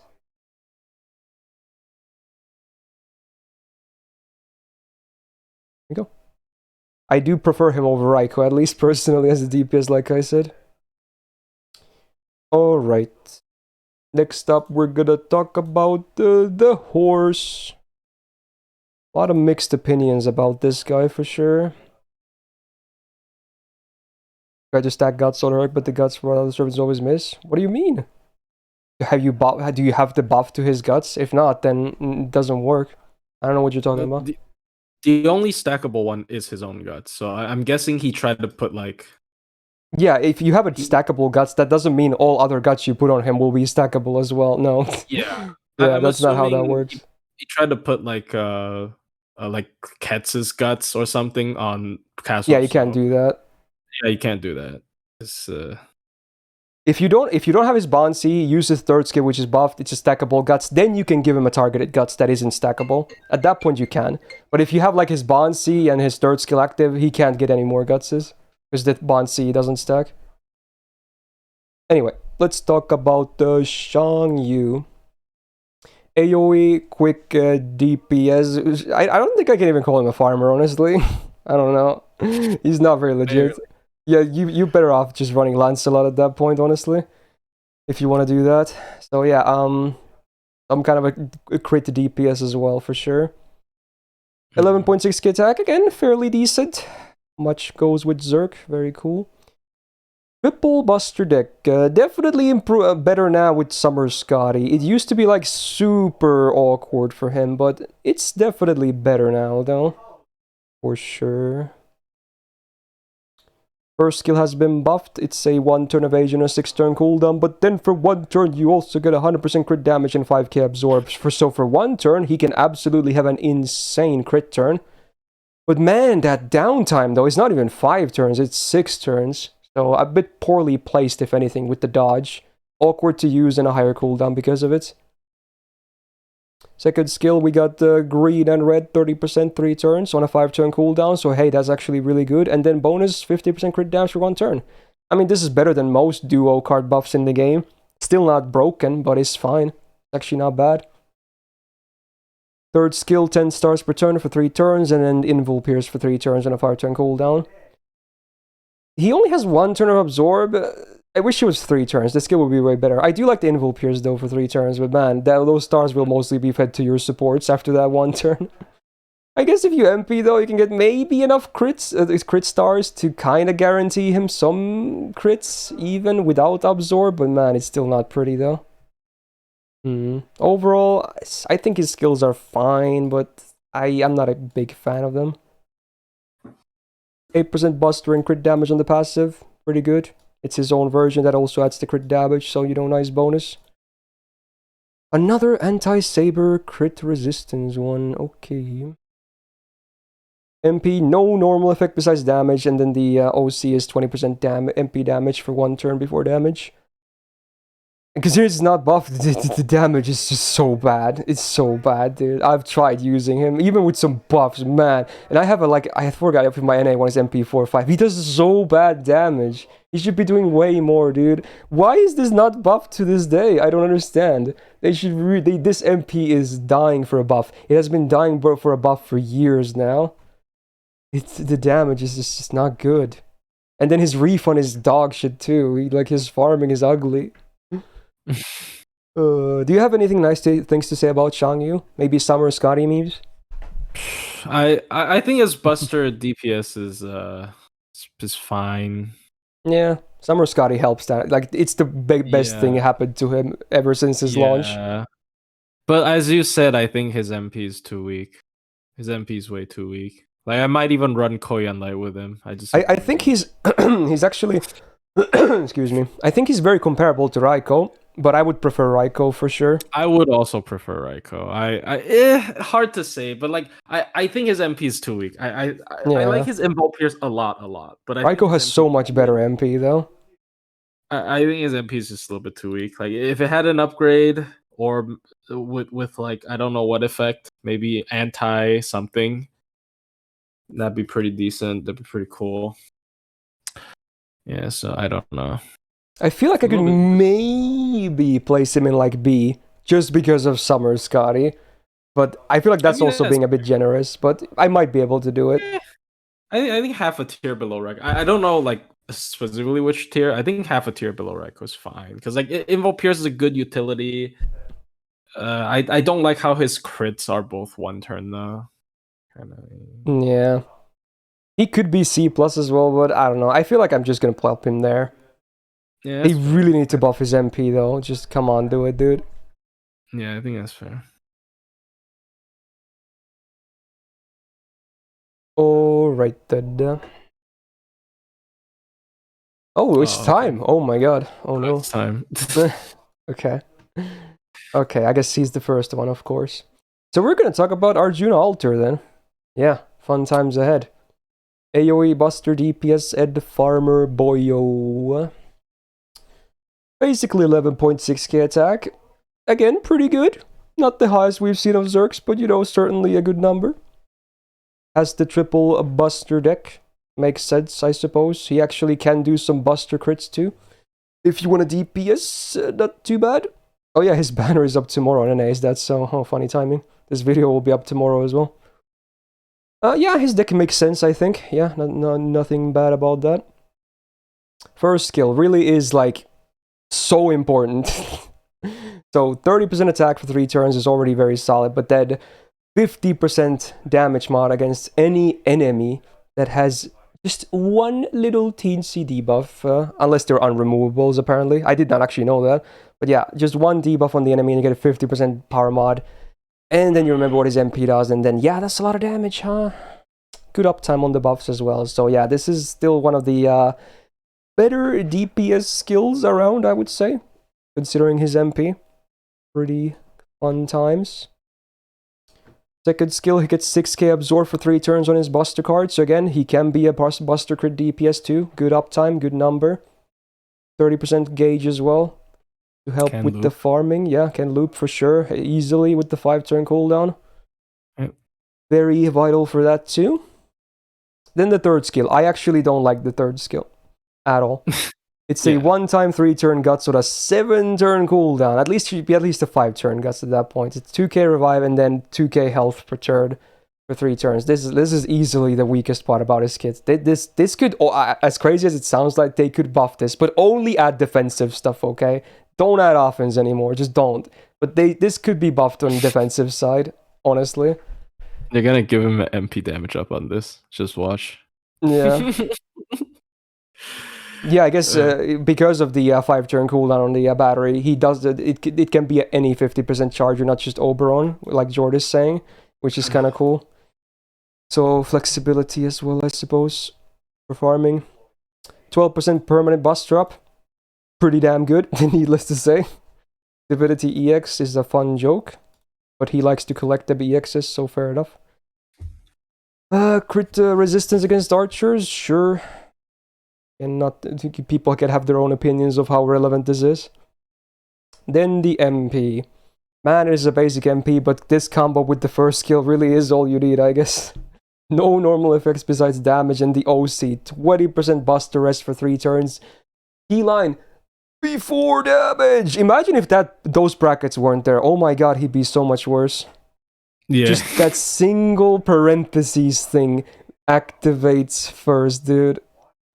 Yeah, he would be dealing so much less damage. Now, yes, like Himiko was saying, this can be resisted, okay? It's a base 100% chance to land. So if you're fighting servants that have some innate resistance, or even some more from like skills, it can still fail, obviously. And if it does, you will be seeing a noticeable big drop on that. Only like minus 20% buster rest down, and then minus 50% power mod as well. So he lives and dies by this OC, really. If this misses, you'd much rather bring someone else at that point. So it's something worth mentioning, I suppose. So in some cases, if we're gonna talk about 90 plus farming, and considering they tend to have a servant on the third wave, might I say not 100% consistent? It's a bit sad, but you know what? It's just the reality, I suppose. Interesting. Now, yes, there are command codes as well. You will still activate his first skill for sure with like dots and whatnot, but you're still gonna lose out on the Buster rest down, which actually adds quite a bit of damage as well. So yeah, there are ways, obviously, and then obviously other servants can also debuff. But it's worth mentioning at least. Anyway, then we can talk about the loop numbers. So yeah, obviously, he's gonna do great damage. Shocking, right? Wow, yeah, he does great damage with the double witch Oberon setup. Now again, you can, because of the battery being a 5-turn cooldown, 30%, you can even swap out Oberon for someone else if you want to. Wait, how? How do you do that? You're missing 3 lines? Wait, is there something missing here? Okay, let's see. How do you do that?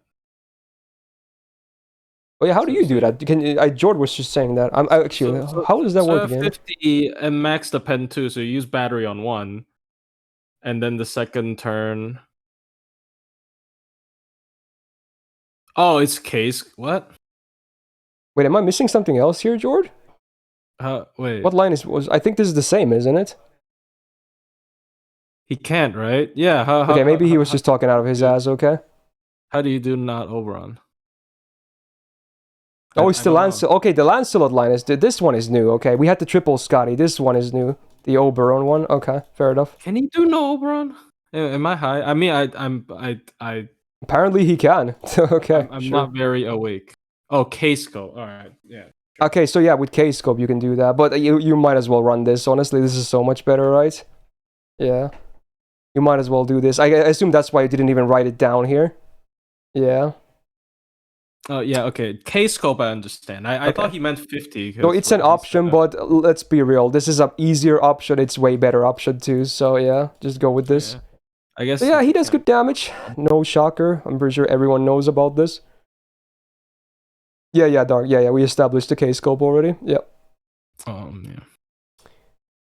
So yeah, how's your comments on Mr. Arjuna Alter? Oh well, I mean, it's you can't mess with that damage. Yeah, this the first skill in combination with the OC is just stupid. It's just There's a stupid. lot of times when people are trying to like I also was going to like during one time I was gonna coax myself into thinking, you know what, maybe raw damage isn't everything, but raw damage kind of is everything again. So I don't know, bro. I think he's still EX. Yeah, I think so too. I can't really. The damage is just so good. It's just so good. Like you just can't make really any arguments. Yep. So there you go. There he is. Alright then. So let's talk about another farmer. Summer Musashi. AoE Arts Looper. I guess you could DPS with her as well. I personally am not a huge fan of her DPSing, honestly, especially with the way the third skill works. But yeah, I would say most people would just stick to farming with her, if anything. Yeah. You guys prefer her as a DPS, really? I think it looks sketchy as shit, dude, but okay, it's fair enough. I mean, she has Evil Pierce, so... Yeah, I guess that's true. It helps, but yeah, okay. So, 12.7k attack though, that's already an insane start. So yeah, again, one of the higher attacks in the whole game. Quite nice, isn't it? Double Buster, double Arts deck. Pretty good. Makes sense with her, you know, how she works. Her gains are honestly pretty good for a Berserker, all things considered, especially when you have the second skill active, I think, yeah. Pretty good. So, first skill, we get evasion for one attack. There is no duration though, and it's a 4-turn cooldown, there's only one attack though. That's also one thing that's scary about her DPSing, if anything. 50% crit damage for 1 turn. Maybe not the biggest help for her in particular. I don't think she has Absorb, right? Yeah, she doesn't. And she won't be really shitting out stars either, so maybe a bit of a misplaced skill, if anything. But whatever. So, second skill. We get double hits on arts cards for 1 turn. And then also more damage on arts cards for 1 turn. And then 50% MP gain for 3 turns. That really is the reason why she can do loop farming, really. That line right there. 6-turn cooldown. I would say fair, kind of fair, but in DPSing, it might... I don't know if it's that good on DPSing, though. Definitely easy gains, though, with those arts cards when that top effect is active, though. You, like, can make her gauge go from 0 to 100.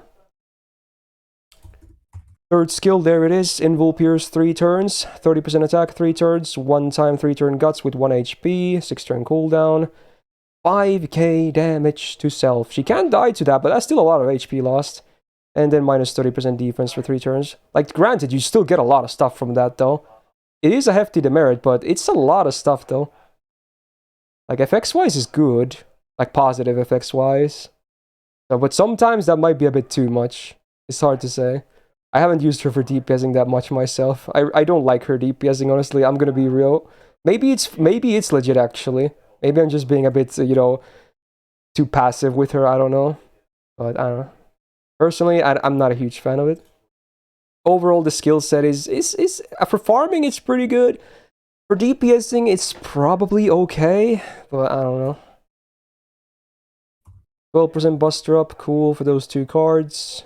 15% Magic Resist always helps. 4% Quick Up, maybe not the best. And Divinity D is definitely not worth talking about. Ledster Crit Res, cool, there it is. And the MP. So, the OC is interesting. It's a 100% base chance to skill seal all Saber enemies for 1 turn. Not just servants, it's just like it has to be Saber class enemies.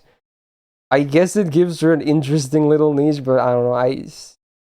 Maybe it should have been damage like Etchan or something. That would have been interesting. And then also 30% crit chance down for 3 turns. Usually these are 20%, so for her to have 30 is obviously a nice little boost. Oh, did I say skill seal? I meant MP seal, yeah. MP seal. I do prefer MP seal a lot over skill seal in most cases. So in most cases, for farming, the effects are actually kind of bad when you think about it. Doesn't really help at all. But for DPSing, at least the crit chance down helps. And if you're fighting sabers, hey, bonus delay doesn't hurt, I suppose. Yeah. Now her numbers, actually fairly decent. Now, she might not reach the same potential as Summer Ibuki. Well, no one does, but yeah. See, I feel like maybe she gets a bit too much flack as an arts farm, honestly. Yeah, sure, she's not going to be versatile outside of 3 enemy waves, I'm pretty sure, but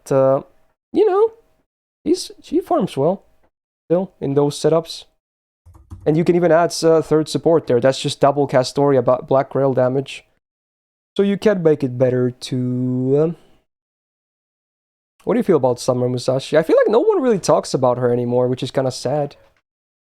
I think she's definitely less flexible in farming, but she's really good in challenge quest. I like. You think it's also very legit, huh? Okay. I might take your guys' word for it, honestly, because I haven't DPS with her much. Legit. It's just because Invul Pierce. Invul Pierce is good. Maybe yeah, Shang Yu also has Invul Pierce, but she I mean, I would definitely use her over Shang Yu even for DPSing. Her looping is still real. Yeah. I don't know how to say. Her looping is still real. I think it just because you have characters with 50 MP charge doesn't take away from her loopability. So you can still very easily loop her MP in challenge quests. And I know her OC is a bit weird, but yeah. I don't know. I still like her a lot. I think she's really good. Okay. Interesting. You just slap a Black Girl on her. I mean, okay, not everybody has Black Girl, but you just put a Black Girl on her for challenge quests, and she just kind of kills everything. It's with double cast Astoria. It's still solid. For farming, she might even struggle with uneven nodes, even with 3rd support, apparently. Uneven node. I mean, how uneven, right? And anything below 3. And who's the 3rd support? Right. I guess. Who would you bring? Oberon, I guess. Oberon. Because it's so much battery. Yeah. I don't know. For placement, I feel like she should play one of the A's. I don't know which one though.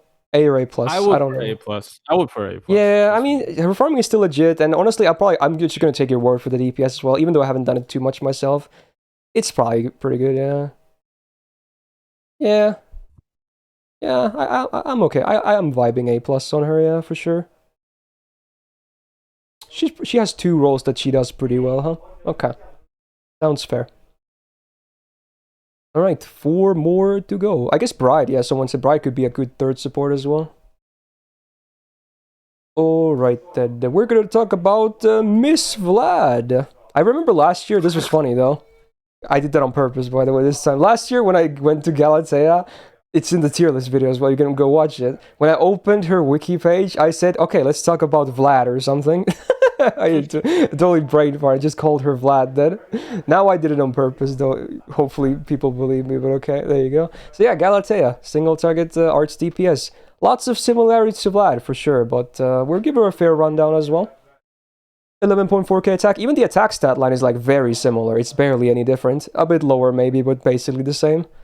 Now there is a one big difference though. She's triple buster though, which I'm not sure if I like too much, honestly. I kind of wish she had double arts. Yeah. I mean, honestly, the two gains cards are still very fat. They are very fat, I know that much. But I kind of still wish she had double arts instead. Oh well. Anyway, skills time. We get blue and red. 30% 3 turns, 6 turn cooldown. Okay, but also self-buff removal resistance 1 time 3 turns. Actually, very nice utility to have. And also a flat 20% battery. This is definitely on the best side of all the double card buffs. Very solid, actually. Good utility. It's 1 time 3 turns, so it's not even awkward because it's 3 turns. Yeah, I actually really like this skill. This is great. Second skill is a self-guts 1 time 3 turns, but hey, it's also a stackable one on base, which is very awesome. 3k revive, 6 turn cooldown, so pretty good because it's stackable. And also, 100% defense up for 2 hits, 3 turns. I like this actually. Again, both defensive effects, easy to use. They're 3 turn effects. Just, like, I like that they don't make like these 1 turn effects too much anymore. This is good. This is a good defensive skill. And then the third skill has been buffed, which is interesting actually now. I guess with this, her having the triple buster deck isn't the worst thing anymore. So you get a regen buff for 3 turns. And that means every turn you heal the full party for 2k for 3 turns. Pretty damn good. And then also remove all party debuffs every turn for 3 turns. Now, in some cases, this can be absolutely bonkers utility. Like a full party cleanse every turn for 3 turns. Like, that's kind of crazy when you think about it, right? But then the buff also now adds a unactivated buff. So for 3 turns, whenever you use a buster card, you get 10% gauge on max rank, which definitely helps with her MP spam, because she has a triple buster deck. Now, yes, it is a hefty 7 turn cooldown, though, so all the effects are not even up half the time. But I feel like when she's, she has uptime, she's actually fairly good. Especially, like, already skill-wise, she looks very good when the skills are up. Not so much maybe when they're down, especially with the triple buster, but man, this skill is very sexy. 12% buster up, I guess makes the triple buster even better as well, I suppose. She has magic risk, 17.5%, cool bonus. Assassin crit append. Good. And then the MP. I do actually really like the MP. For what it's worth, I do think her MP is better than Vlad's. Maybe not for damage, because, I mean, both are ramps as well, but the thing is, I love the guaranteed drain. The guaranteed drain is so good. It's actually really good. Yeah, and also carries across waves, right? Yeah. Different enemies. Yeah, because that OC is also very fat. 20% MP damage on self for 3 turns before damage. Ooh, that's actually a really good MP. Ooh. And despite, yeah, even though her MP is like 1 less hit than Vlad, because she has a triple buster deck, I think her MP gain is slightly higher than Vlad. It probably refunds a little bit better than his does as well. And she also has a arts up in her kit. Granted, no. Maybe, wait, does Vlad refund more with his third skill active? Maybe not. Probably. I don't know, actually. I forgot. I mean, it's 30%, so maybe it's still less. Vlad might, yeah, but probably. I mean, let's be real. They both refund well anyway. Yeah. Yeah, great MP. Honestly, I think she's really good. I don't know. I think she's really good. What do you think about her? She is good. I am pretty mad when... Not mad. I hard disagree when people are like, Vlad, oh, dude, she's dead again because Vlad got the other MP buff. So, you know... Yeah. She before that happened, I think she was the clear winner. Now it's a bit unclear. I'm gonna be real. Like, maybe farming Vlad is better because his flat battery is bigger. But yeah, her skill 3 in particular, like, there are certain bosses, because there's also another interesting thing about her skill 3, because its trigger timing is at the end of the turn.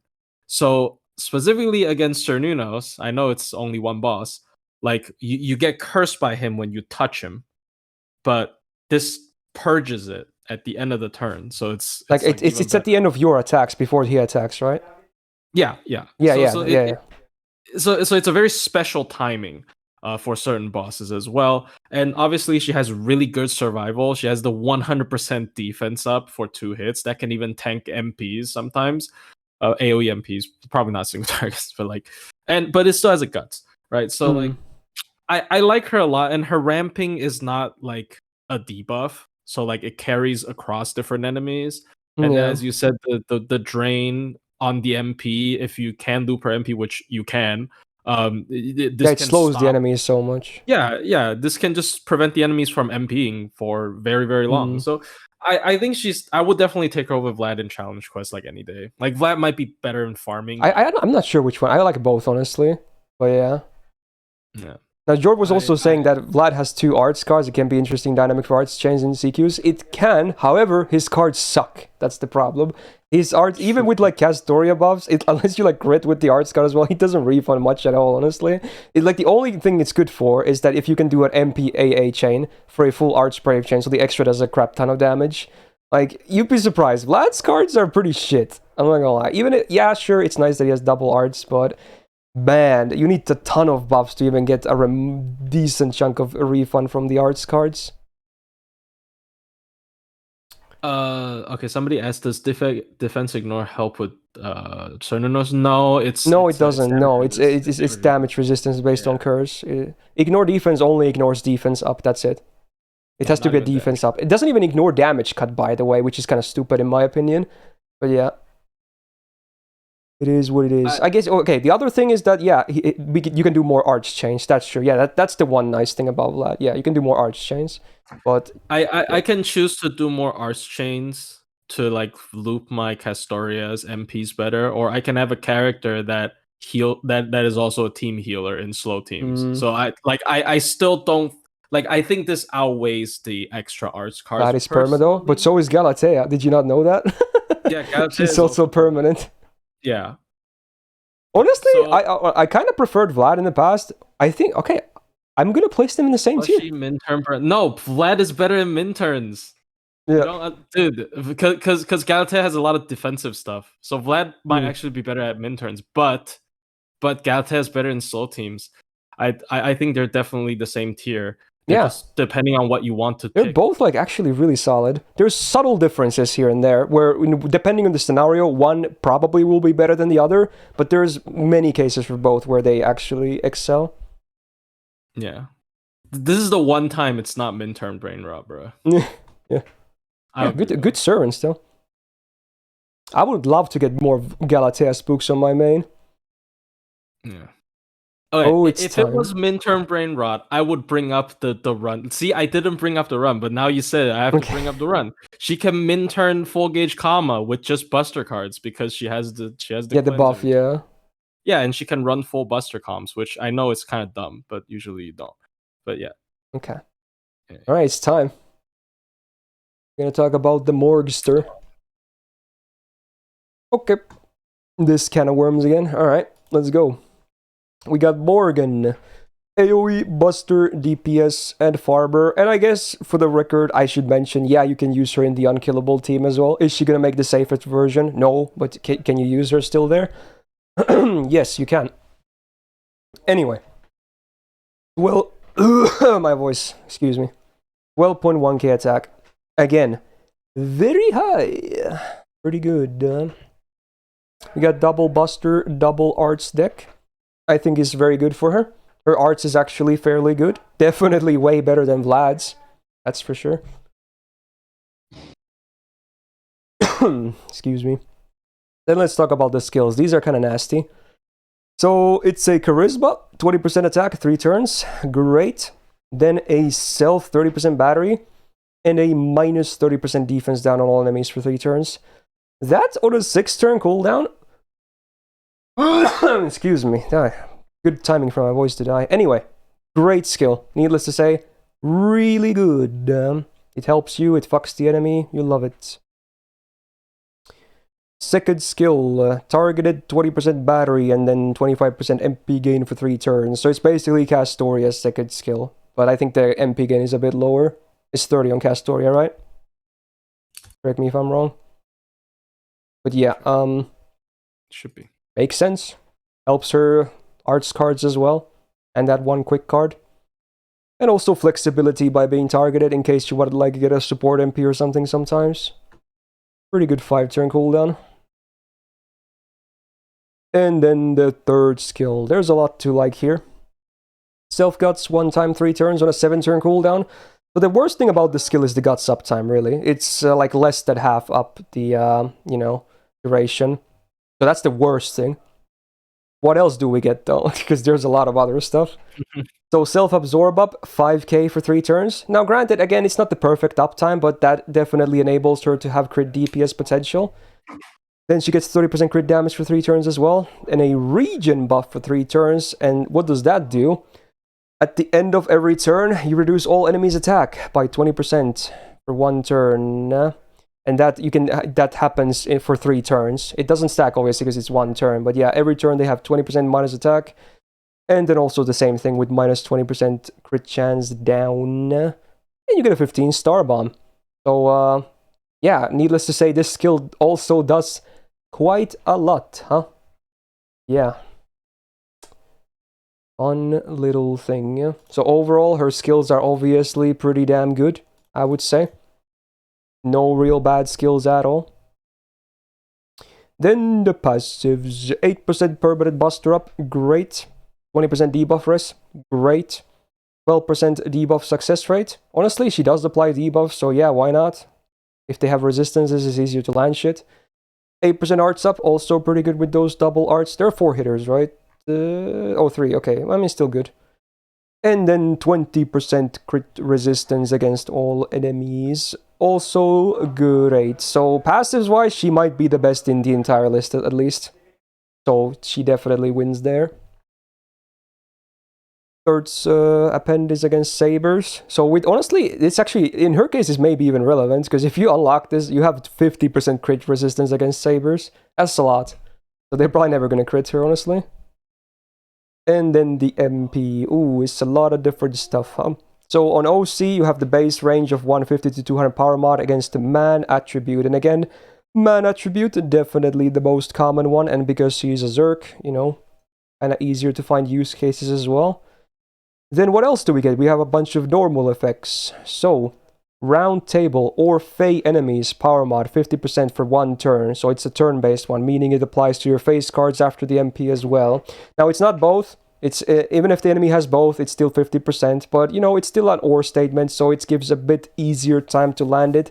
Not gonna say that round table knights or Fey enemies are super common, because they definitely are not. But you know what? It's there as a bonus. Sometimes it's nice to have. The man attribute is definitely the big one, if anything. 1k curse for 5 turns on AoE, I would say is a good meme, but you know what? It's there. And then party overcharge 1 time, or 1 step 1 time, 3 turns, which is why she can be used in the unkillable comps as well, I suppose. Helps a lot. Ooh.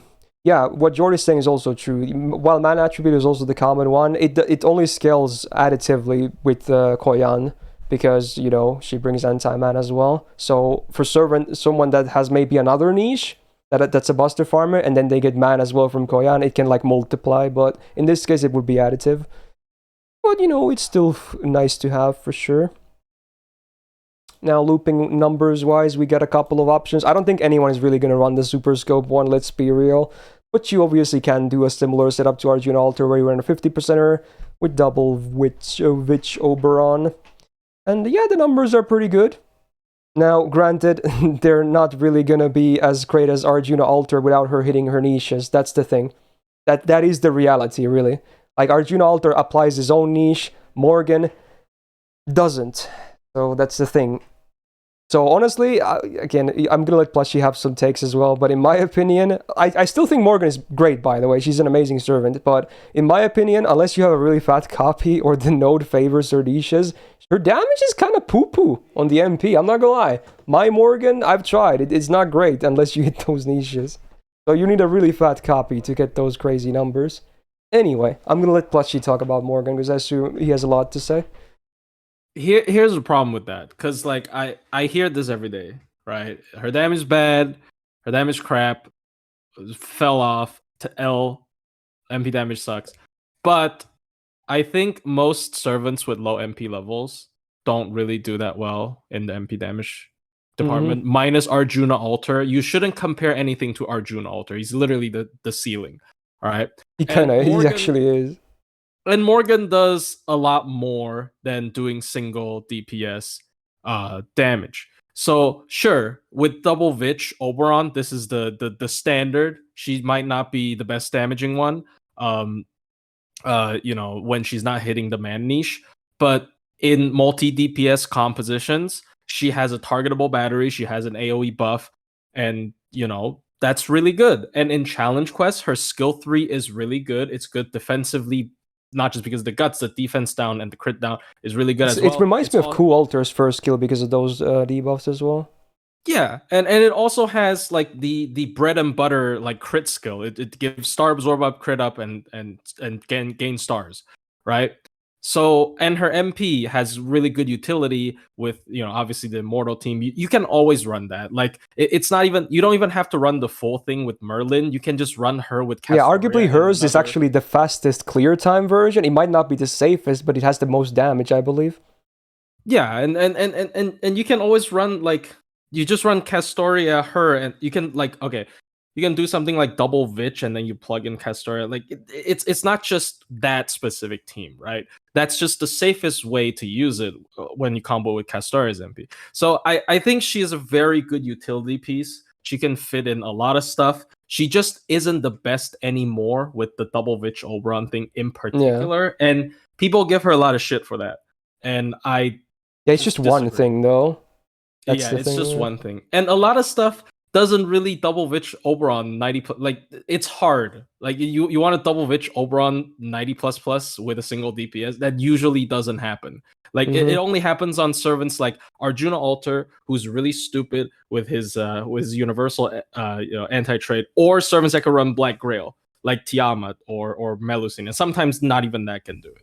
So overall, I was channeling my inner Fair Knight Tristan there, but she's definitely EX in my opinion.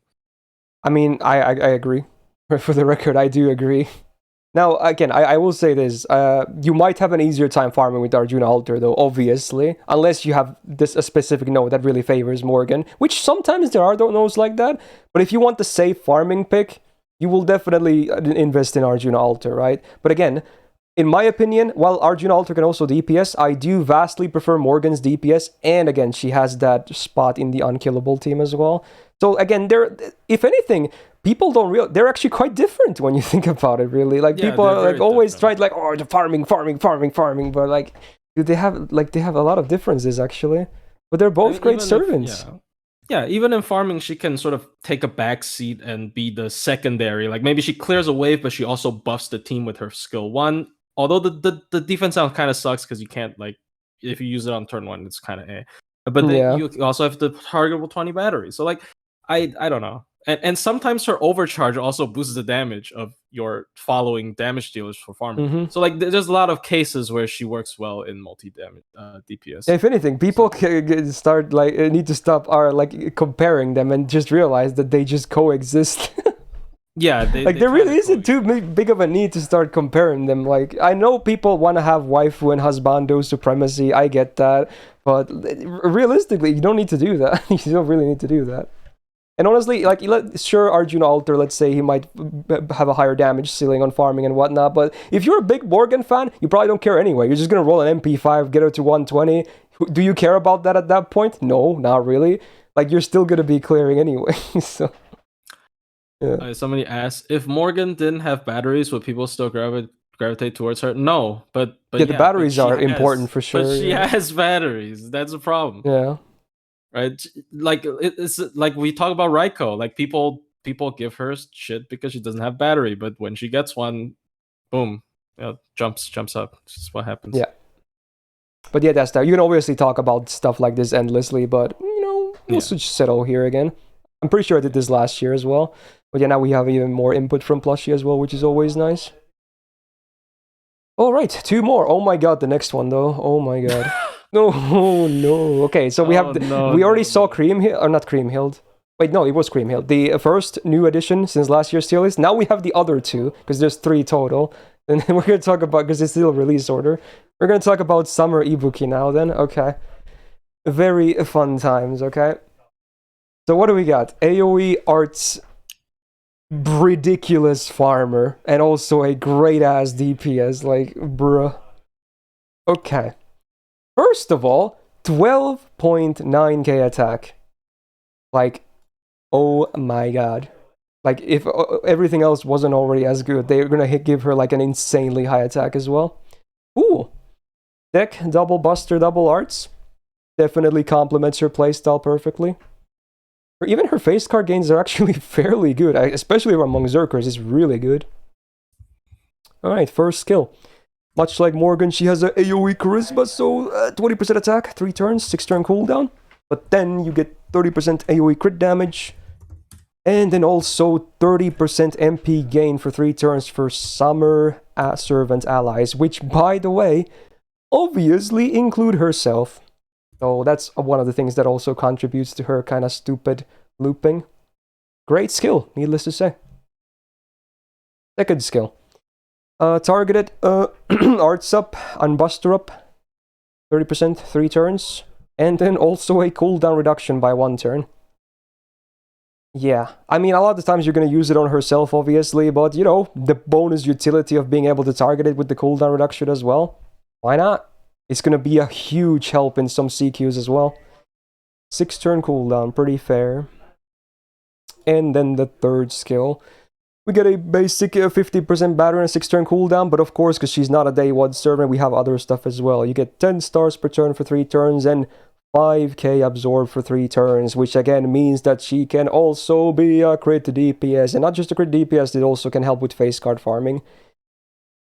Yeah, her kit is kind of tight. It's pretty damn tight. Yep. Now, obviously, it does lack defense, but then you realize she's a arts servant, so, you know, Castoria exists. So really, it's like her best case scenario. 2% buster up, not much, but then there's her own passive, which is 12% buster, and a 200 damage cut, nice little bonus. And then she has a better version of Divinity, which also comes with buff removal resistance by 20%. Now, obviously, you can't never really bank on that, but sometimes, you know, maybe it's gonna be nice to have. Why not? Okay, I need to hydrate.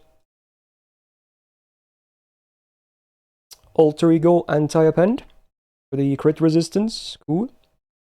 And then the MP, the MP. Ah. So, first of all, it's anti-earth on overcharge, so base 150 to 200 range.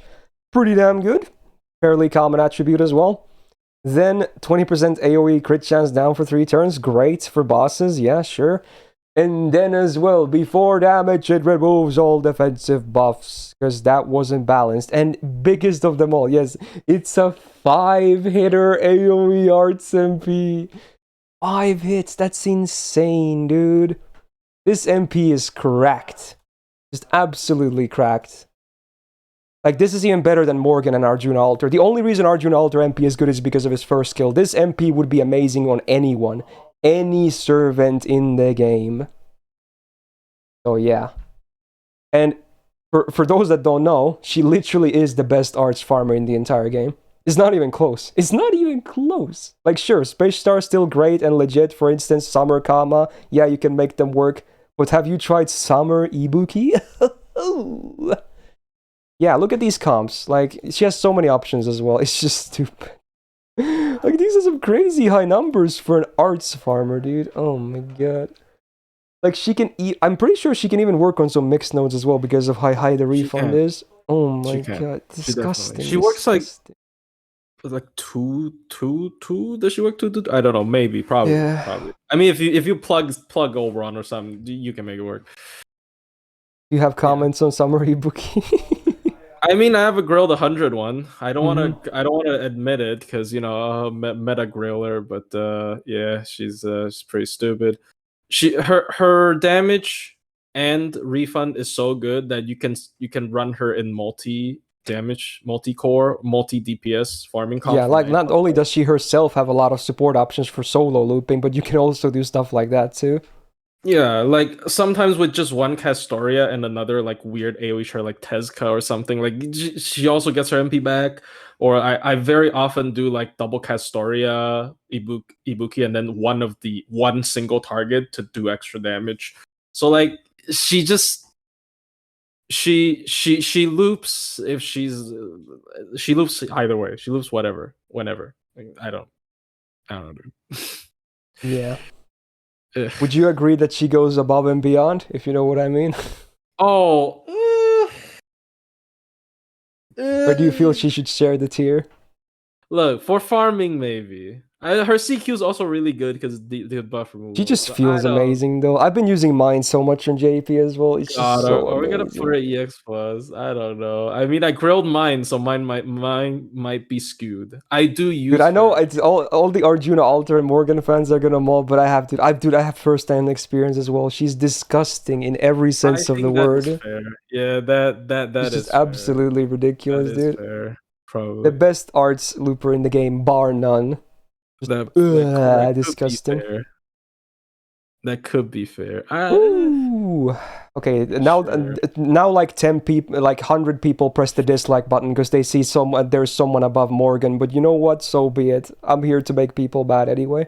But yeah, just if you've never tried her, well, if you're an NA player, you can't. But just wait until she's released. Just try her out. It's like not only does it feel amazingly good, like it's just so ridiculous that the stuff she can pull off, dude, for both farming and bosses.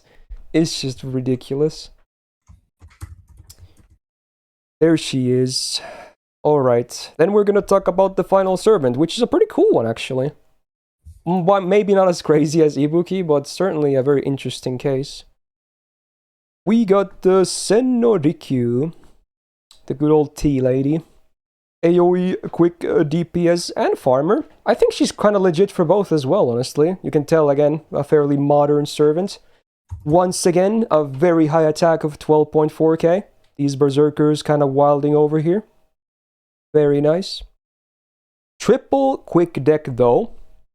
Now that's pretty damn cool when you think about it. With 5 hits as well.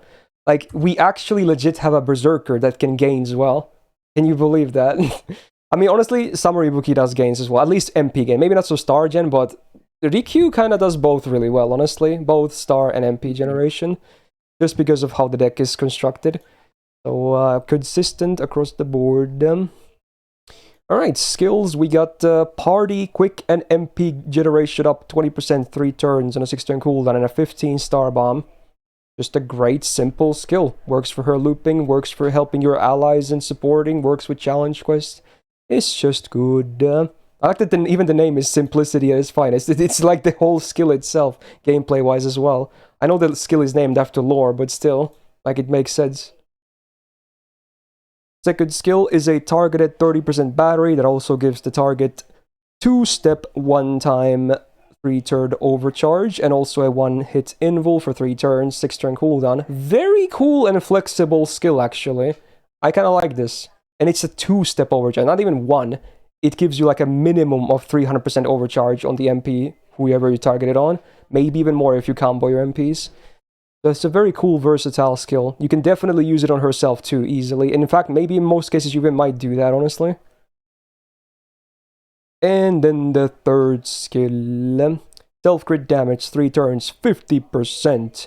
And then another plus 50% damage for the quick cards particular. And then again, remember, she has triple quick, so yeah, she can literally Scotty buff her own quick crit damage. So well, oh my god. And then for 3 turns, you get an on-attack activate buff as well. So whenever you use quick cards, enemy gets 10% defense down for 3 turns. And it's before damage too.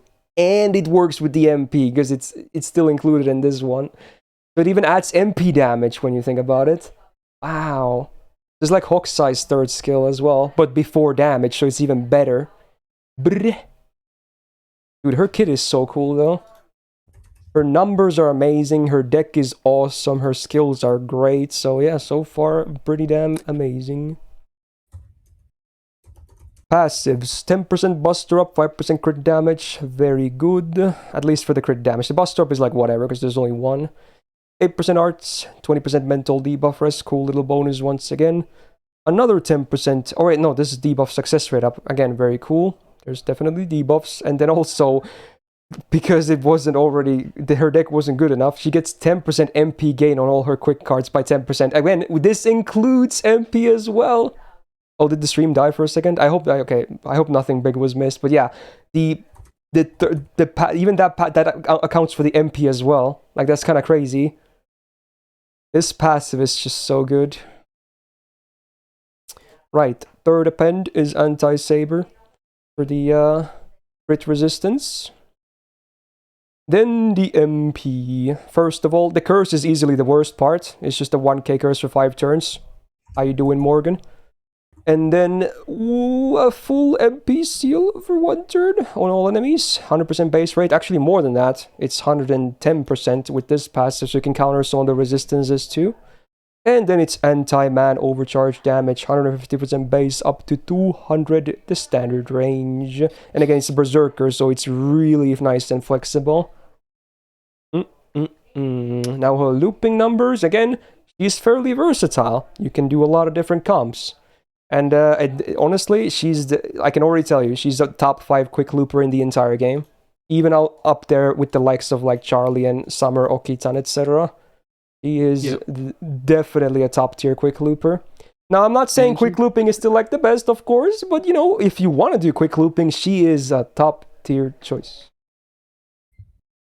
And she's Berserker, so. Yeah, and she's Berserker, yes. Very, very good. So, what do you think of Sen Norikyu? Just really good, really solid. I don't think there's really anything bad about her. I don't think she's EX plus because she's not really broken, but she's just like good in every way.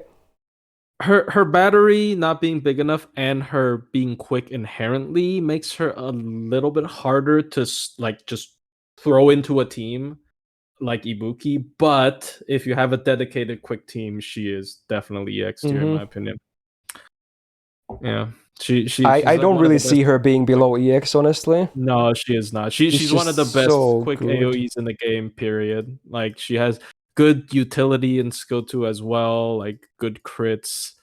Like, I would usually chew them out because they don't have, you're not that Summer Scotty, compatible because you have three quicks. But that's such a stupid nitpick when you put it on Rikyuu. She's just so solid in every, like, numbers, the deck, the skills, the MP, even the passives are good. Like, wow. Just wow. Yep. Yeah. Ooh.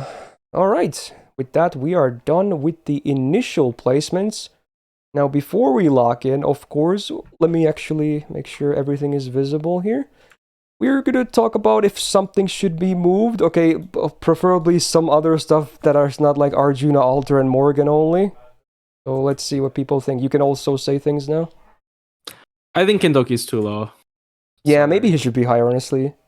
Yeah, he has really good damage, and his damage doesn't rely on because like should he be A plus actually? Yeah, yes, because I've been looking up a lot of stuff in the meantime.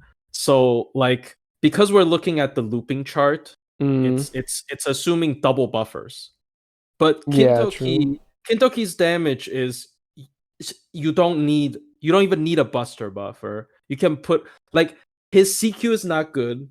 I think his like for DPS he's not that great. Yeah, that much is still a given. But in 90++, he is so good though. I don't know. I see him so much in 90++. I mean, at least he is not B. Yeah. B+. Like at the very least, like maybe he can be low A+. I don't know, dude.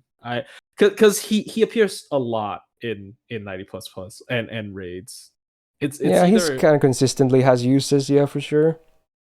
It's like simple. It's the same thing with Ryder Kintoki. I don't see you guys give Ryder Kintoki that much shit. It's kind of the same. Come on, it's kind of the same. Okay, dude. Yeah, sure, okay. Right? He has one really good thing, but he's good.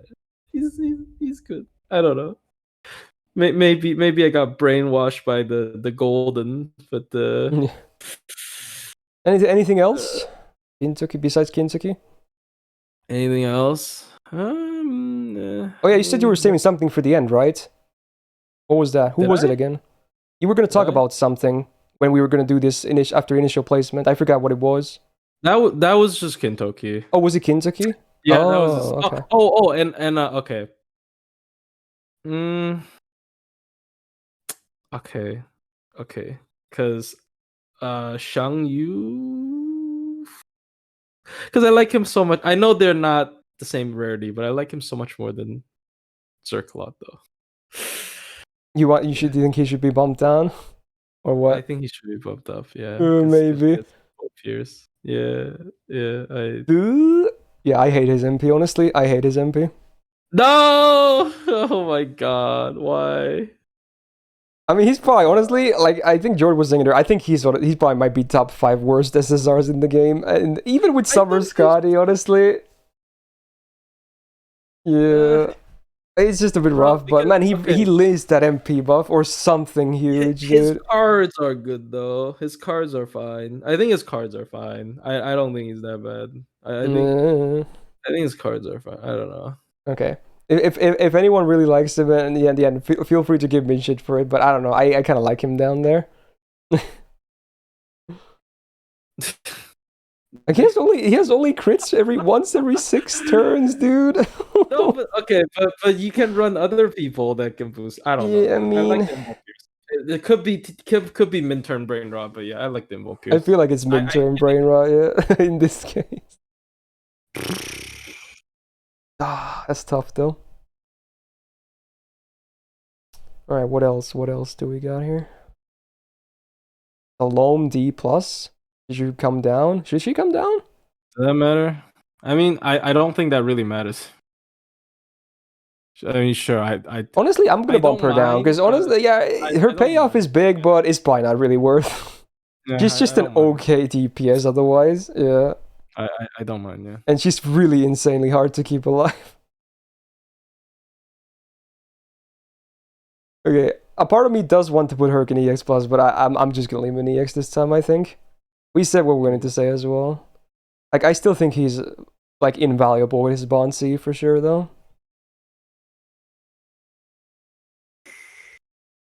That's good. That's fair. That's fair. I think that's generally fine. Yeah. Like yeah, there might be, you know, like half a tier differences, maybe. Yeah. I mean, I do agree, George, that he's the best anchor, but I feel like a lot of the times you don't need the anchor. That's what Plushie was saying as well. I do think it's insanely valuable to have, though. Don't get me wrong. But sometimes you just don't need the anchor. Yeah. But if you do, like, hey, he's your man. He's your go-to. Just take him. He makes every content half as hard. How? I do get it though in a way, because again, if everything else fails, he's gonna be your 6th guy and just do a bunch more bonus damage and survive for like 6-7 turns. Kill 2 bars of bruh. No. Okay, depends on the content. Maybe not 2 bars. Depends on the content. What do you mean 2 bars? It depends on the content. 2 bars might be a stretch sometimes, but yeah. Nah, bro. No, I'm sorry. No. Should we bump Vlad to EX? I don't know. If Vlad goes to EX, then Galatea should go, but I'm not sure if I'm willing to do that. I think Vlad leans too heavily on. Yeah, that's what I'm thinking as well. It's like he's so support reliant. He like even one castor already helps a lot, but you kind of want more than that. That's the problem. So with my criteria, I can't really put them at EX then. Vlad, okay, Vlad without support's damage and Kintoki's damage. Have you seen the difference? And Kintoki has a bigger battery. Like I know it's more, it's more one dimensional. And also I mean, also he's not refund dependent as well, I suppose. Yeah.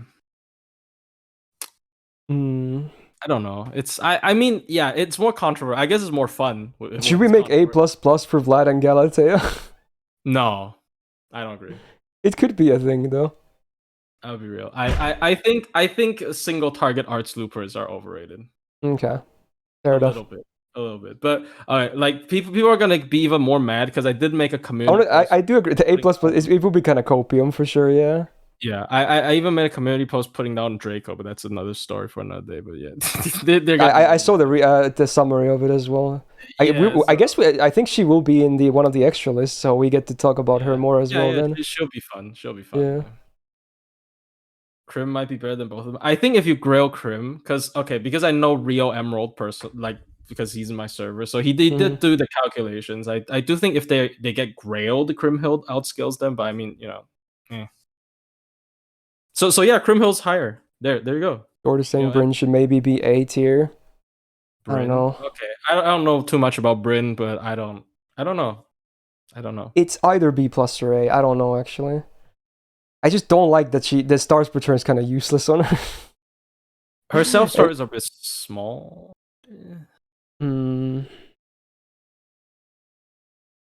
I feel like I'm gonna leave her in B plus though. But honestly, I'll say this much: I could probably see A possible, but I'll just leave her in B plus for now.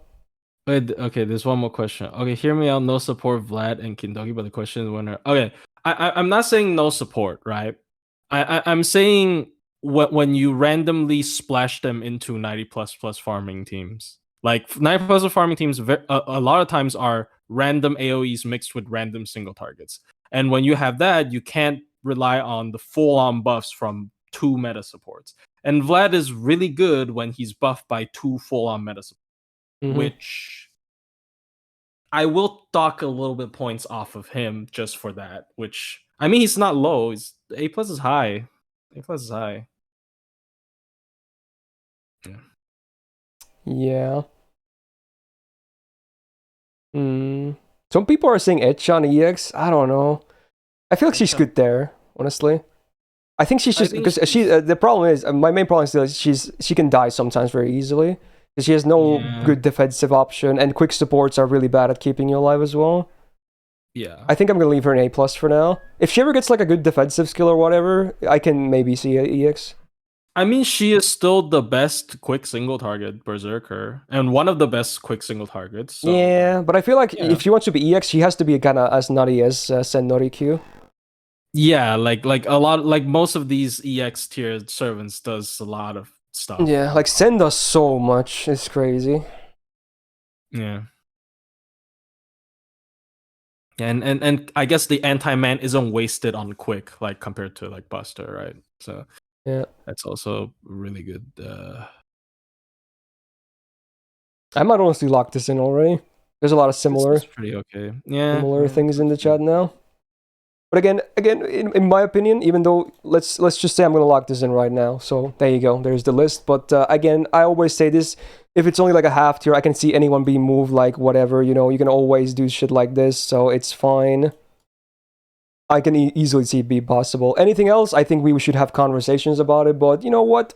It's all everyone's opinion and whatnot. So yeah, it's just opinion. Yeah. Like tier lists are never gonna be perfect. Yeah, and they're hardly 100% objective. We're just trying to give arguments to, give some basis for our placements. So again, no one should ever like take the full word of just any tier list, no matter who made it. So there's that as the final word, I guess.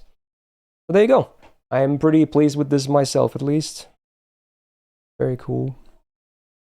So yeah, again, before we end here, another huge shout out to Plushie. This was another nearly 5-hour list. I think this is actually the shortest of all the tier lists, but still definitely nearly 5 hours long. So thank you so much for being here and giving your input as well. Very cool. No problem. Do we still have 2 more lists to go? We're gonna have two different ones for all the extra classes. I'm not exactly sure which one is gonna have the beast one yet. It depends. We're probably just going to slot into the one that has the least, the less amount of entries. So don't worry, we will talk about Draco as well, and Tiamat, of course. But yeah, those will be in the coming weeks. If everything goes according to plan, next week should be the first one, and if not, then again as soon as possible, for sure. Okay, can I ask what's the first one? Is it like let me see if I can find the distribution. Because I think the split will be the same, so I'm gonna just look at my YouTube channel. Oh, okay. Is it like the ruler triangle with the moon? It's the first part was ruler, avenger, and moon cancer. All right. I forgot which one had Shielder, but yeah, it was in one of them. But yeah, the biggest classes were like that. And second part was... What? Oh, we have to rate Shielder. Yeah, we have two Mashus, yeah. But yeah, the second part okay. was then Foreigner, Alter Ego, and Pretender. Yeah. Okay. Anyway, so yeah, I think we're good to go. So again, for everyone that watched this, be it on stream live right now or YouTube, I hope you guys enjoyed it. Again, just don't take this too seriously. Just please. Hopefully you enjoyed it anyway. And if you did, do me a solid, just press the thumbs up button if you're watching this on YouTube. It helps a lot because, you know, it still takes time and effort to do these, even if, you know, production value might not be the highest, but we still take a lot of time out of our days to, you know, do this. And also definitely check out Plushie as well. His channel is linked in the description. He does a lot of amazing content for this game. Lots of cool comms, features, solos, setups, you name it. Early coverage of new stuff. So definitely subscribe to his channel as well. And subscribe to mine as well, not to miss out on future tier lists and etc. So with that, I hope you guys have a great rest of your day. And a peace out. Oh, there we go. That's a wrap right there. Oof. That was a fun one because yeah, honestly, I had a good time as well. A lot of strong servants today. Yeah. I think the extra ones will be really fun as well because there's so much wacky stuff. Extra is gonna be spicy. It's another like. I think they might be the spiciest of that, or the caster ones usually tend to be the spiciest. Yeah. Ooh, the second triangle is gonna be because like it's what foreigner, pretender, alter ego. I think that's gonna be pretty. Yeah.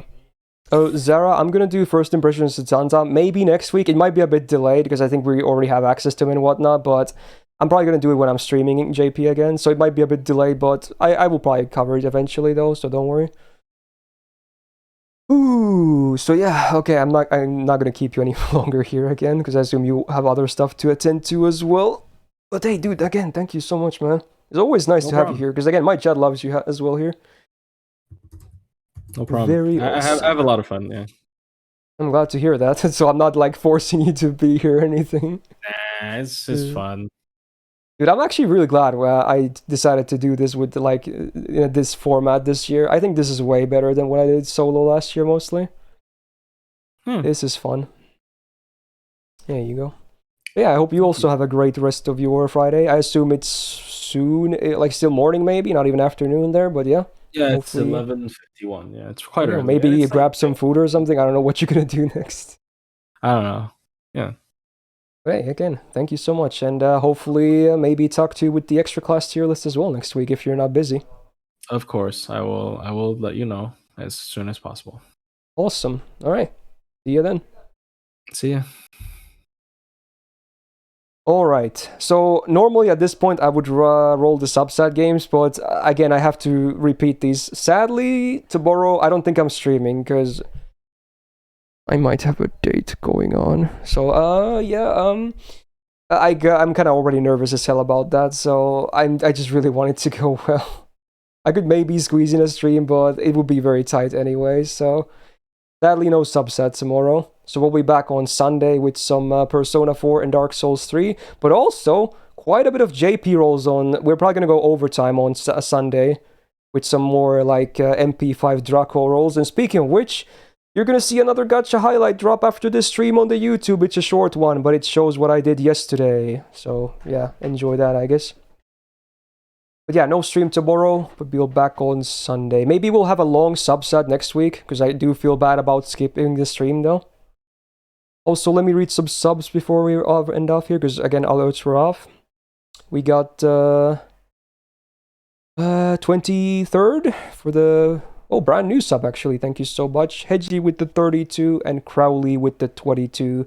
Thank you so much, dudes. Welcome back to the Go Gang. Good. Thanks for the support in the chat as well. I hope I don't fuck the date up, honestly. I think I might, but let's just hope it goes well. But yeah, with that, we're basically done with the stream as well. I had a fun time, and hopefully you guys did too. So, I hope you guys have a great rest of your Friday. Or Saturday, wherever it is you're at. And yeah, hope to catch you on Sunday stream. Then check out YouTube for highlights. This tier list will be up tomorrow, maybe like 13, 14 hours from now. But yeah, there'll be a video very soon as well. Have a good one, and I'll talk to you soon on Sunday. Peace out.